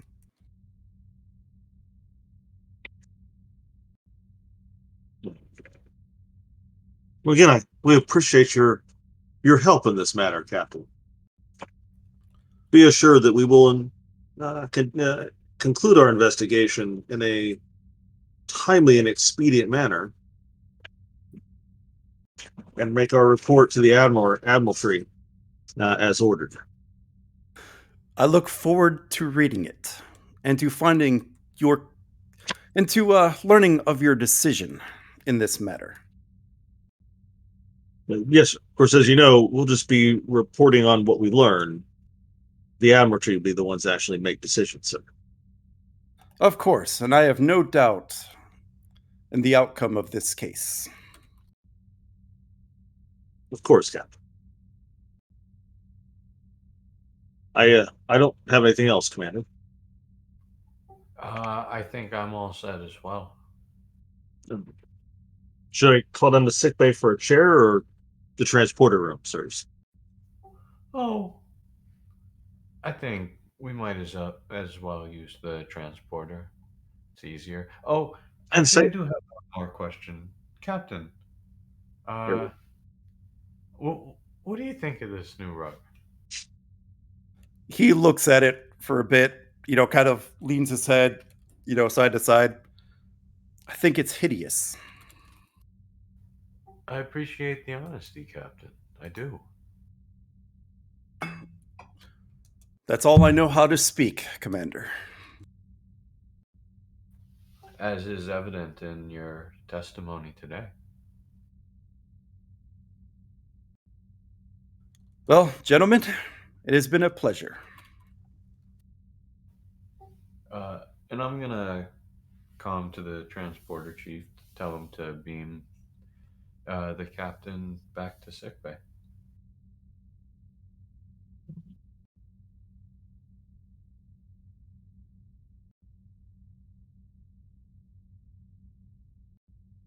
Computer, Whisk. recording off.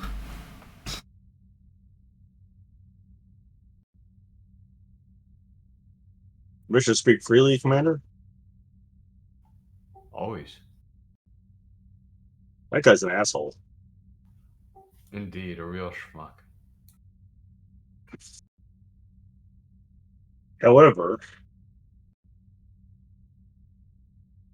some of what he said can be verified through the logs. Well, then I suggest instead of sitting here and disliking him, we verify it. By my count, we've got about at least a day and a half left. Yes, sir. Well, I can tell you that Admiral Keller did give that captain permission to delay his resupply mission. Well, why don't we bring Keller in here? And I should also add, sir, that I could find nothing in the ship's logs, at least at their last download. I couldn't find anything in the engineers or Commander Casey's log showing that they had informed the captain of the problems with the EPS conduits. Well, let's put that in the pocket until after we talk to the admiral, and then maybe bring Casey back in here. Yes, sir. I'll, as I like to do when Admiralty are in the room, I'll stand quietly in the corner, sir. That's probably for the best.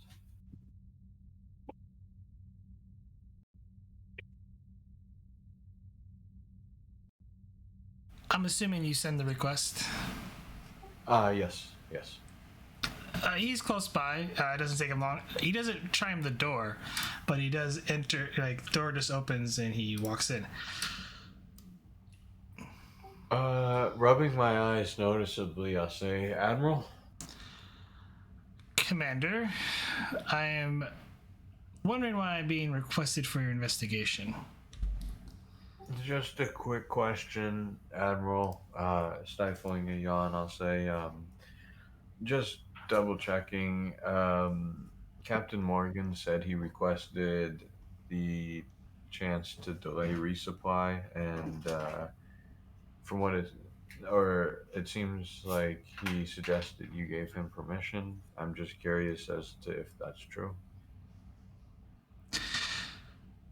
The Expedition was the closest vessel at the time to begin to investigate the strange phenomenon that was brewing around the outskirts of the Ebon Expanse. I asked Captain Morgan if he could spare the time to initiate a survey on it, and it also asked him if his vessel was still well supplied and they were up for the task. He gave my assurances they are, and I okayed the delay of the resupply based on what information he gave me. If I'd known there was a supply issue and they were having problems, Commander, I would have ordered the expedition immediately back for resupply and then back out there.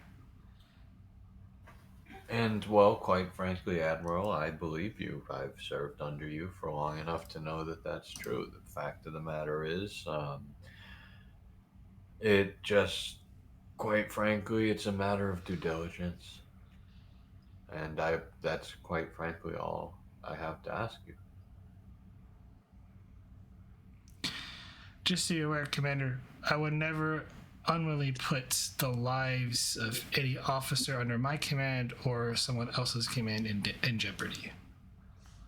Admiral, if you think for a second I have any ill feelings towards you in this investigation, well, no offense, but I believe you should visit Dr. Mountain and get your head examined. I have served under you, and I have absolutely no no qualms about your part in any of this.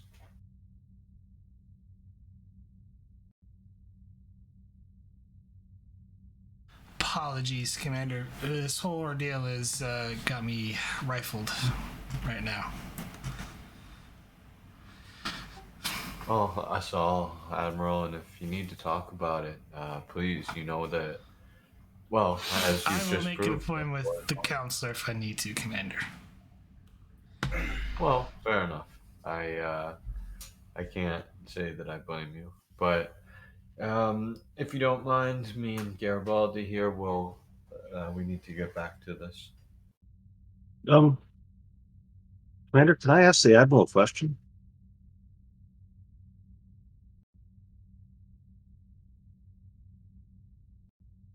Sir? Of course. Admiral, you got any suspicion or idea of who ordered the rush job on this inquiry?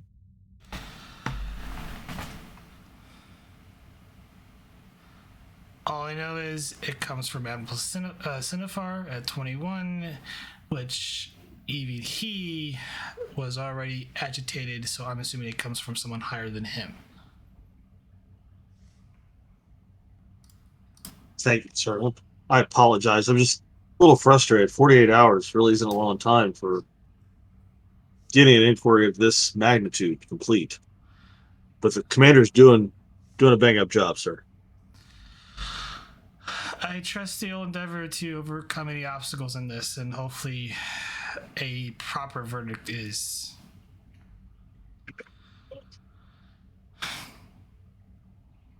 rendered on this mess of, well, this debacle. Gentlemen, if you don't mind, I have a lot of things to deal with. Good luck. Be well, Admiral. And he walks out.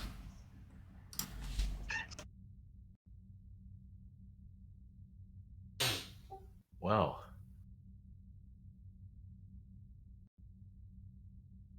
Commander, I think it comes down to whether or not Captain Morgan knew how severe the supply problem was on the expedition, sir.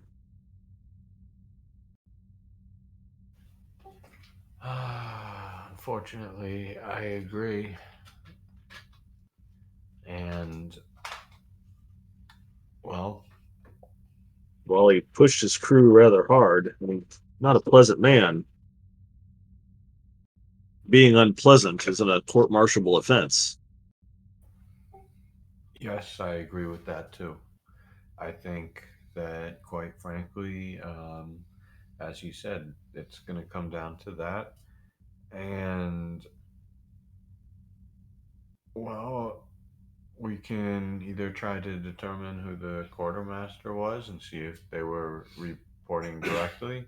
We could see if their XO knew, or we could just randomly beam the captain back in and ask him this question, just to keep him off balance.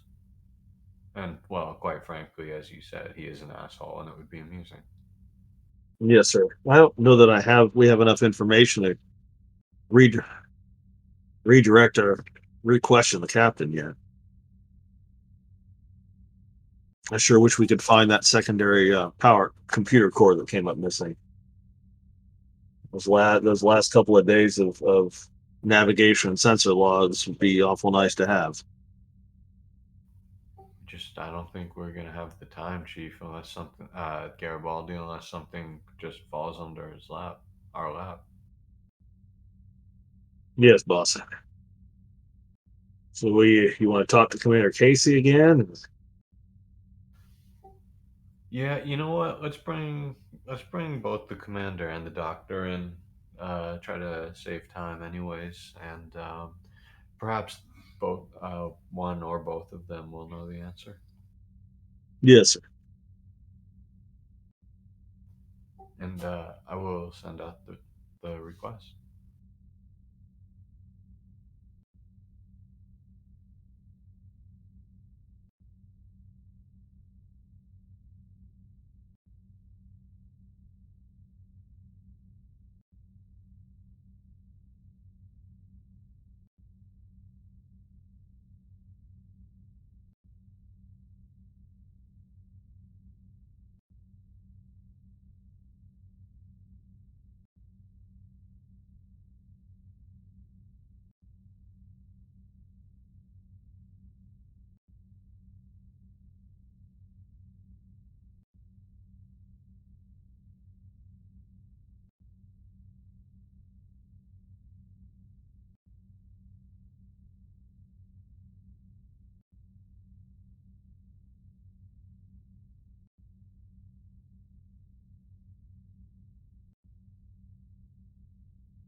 You getting Casey up there? Yes, and the doctor if he's here. You would only want to interview one at a time. Unless it's for, All right. yeah. Fair enough. Then Casey, it shall be first.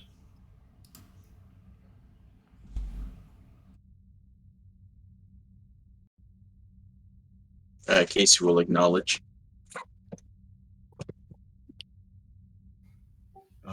Please enter, Commander. I'm sorry to call you back so soon. It's not a problem. I hope you've made good progress in your investigation. We have just a quick and simple question for you. It seems that around the time you were sent to the Ebon Expanse, it seems there was an issue that, as I think, well, as you may or may not have been aware of, there that you were definitely low on supplies, correct? Yes, a supply run was delayed. Commander, allow me to skip to the main point of the issue. Was the captain aware of how low your supplies were when the supplies were delayed? The captain had any information that I had. Understood. Did you have any conversations with the captain about the levels of supplies? Of course, we held our regular briefings in his ready room. Were you concerned about this?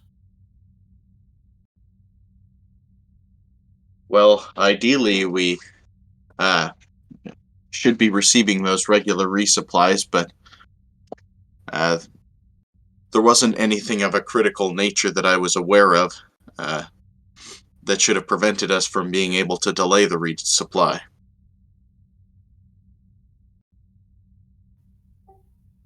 Understood. Lieutenant? Oh, yes, sir. Commander Casey, can you recall a specific time where you told Captain Morgan uh, about problems with the EPS conduits? I understand that he at one point put you directly in charge of engineering. I was never in charge of engineering, but I was receiving engineering reports as per my duties as XO. You'll have to clarify further on the issues with the EPS conduits. Yes, sir. I was reviewing some of the engineering personnel's logs and speaking to your Lieutenant Knight, I think her name was, that it seems that they were repurposing EPS conduits, possibly from other areas of the ship, and repairing them fairly constantly. One of your engineering crewmen's logs claimed that he was working over 90 hours a week. Well, I would certainly believe that members of the crew were working very much overtime hours, although I'm not aware of any particular modifications that were made to the EPS conduits. No reports that I received from the chief engineer indicated that any such significant work had been done. So you're saying you were unaware that there was potential issues with your EPS conduit system? That is correct. And to clarify, my duty as executive officer was to receive reports from the chief engineer. Engineering is the domain of the chief engineer, and it would be outside of my scope of responsibilities, and I would say improper of me to meddle directly in the affairs of engineering. Certainly, Commander. I didn't mean to offend, sir. At any time, did the chief engineer notify you that he was having issues repairing the EPS conduits? Certainly not. If such a report were made, that would have been a major part of my report to the captain, and I certainly would have remembered it. Yes, sir. By the way, Commander, you read the impression that your chief engineer was an apologist for the captain, maybe trying to smooth things over with the crew concerning the captain? I'm being honest, I didn't serve with her very long. I can't really testify to the personality of the and intentions of the chief engineering officer, but from my experience, she was relatively competent. Question for GM: did she die? She died. Essentially, the explosion engineering. Yep. Of course, she has since now, or she was killed in the tragedy. Yes, sir. Most unfortunate. Um, Tell me about when the escape pods arrived on this on the planet where you were marooned. Was there ever a discussion between you and the captain regarding leaving the escape pods and making out for natural formations on the planet? The captain was barely injured and barely conscious at the time of our landing. Myself and Lieutenant Nadan began immediately to conduct reconnaissance of the area. As you are likely aware from the logs, the temperature was extreme and our chances of survival were extremely slim. The pods didn't have the heat and supplies needed to sustain us, and by conglomerating our resources together with the other pods, our chances of survival were better. You explained this to the captain. Explained this to the captain after we finished our reconnaissance and found the location which I believe to be most suitable to establishing a camp. The series of caves, was it? Yes, that's where we ended up taking shelter, and we explained before setting out to establish the camp there, we informed the captain of our intentions. Yeah, how did the captain react? The captain believed it was suicide to leave the pods. I believed it's suicide to stay. In the end, he did not seek to prevent us from leaving the pod, but sought to remain himself.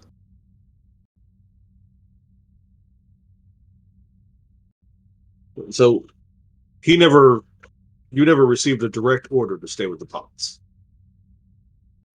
This is correct. Frankly, I don't think the captain ever cared whether I lived or died.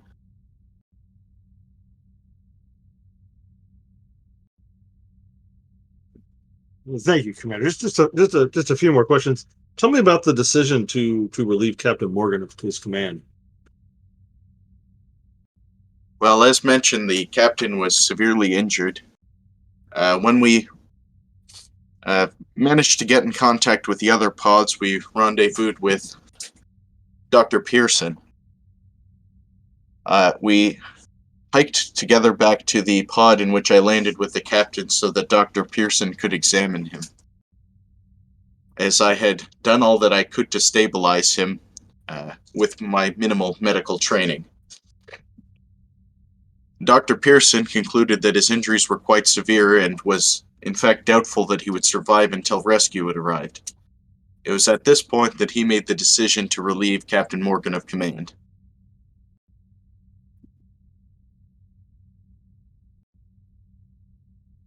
How did the captain react? Well, the captain was furious and said that that we were under his orders. Of course, this move, according to Starfleet regulations, was entirely kosher. The chief medical officer, in his best judgment, believed that the captain was unfit for command, and I tend to agree. He was severely concussed, incapable of movement, and had no chance of survival if it wasn't for the fact that we kept him resting for the entire duration of our stay on the planet.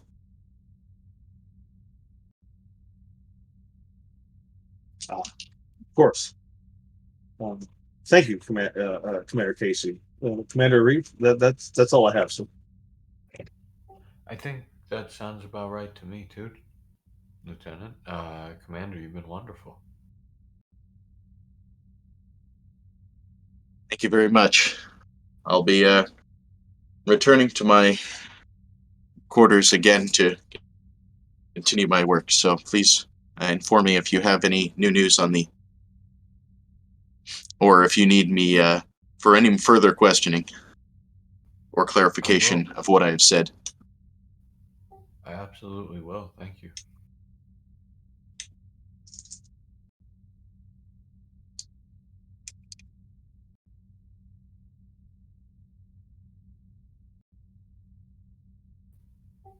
Well, what do you think, Commander?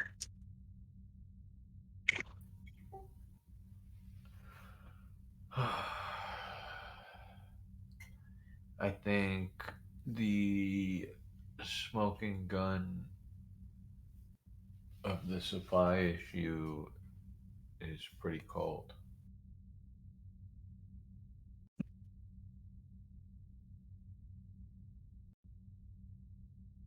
Yes, sir. And other than a mention in the chief engineer's log about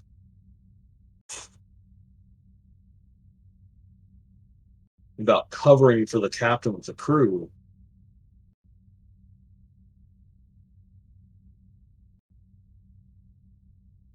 the problem is the engineer.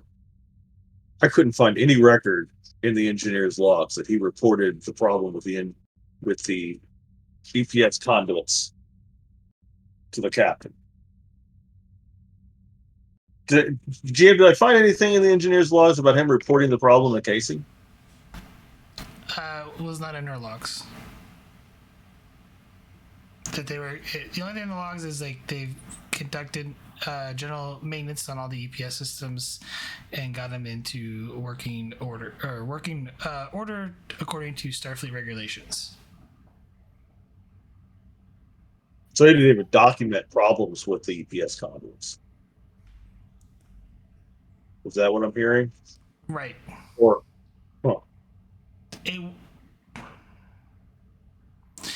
it's not documented, but it's hard to. It's really one of those things like you have to gauge on whether or not it's all it is the EPS conduits. They were. It's not even know that there was a problem. It's just know that they're under general maintenance. They've been applied to their regular maintenance cycle and repaired with accordance to Starfleet regulations. That would be it. Well, I will be honest with you, Garibaldi. It seems like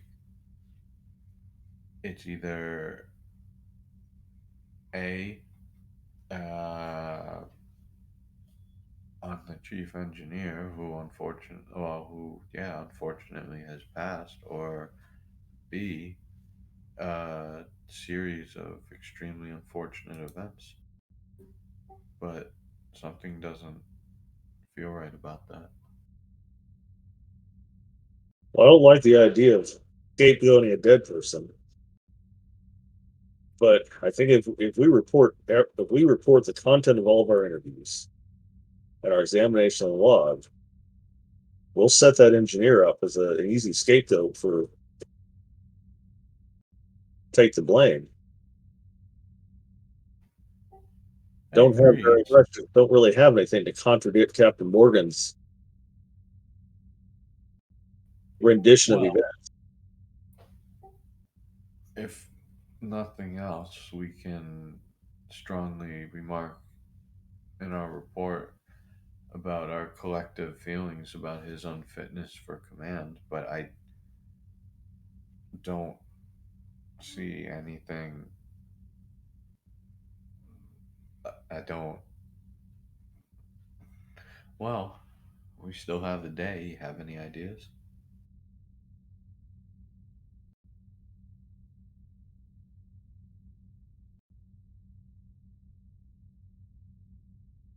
I don't know, sir.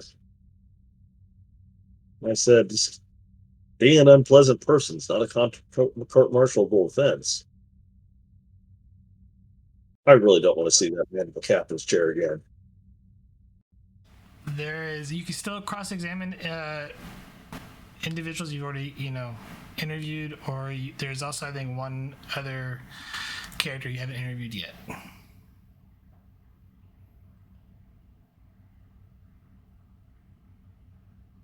The only one I can think of is Coda.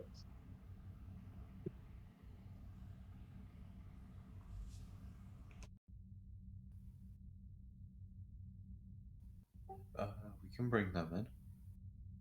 I mean, I feel like we are. I do feel like I'm missing something. Indeed, it seems like the the answer. It seems like we're at the answer that we're supposed to find. There's also other crew logs too, so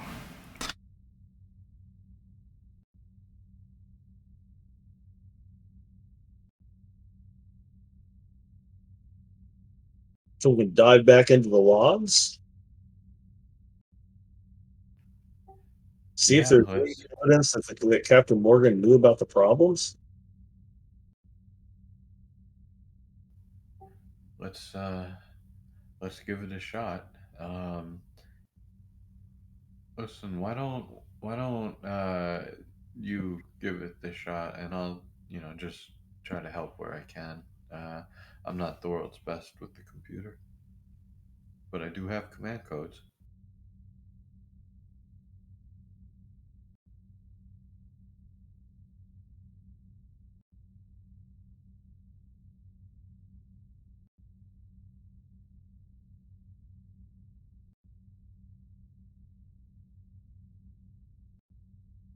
Okay, what do we want to listen to logs for?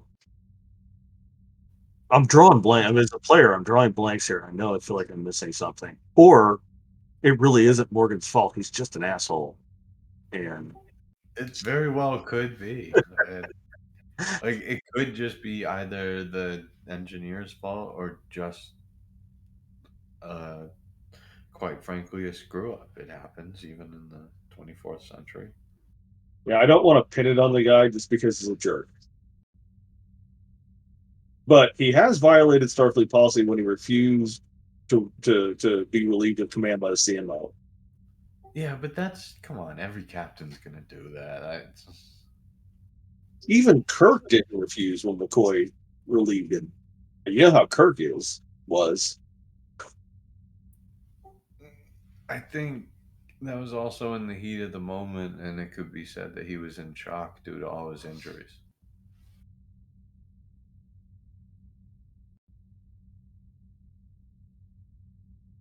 And I don't like that, he has two of his officers tell him to drop the ship down at 1/4 impulse, and he pushed ahead anyway. That was a poor decision, if nothing else. That was a It poor was decision a, that cost us the expedition. it was, but it's not a hanging offense. It led to a terrible situation, and I fully believe that Commander Casey was correct in the situation, but it wasn't. It was his call. It was the captain's call to make.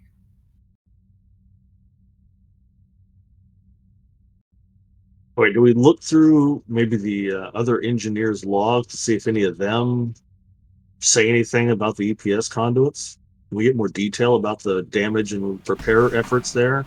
Something that's not in the chief engineer's log? are you looking for like repair stuff or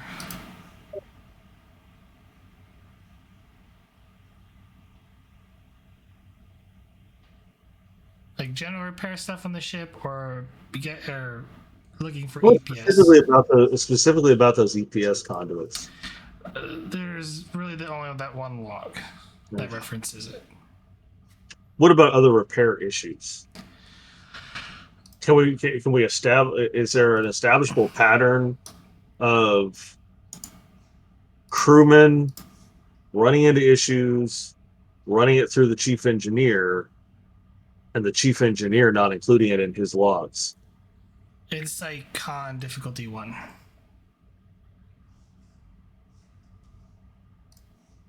I hate it when all this insight con stuff. Research for a focus. Yes. Spike computers con. Sorry, you have to navigate your way through the logs. It's con I roll. understand. It's just con is like one of my worst attributes. Hey, you gain momentum. Could I possibly assist? Sure. Oh, I still have. Did I get? I should have this other task where I spent my determination. Shouldn't I have picked up 2 momentum from that?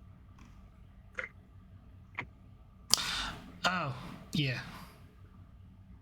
I every once in a while I would go, hey, I need to ask Prax about that, and then we do Yeah, something. no, I was multitasking at the time. I apologize. All right, so that's 1 momentum assist from the ship. Yes, computer's gone. Oh, I keep calling it the ship, and it's a station. Yeah, station. Here's Starship roll. And the ship is helpful. I will read you the log.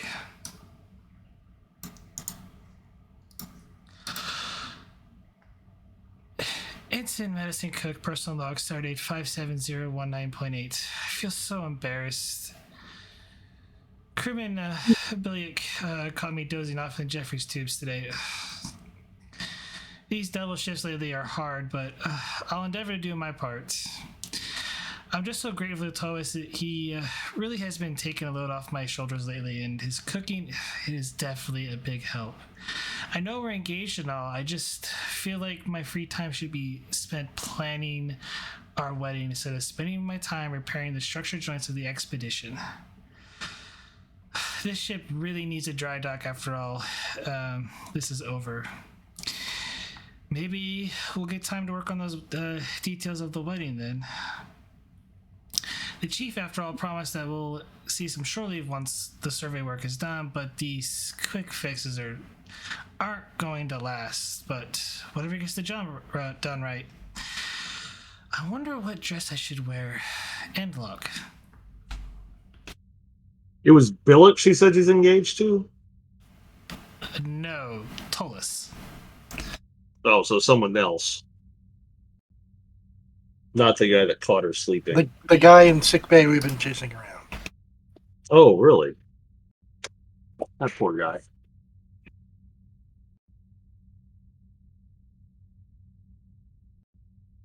Aha. Now I can spell that one guy's name. I was way off.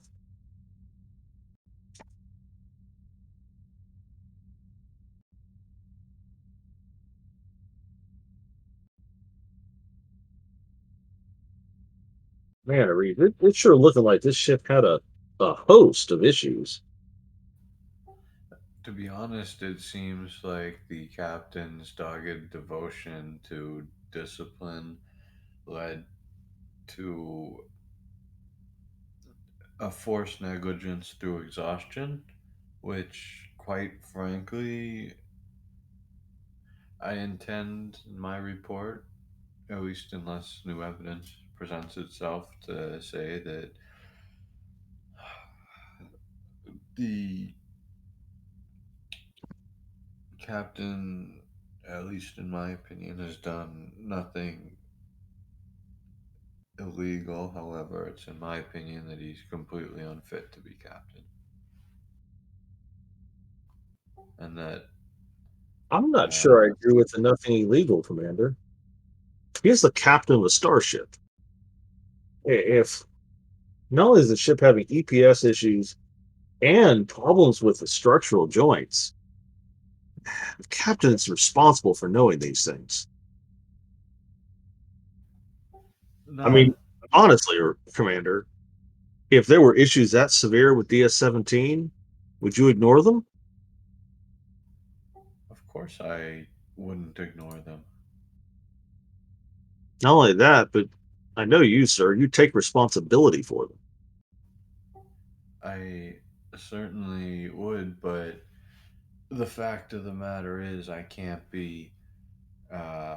It can't be assumed that I go down and check every strut and every Jeffrey's tube myself.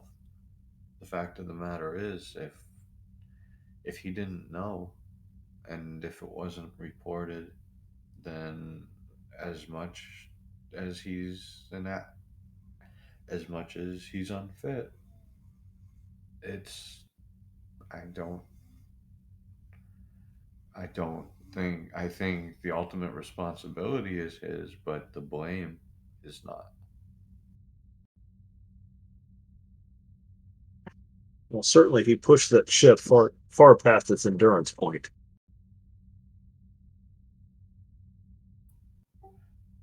That he certainly did. He pushed the crew past their endurance point, and well, that is what caused the ship to go past its endurance point. Well, do you want to But talk to that security chief?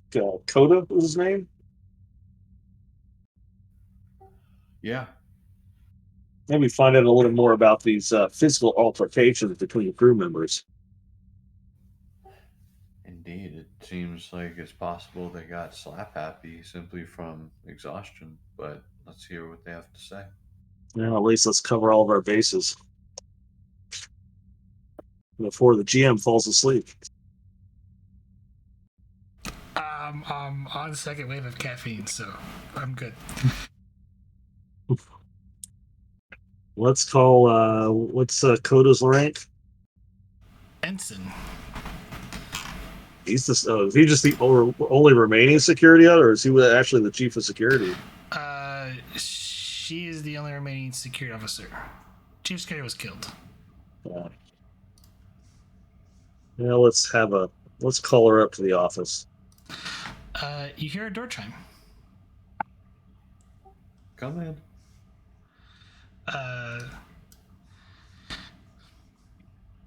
Ensign Koda Iwau reporting as she speaks up.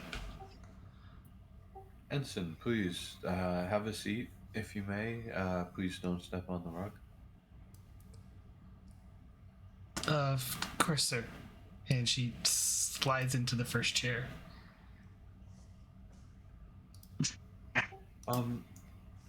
Ensign, if you don't mind, we would like to know just a little bit more about the past several months aboard the expedition and what daily life was like, not just for you, but the average crew member.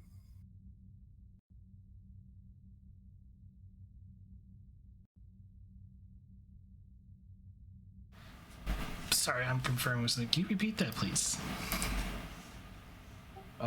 Ensign, we were hoping to just take a couple moments to find out from you what, over the last several months, your daily experience was aboard the expedition. Essentially, what life was like. Can I be frank, sir? I would appreciate nothing more. A living hell. This is due to.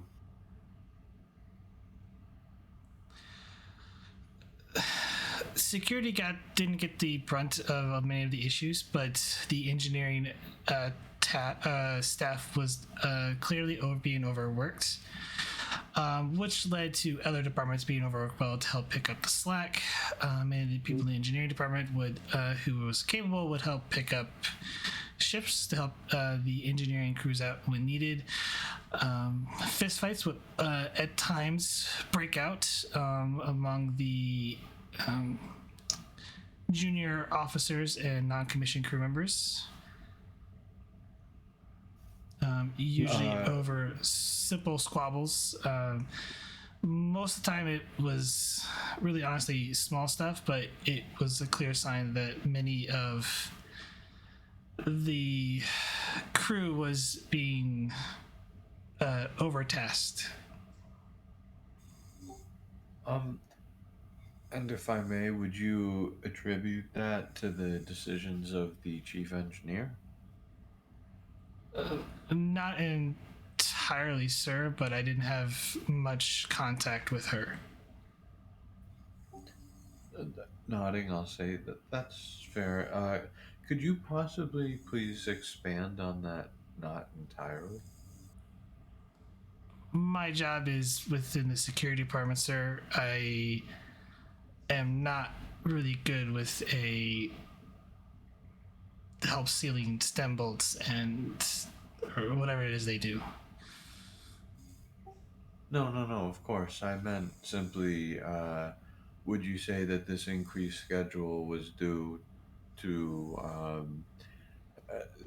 the chief engineer, or The the situation warrant the extra work? I suppose was my question. I am aware of an incident that happened in sick bay,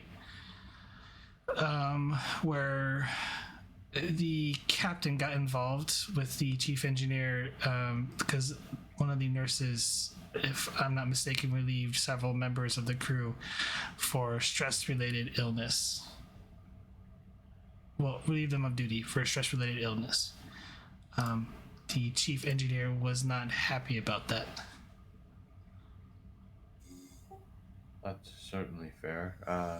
Looking to Garibaldi, I'll say, and this is Garibaldi, and do you have any questions, Lieutenant?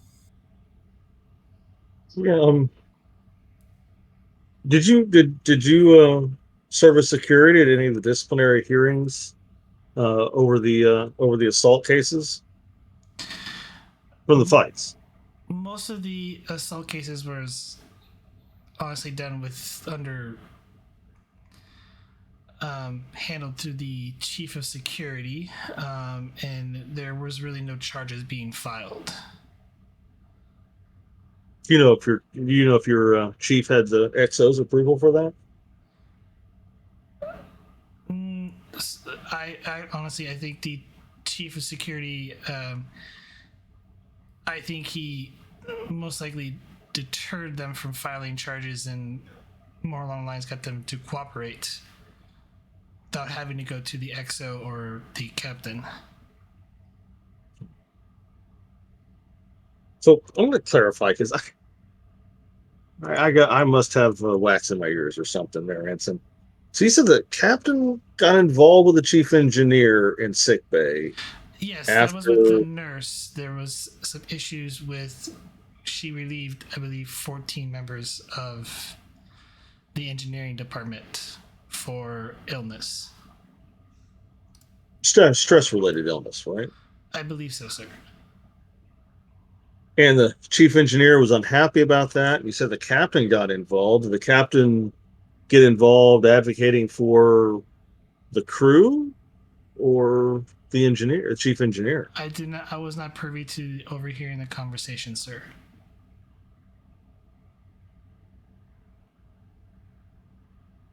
Was the doctor around at the time? I do not believe so, sir.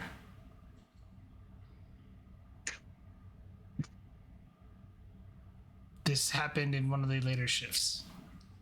Of course, of course. This damn theater. How long did you serve with the expedition, Ensign? Since the expedition first launched, actually under the original ship name, the U.S.S. Monarch. So you served with Captain Prax before Captain Morgan, then? Yes.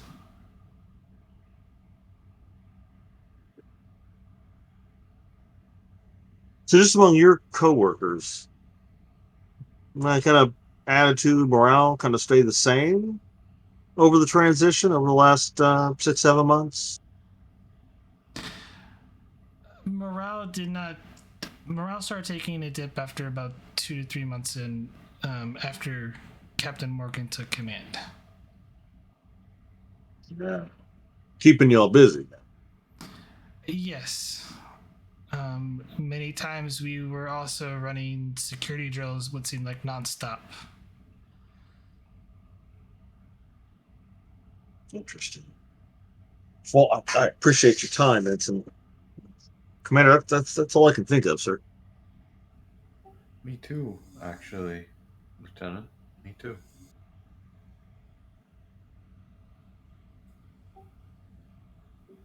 Um, Ensign, please. We might end up recalling you just to further clarify, but I believe for now, um, you've given us a wonderful amount of information, and I'd like to thank you. Of course, sir.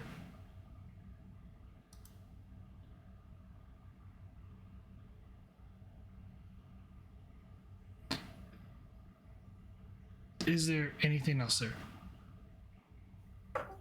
Oh, no, dismissed. And then I'm gonna look to Garibaldi and say, I always forget that part. Well, that's because you're a nice guy who fraternizes with his crew. So, Well, that's fair. Well, this is a sticky wicket, it would appear.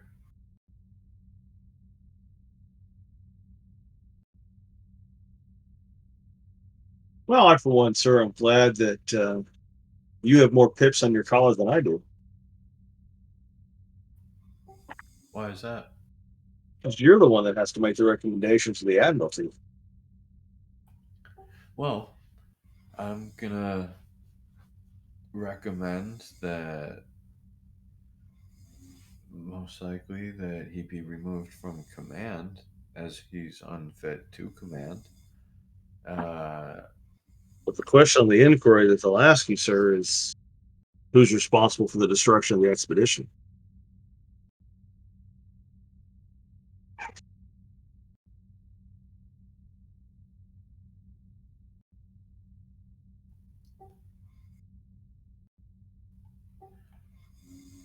ultimately, I believe it was a series of bad events that originated and stemmed from his unfitness for command. However, it would be a stretch, in my opinion, to say he is directly responsible.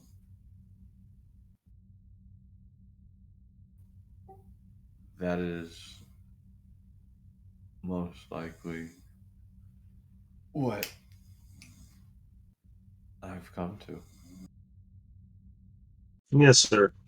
One thing I want to point out that strikes me as you write your report, sir, is what the impression from Captain Morgan's statement that particularly remember kept back when I asked him about about engineering. He repeatedly, rather than accepting any kind of responsibility or recognizing his responsibility, he continuously passed that on to Commander Case. Well, want to That beam him in without informing him one more time and try to maybe get a little more information from his point of view about the fight with the chief. I'm not sure what we would ask him to get him to give us information. I don't know that his story will change. I'm just Do you think so I guarantee it if would I be ask him how a captain of a starship doesn't know how poor a condition his ship is in, he's going to blame it on Casey. So from what I'm well? seeing in the engineer's logs, it's not Casey's fault.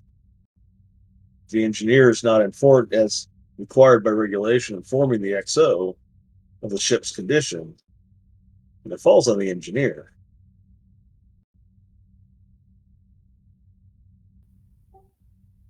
Well, and even that might be telling in and of itself.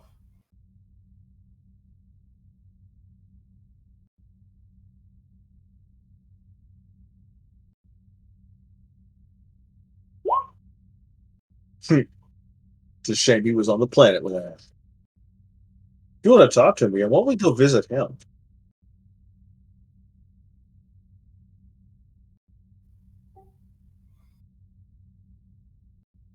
Might put him at ease.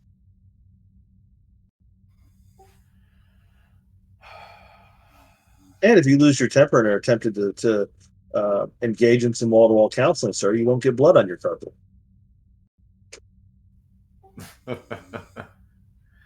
I'll chuckle at that one, and I'll get up and stretch and say, "Yeah, but if we beamed him in, I wouldn't have had to walk."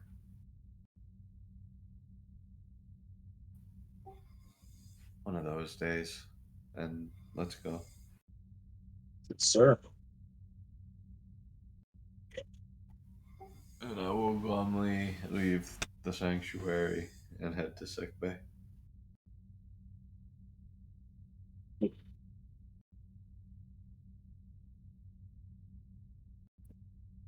Well, it took me 5 hours to separate Arif from his carpet. Meanwhile, in sickbay, Doctor, you are frantically trying to save Tolus's life.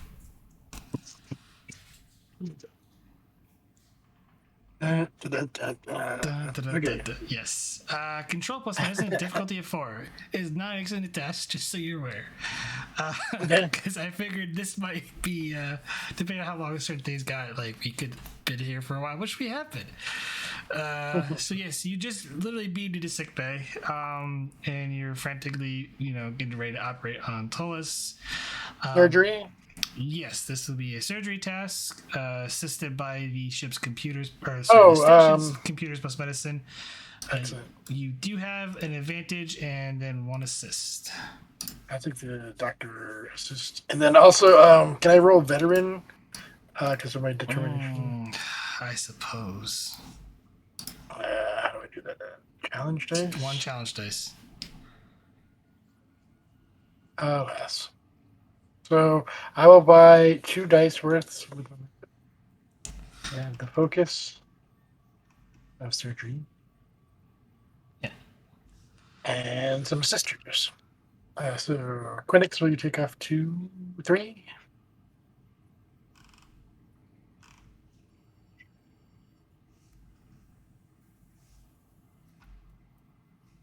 And a reroll one of those. Ooh. I'm using daring medicine. I guess that's great. Oh man, a 20.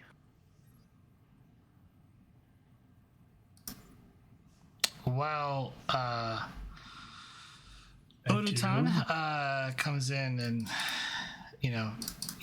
succeeds. No. That brain part. Yeah.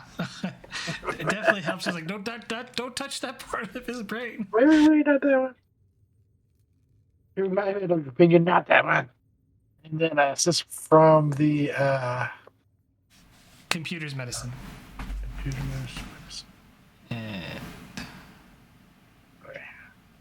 so you're down 3 momentum. You're down to 1 momentum currently. Yeah. So computer's medicine. 1 die.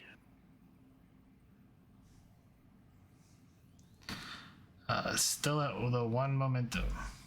So no momentum gain, but I'm assuming you use the advantage to lower the difficulty by 1. Yeah. Yeah, okay. But I got a complication. There is a complication. Well, can I buy it off? How? Or with my momentum? And while you're threatened. And you're running a threat to a momentum. I can't ruin my track record, man.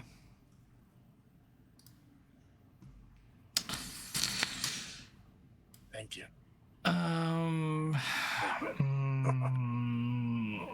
I mean, I have a good idea for a complication, but do I feel forgiving for Tolus? Because he lost his fiance, went insane, stole Vogel, and then And then Vogel broke his heart again. Exactly. That caused his brain to bleed. Yeah, his eye was bleeding. That's pretty bad. Thank you. Surgery was a success, but he's going to be unconscious for a long time, and he's going to let him. We're gonna induce a coma so that his body can recover. Yes, you'll have we'll do that for a while. Yeah. And by about this time, I'm sure Morgan sees, how Tolus they're being operated on, and Commander Arif and Garibaldi walk in.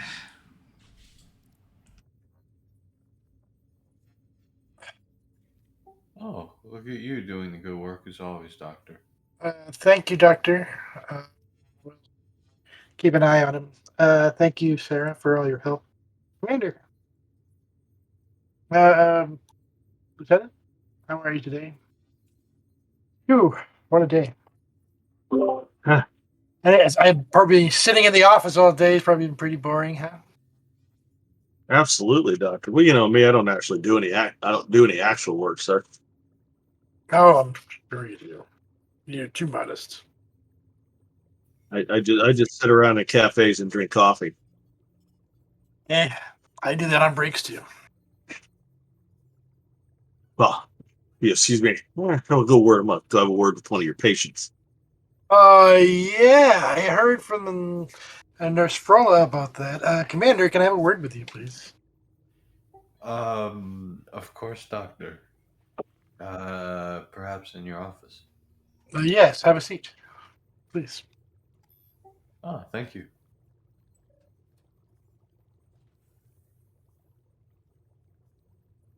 I won't interrupt your time with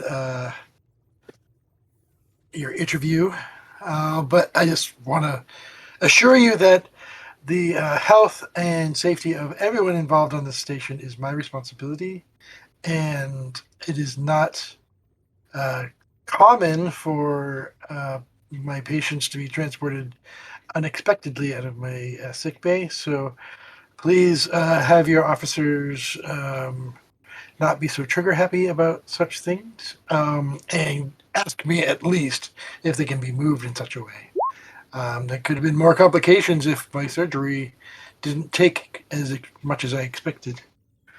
I just want to put that in your head for now. But thank you for all your work. And I don't want to keep you much longer. So, Um, Smiling graciously, I'll say, of course, Doctor, your work has been completely and utterly commendable. And the fact of the matter is, I truly, you were unavailable to be reached at the time, and quite fair frankly, enough. the idea that your surgery wouldn't go as intended is unfathomable. That is ridiculous. Well, nothing is assured, but I appreciate your compliments. No, of course. I trust me, it's well founded. Now, come on, why don't you oversee this if you don't have pressing business, and um, that way you can monitor your patient. We wouldn't, of course, want to do any unnecessary burden or stress to him. First, I appreciate that. I just got out of a lung surgery, so I'll have to pass this time, but I appreciate it. But I will be nearby if you have any questions, or the captain overtires himself. But thank you. I will be nearby, though, in case you have a question. Of course. And he stands up and puts his hand out for Arif to go whichever way he needs to go. Um, hmm. You haven't Arif gone will the right pause very for a often. second, deciding, and then, oh, I'll go to the left. All right. Then noticing you walk over, Captain Morgan will say, "Gentlemen, what can I do for you?"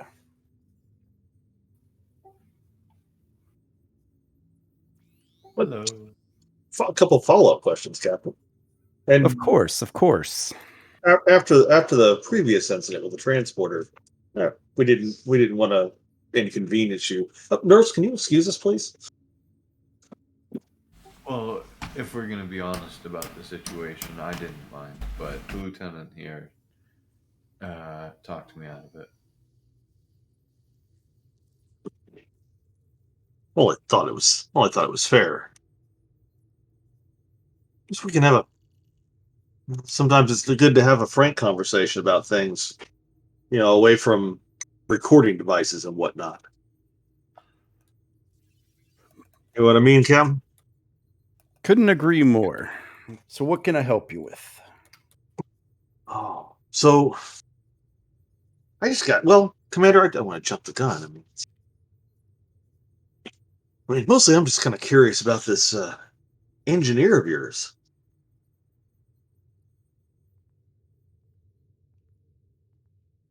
Your late chief engineer. You were She'd worked with you before? Yes. She was one of the engineers I met on my time on Sol. Well, I gotta say, Captain, you're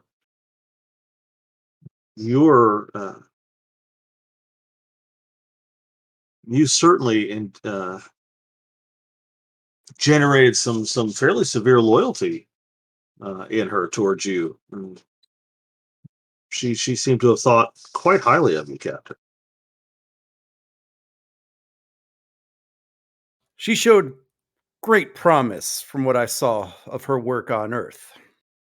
She was another one of those officers who was destined for greatness. It's a shame that it ended so short. Well, and most certainly a loss for Starfleet, sir. There are over 600 people that were lost on this from the ship. It's a huge loss for Starfleet. Absolutely, sir. Um, so tell me, Captain, you've done the engineer for a while. Would you be surprised if I told you that she quite often intervened with the crew on your behalf, sir? What do you mean? Well, just so the engineering crew were, well, to read their personal logs, sir, they were exhausted. Working double shifts. Were you aware of that, sir?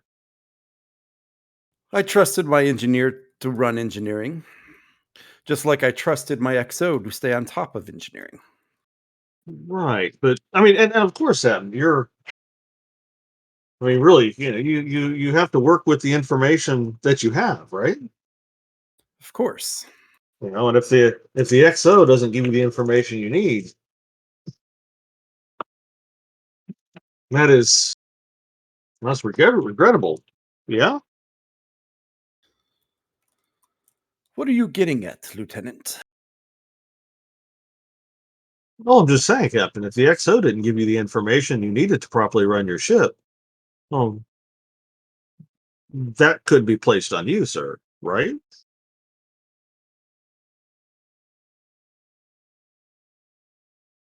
If there were certain things wrong with the expedition and your XO is not informing you.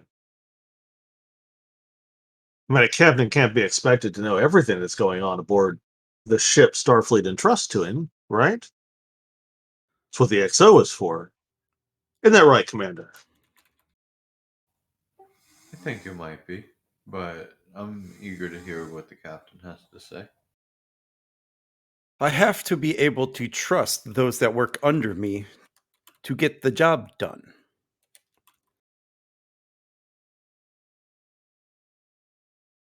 Of course. And since you place that trust in them, you count on them to do their jobs, right? Of course. So would it be fair to say that if the executive officer wasn't giving you all the information you needed, the destruction of the expedition couldn't possibly be laid at your feet, sir?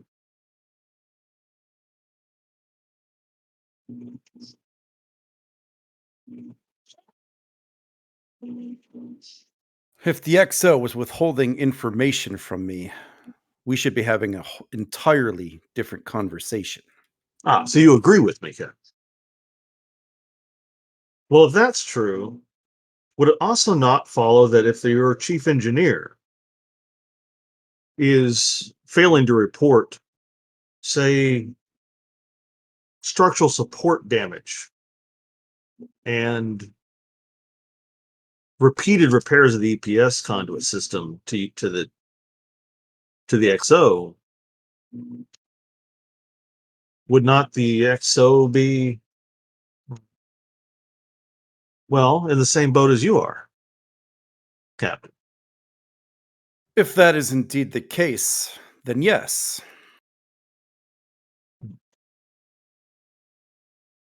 I asked, sir, because I've combed through your chief engineer's logs, both his duty logs and his personal logs. Her personal logs. Think it's a she. After 7 or 8 lifetimes, the gender thing just becomes less important when you've been them all. There is nothing in your chief engineer's logs about reporting issues with structural integrity of the ship with the EPS conduits to the XO.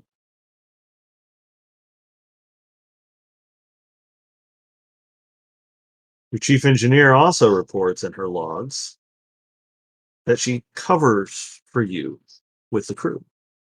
Quite loyal. It must take quite a captain to endear that kind of loyalty among his staff, sir. Tips would be appreciated. There are some officers who do appreciate me taking them under my wing, so to speak. But it is troubling that you would hide this information from me. Are you saying that the blame for this could be laid at my chief engineer's feet? Sir, it's not my duty to assign blame. All I can do is tell you what I found in the logs and through interviewing your crew. When I'm reading in your engineering staff's crew, that several of the structural supports on your ship were in grave need of repair and dry dock time. That the EPS conduits on the ship, the ones that ruptured, that ended up causing the cascade failure, the cascade that ultimately breached the warp core. Your chief engineer knew about those problems. Your chief engineer didn't report those things to you during command staff briefings and didn't report them to the XO. At least there's no record of such reports in the logs.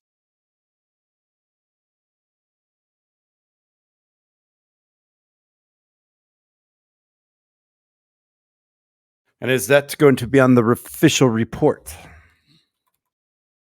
I don't make a habit of hiding facts, Captain. But I question, just between you, me, and the wall panel, like I said, we're not the captains, we're not in the commander's office anymore. How does a starship captain not know that his crew is exhausted and overworked? Is not a starship captain responsible for everything that happens aboard his vessel?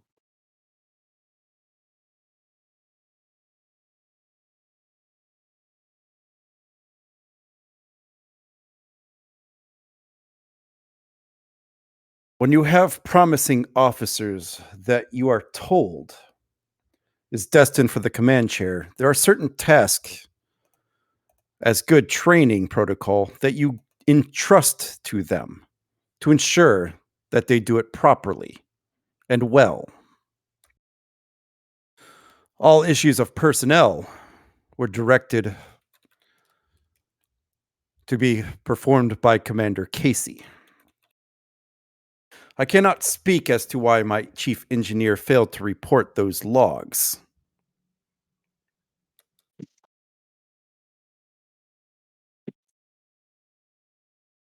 So you never once followed up on the performance of your command staff. Is that what you're telling me, Captain? That you merely trusted them to do their jobs, but never verified that their jobs were being done. Do you look over the shoulders of all your subordinates, Lieutenant? Or do you allow some semblance of trust to form between you and your crew? Trust that they do the proper job the right way. I believe in trust but verification, Captain. I believe in double checking somebody's work, at least spot checking it to make sure they don't need guidance. I believe in knowing my subordinates and making sure that they do know how to do their job rather than trusting a personnel file.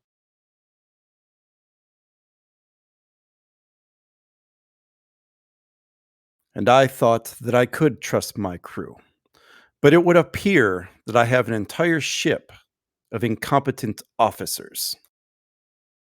Well, that is untrue according to their personnel logs, to their performance reviews. The vast majority of the expedition crew have excellent performance reviews, both under the supervision of Captain Casey and the ship's previous XO. Sure, when you're writing a performance review for a friend, of course you're going to leave out the negative details. Of course you're not going to write bad marks on their reviews. One of the things that I mentioned earlier, and how dangerous that sentiment and fraternization could be on a starship. What's the crew complement of a Sovereign class starship, Captain? About 900 individuals. So you're proposing that Captain Prax was friends with over 900 individuals to the point where she was willing to overlook their performance issues. Not with every member of the crew, but with the senior staff at least. I believe that they did not follow a decorum of professional distance with each other.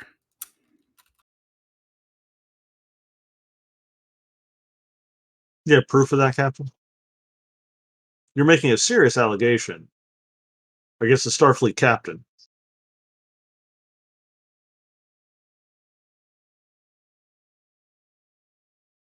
It is merely an observation. One that I will be writing in my report to the Admiralty.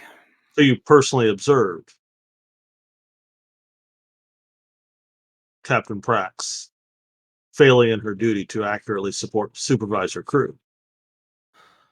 Not with the captain, but it is observable with all of her former crew. Her highly decorated crew, sir. Which makes you think who's the ones giving the medals around here. Generally, the approval for those come from Starfleet Command, sir. Makes you think, doesn't it? Oh, is it Starfleet Command that is negligent now, sir? Typically, Arif will scoff quietly. And he'll just kind of gesture his hand toward Arif. My point exactly.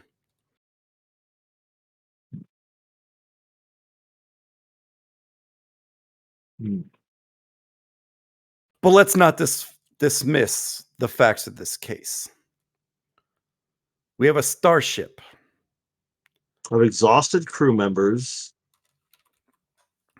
engineering staff working double shifts, other departments being understaffed to help cover shortages in engineering, 14 engineering crew members being relieved by the medical staff for stress-related injuries. How did that discussion go between you and the chief engineer and the medical staff, by the way, Captain? As I informed him, I'll take it under advisement and inform the chief engineer. I don't understand advisement, Captain. When your chief medical officer relieves crew members of duty for medical reasons, that's generally not something a captain can override. Per Starfleet regulations. His advisement to cut their duty shifts in engineering as a whole. And based on your medical staff's recommendation, you cut those. I informed my XO and my chief engineer of the doctor's concerns. Concerns. What about the doctor's orders? You seem to have an issue with the chief medical officer's authority aboard a starship, sir. If the chief For his medical orders to dismiss those that he deemed unfit for duty is one thing. But I do have a ship to run. My engineers need to be working to maintain that ship. Especially when you point out all of these issues that no one seems to be aware of, besides the chief engineer.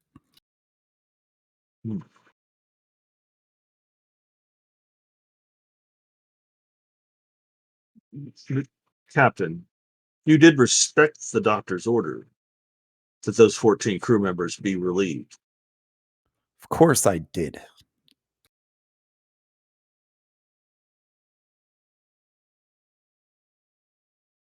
And I can verify that with Dr. Pearson, yes?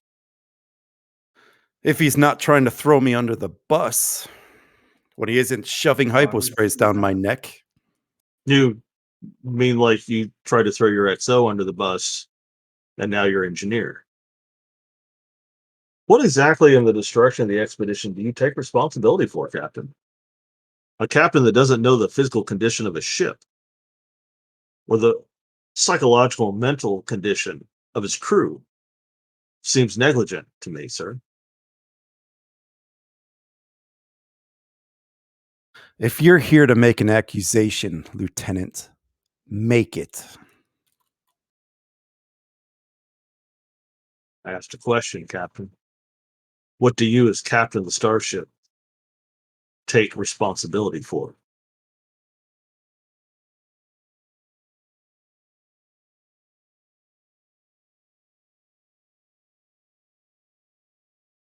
How do you not know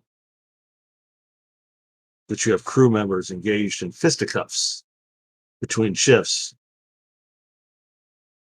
Or that your chief of security is sweeping those things under the rug? One can only work with the information they are given. If for whatever reason my department heads felt it unnecessary to give me this information, then the fault must solely lie with them. Because a captain can only act upon the information I am given.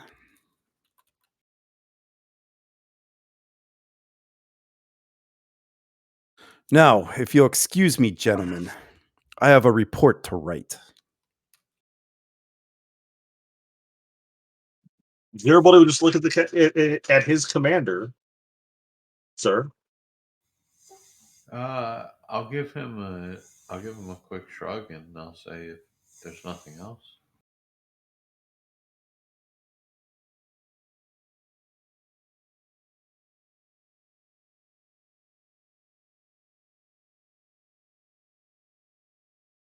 I don't believe we're going to get anything further here.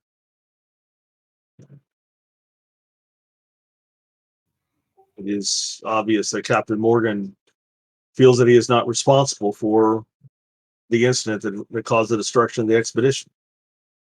It seems just as obvious that the captain was ignorant of the condition of the ship for which he was responsible.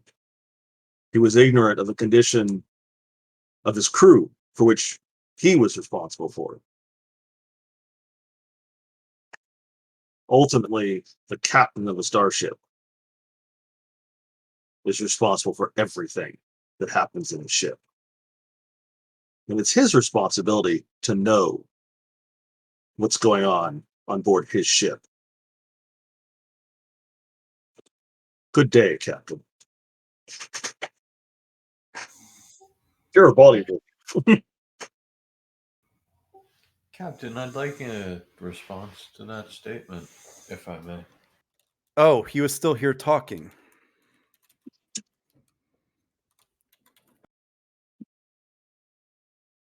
And he'll just go back to his pad. Interesting. I'll murmur out loud, and I'll head out to follow Garibaldi.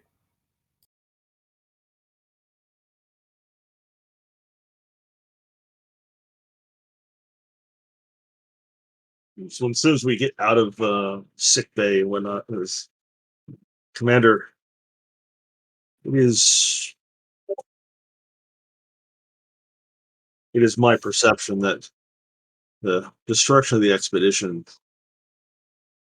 is a result of the captain's inability to know what is happening on his ship. The chief engineer lays some of that responsibility lays with the late chief engineer for not informing the executive officer and the captain of the issues with the ship. But at the end of the day, the captain is responsible for everything. And he seems to be unwilling to accept responsibility for anything. And I believe that's what my report will read, sir. Yes, I believe this meeting simply ensured that.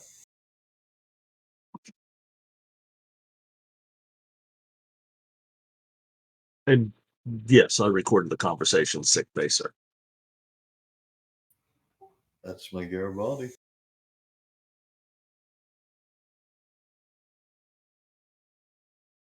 At that point, Garibaldi's going to go back to his office and file his report and forward it to the commander. So at this point, you guys can go to the panel, which is 2 admirals and a captain, on your findings, if you think you're done. I do. I think I have enough to write a report.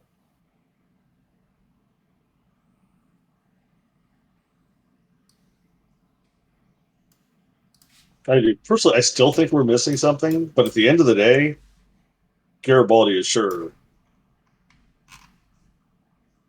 that at the end of the day, it's the captain's responsibility to know what's going on with the ship. And he made no effort to figure that stuff out. Yeah, and the captain is a super putz.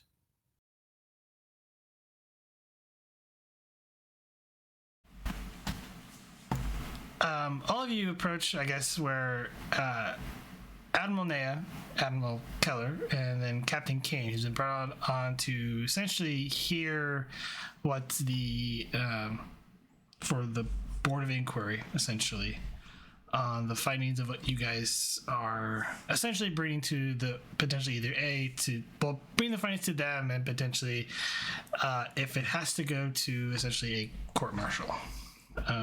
But with that, as you 2 of you enter in, Admiral goes, gentlemen,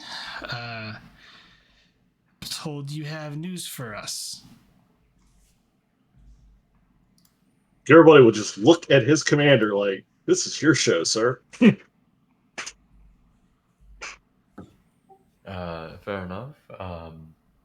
Arif will step up and say, Admirals, I spent most of the allotted time working on this very issue, and though I must say once again that the limited allotted time allowed for a truncated investigation and was improper to say the least. So noted. Anyways, moving on. With what little time we could, we have managed to come to well, at least I have managed to come to the determination that due to negligence on the part of Captain Morgan, it would appear that that led to a situation that caused a deterioration of the crew, um, which led to situations being mishandled, which quite frankly led to the untimely demise of the ship. If it were up to me making the decision, I would say that he is unfit for command. And That is not up to you or I at this moment, Commander. That is going to be up to if. My question for you is: do you firmly believe that there is enough evidence that you've collected to warrant to suspect that Captain Felix Keller was negligent in his duties as an officer that led to the destruction of the expedition? Is that what you were saying?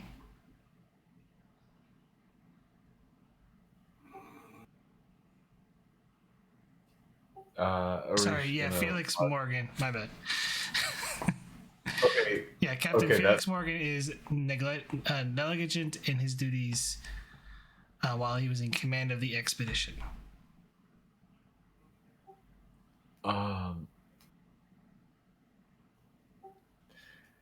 Yes, I believe he was negligent in his duties.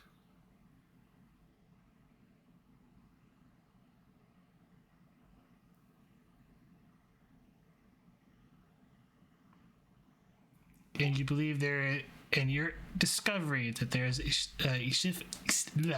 efficient enough proof that proves with some reasonability that that this should proceed to a court martial.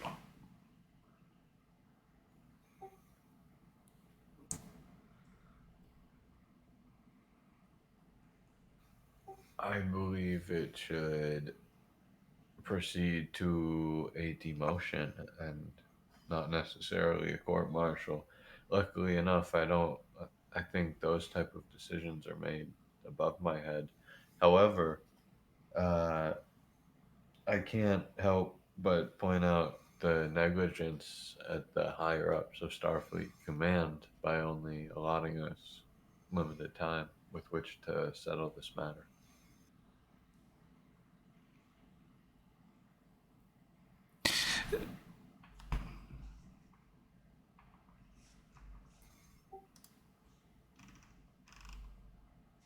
So you are recommended to the court due to his negligence in performing his duty as commanding officer of the U.S.S. expedition that he should be demoted of his rank. I,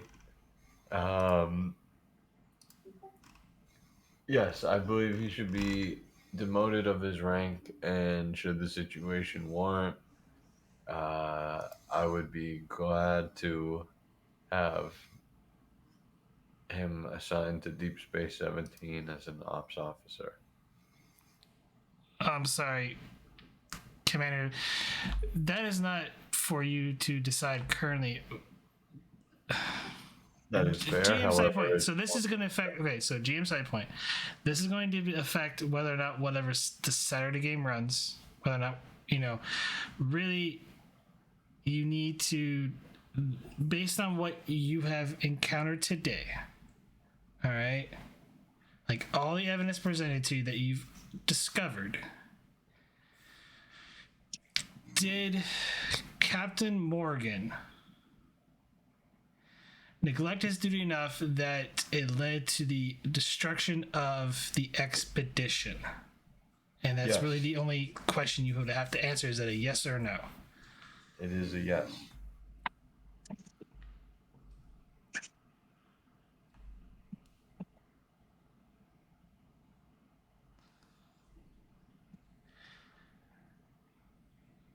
Very well, Commander. You're dismissed. Understood.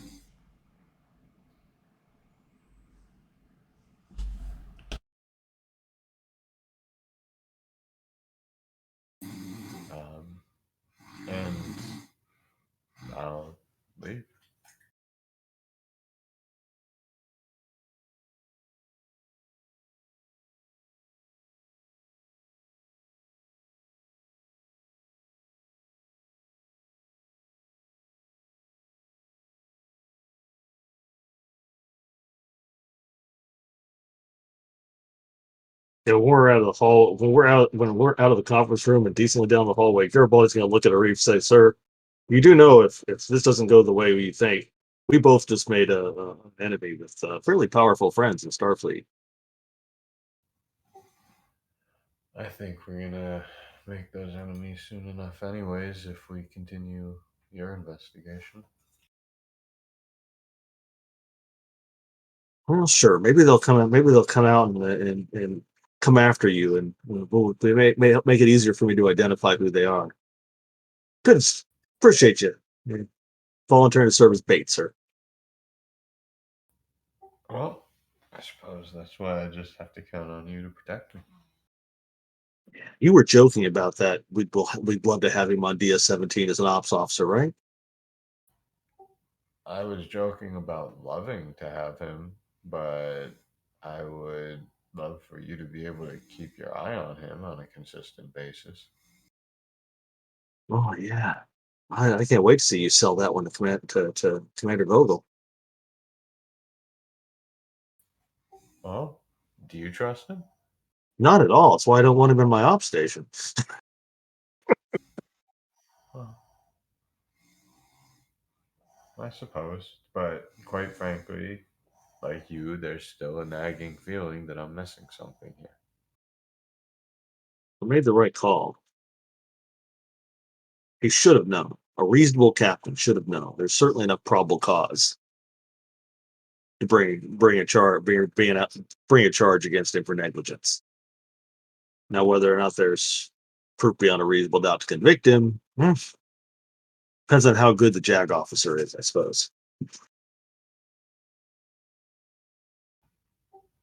Oh, if nothing else, the ball's out of our court now.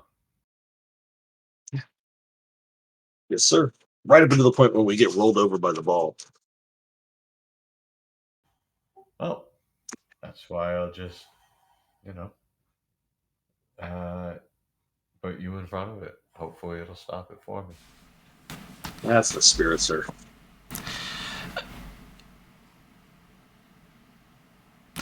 Admiral to Commander Arif. Go. Commander, I'd like to give you news that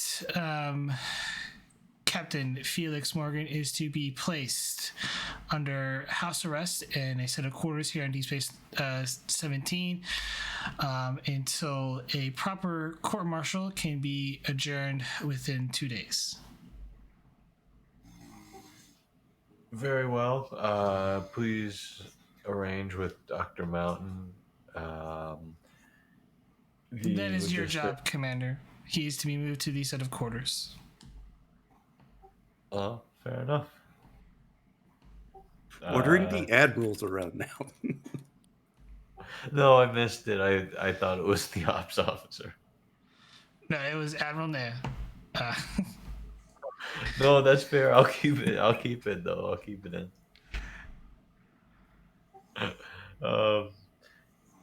Yes, Admiral.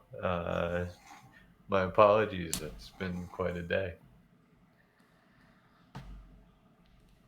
It needs to be placed under guard. Absolutely.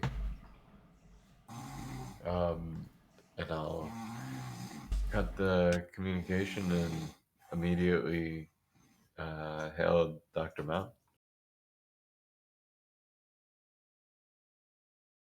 Over Mountain. Hey, Doc. I just received orders from the higher up. Could you please prep Captain Morgan for immediate transport to set of quarters? By transporter? Unless he can be physically moved, Doctor. Yeah, we have a chair he can use that can get him around the ship. I quite frankly don't care, Doctor. Up to you. I will have him prepared in the next 10 minutes or so. Thank you. Thank you. Mountain out. Are we moving by transporter or by chair, Captain? I need to notify security, or one of us needs to notify security, sir. Well, I'll take care of it. However, I want you to go double check those quarters that you have uh, put aside, or at least one of them. Let's let's put Captain Morgan in one of those. Well, those are very nice quarters, sir. That'd be a perfect, a respectful place to put Captain Morgan. Yes, I we will totally agree. consider it a last hurrah. Yes, Prax. We're going to put him in those quarters I bugged like 3 episodes ago.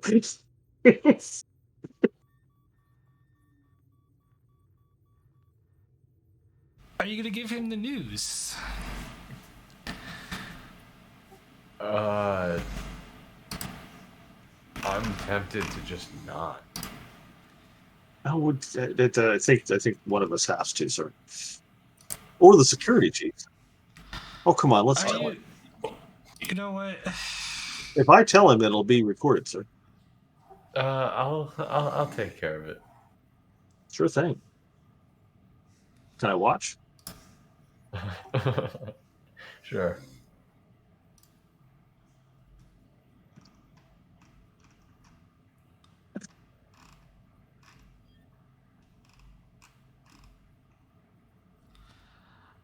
As you're heading to never mind. You head into sickbay. We'll have a security team with us. I'll walk up to him and say,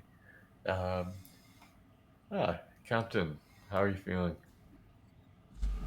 I'll have him be being seated down into the chair itself. Here, Captain. Should only need it for another day or two, and then start your regimen. Thank you, Doctor. Physical therapy. Look forward to working with you.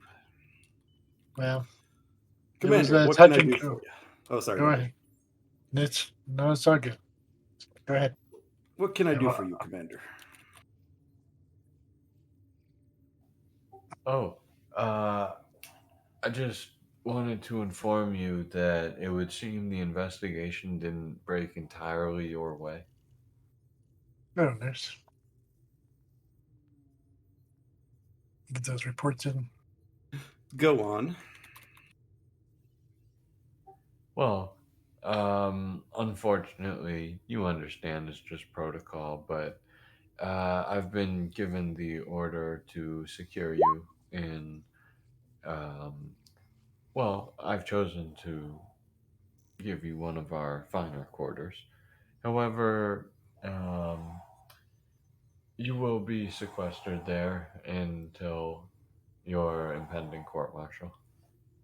This is, I know, an unfortunate turn of events for you, but I think that at the end of the day, well, and Arif's just gonna shrug and say, I guess these things just kind of happen, don't they? No matter. The truth will come out. And in the end, I am confident my good name and reputation will be spared. I want to thank you, gentlemen, for your fine investigation. Oh, And I look well, forward to returning to Deep Space 17 in the near future in another starship. well, you are quite frankly always welcome here. Oh, and do me a favor, Commander. Can you have Captain Prax meet me in my quarters? There's something I would like to discuss with her. I'm sorry, Captain, but while you're under arrest, that will not be possible. I'm sure you can arrange that, Lieutenant. Well, that sounds like a favor you're asking for.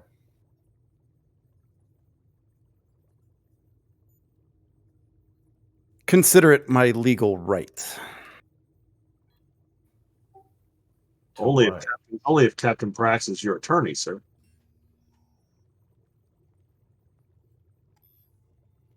I'm sure you can make that happen.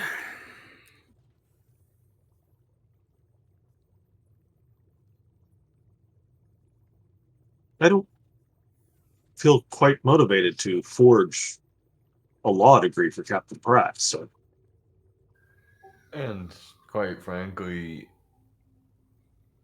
I don't know if it's worth the energy to communicate it to her on my end. What are you? I'll be honest, you don't seem to be in a position to offer anything, and That's all right, gentlemen. If you don't want to do it, that's fine. I understand your hesitation. of course, you can always make that request in the Judge Advocate General's office. Oh, I will be making that request.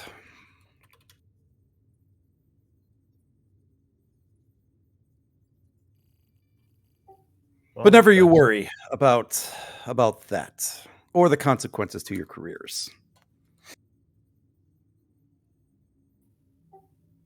Eh, I'll shrug. I'm pretty old, and I've been in Starfleet for quite some time. I'm in no rush.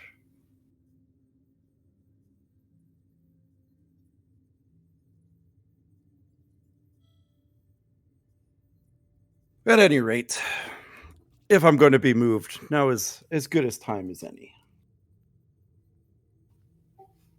Sure. I grow Uh, weary of looking at these walls. Well, they're not that bad. No, they're actually quite a soothing color, and they go quite well with the bed decor. Yeah, they kind of match. It needs a rug in here, though. They just get dirty so quickly. At any rate, and Garibaldi will gesture to the security team. Well, excuse me. Are you all set? Can I help you? Oh, you're Sarah's friend. Sorry. Interrupt you. Captain Prax, Doctor, actually came here to ask if Oh, sure. trying to fill slots on my ship, and I wanted to talk about some of the available members from the expedition and what their status is. Oh, yes. I was about to put that report together. I've been a little busy with the surgery today, but I can assure you there'll be a list for you within the hour. Thank you, Doctor, and it was nice talking with you again, Commander Vocal. You too, Captain. See you, Captain.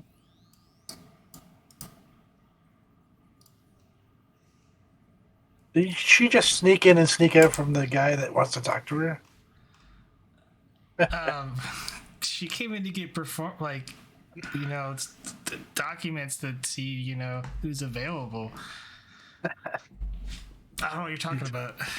I don't know. She did not hear anything on that conversation, so I think only Dr. Mountain is the only one that knows that both of them just happened. yes. You taking Morgan to? It's getting late. Mistakes are being made. To his quarters, right?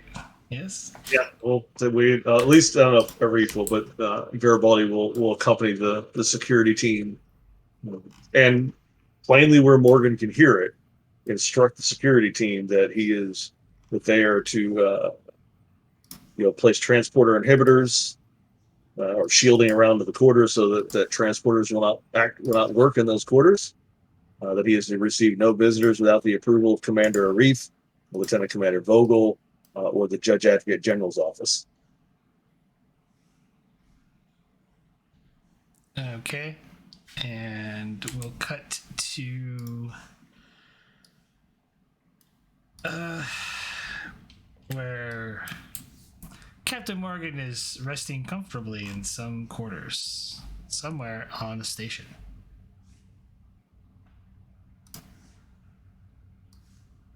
About time he gets upgraded quarters. They're very special quarters.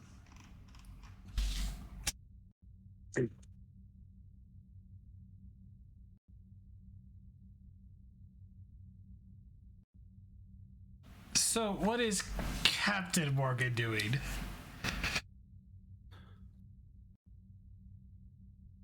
Oh, I'll just message you this.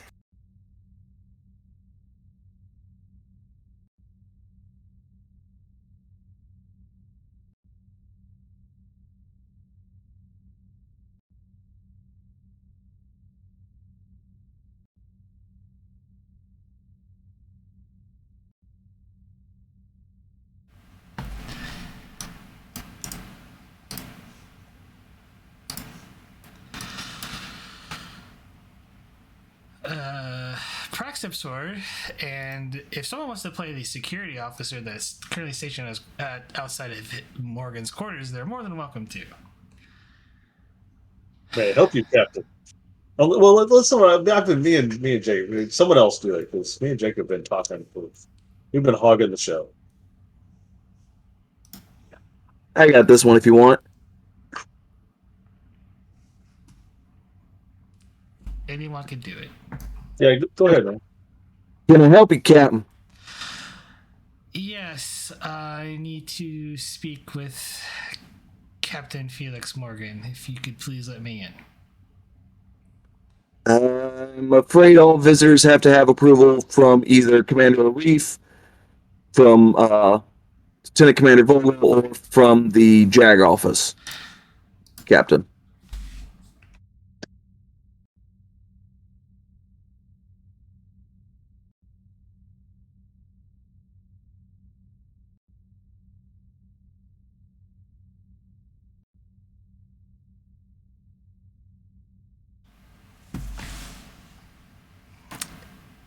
I wouldn't be here if my life depended on it, Ensign, but I have been ordered to speak with Captain Felix Morgan, so via the JAG office. So if you would please let me step in. If you wouldn't mind letting me see some documentation of that, Captain. She hands you a pad, and there's no role for it, but it does come from the JAG office from Starbase 21.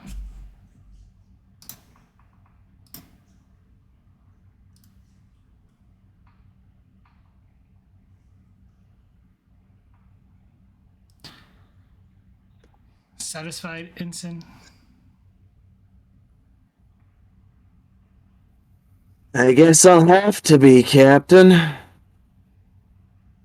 not really much I can do to verify it right now, other than sending it up to the commander. But it looks right. I am going to have to forward the interaction, though, up the chain of command as well. That's quite all right, Ensign.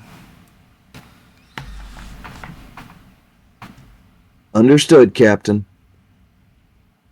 And with a flick of his finger, he sends it up to, I guess, Garibaldi? It would probably Vogel. Whoever it needs to go to. And opens the door. And, Ensign, pad, please. Of course. Thank you. And, Prax walks in. Captain Prax. Hello, Felix. Please, have a seat. There's much to discuss, you and I. I just heard of your court-martial. Don't know whether to congratulate you or to wondering why am I here. Well, I have good news for you, Captain. He slides a pad across your desk. I have chosen you to represent me at my court-martial.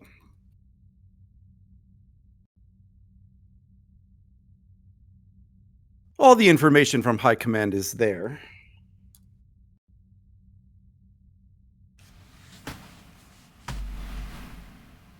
You cannot be serious.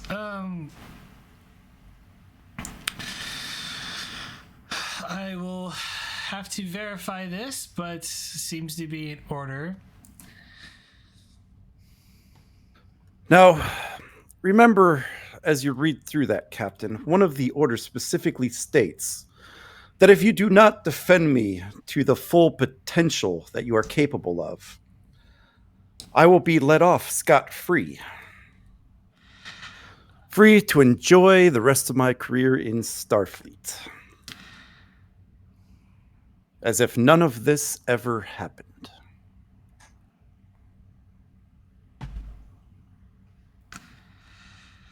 I am aware.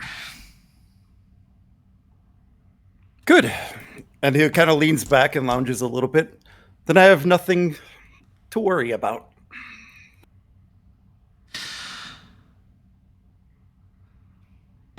Let's get one thing straight here, Captain Morgan. I will defend you to my best abilities. However, I urge you to exercise your right to remain silent when talking with others, and also, well, frankly, just shut up. On the advice of my legal counsel, of course. However, there is one thing I do need to mention. And we could probably cut right there.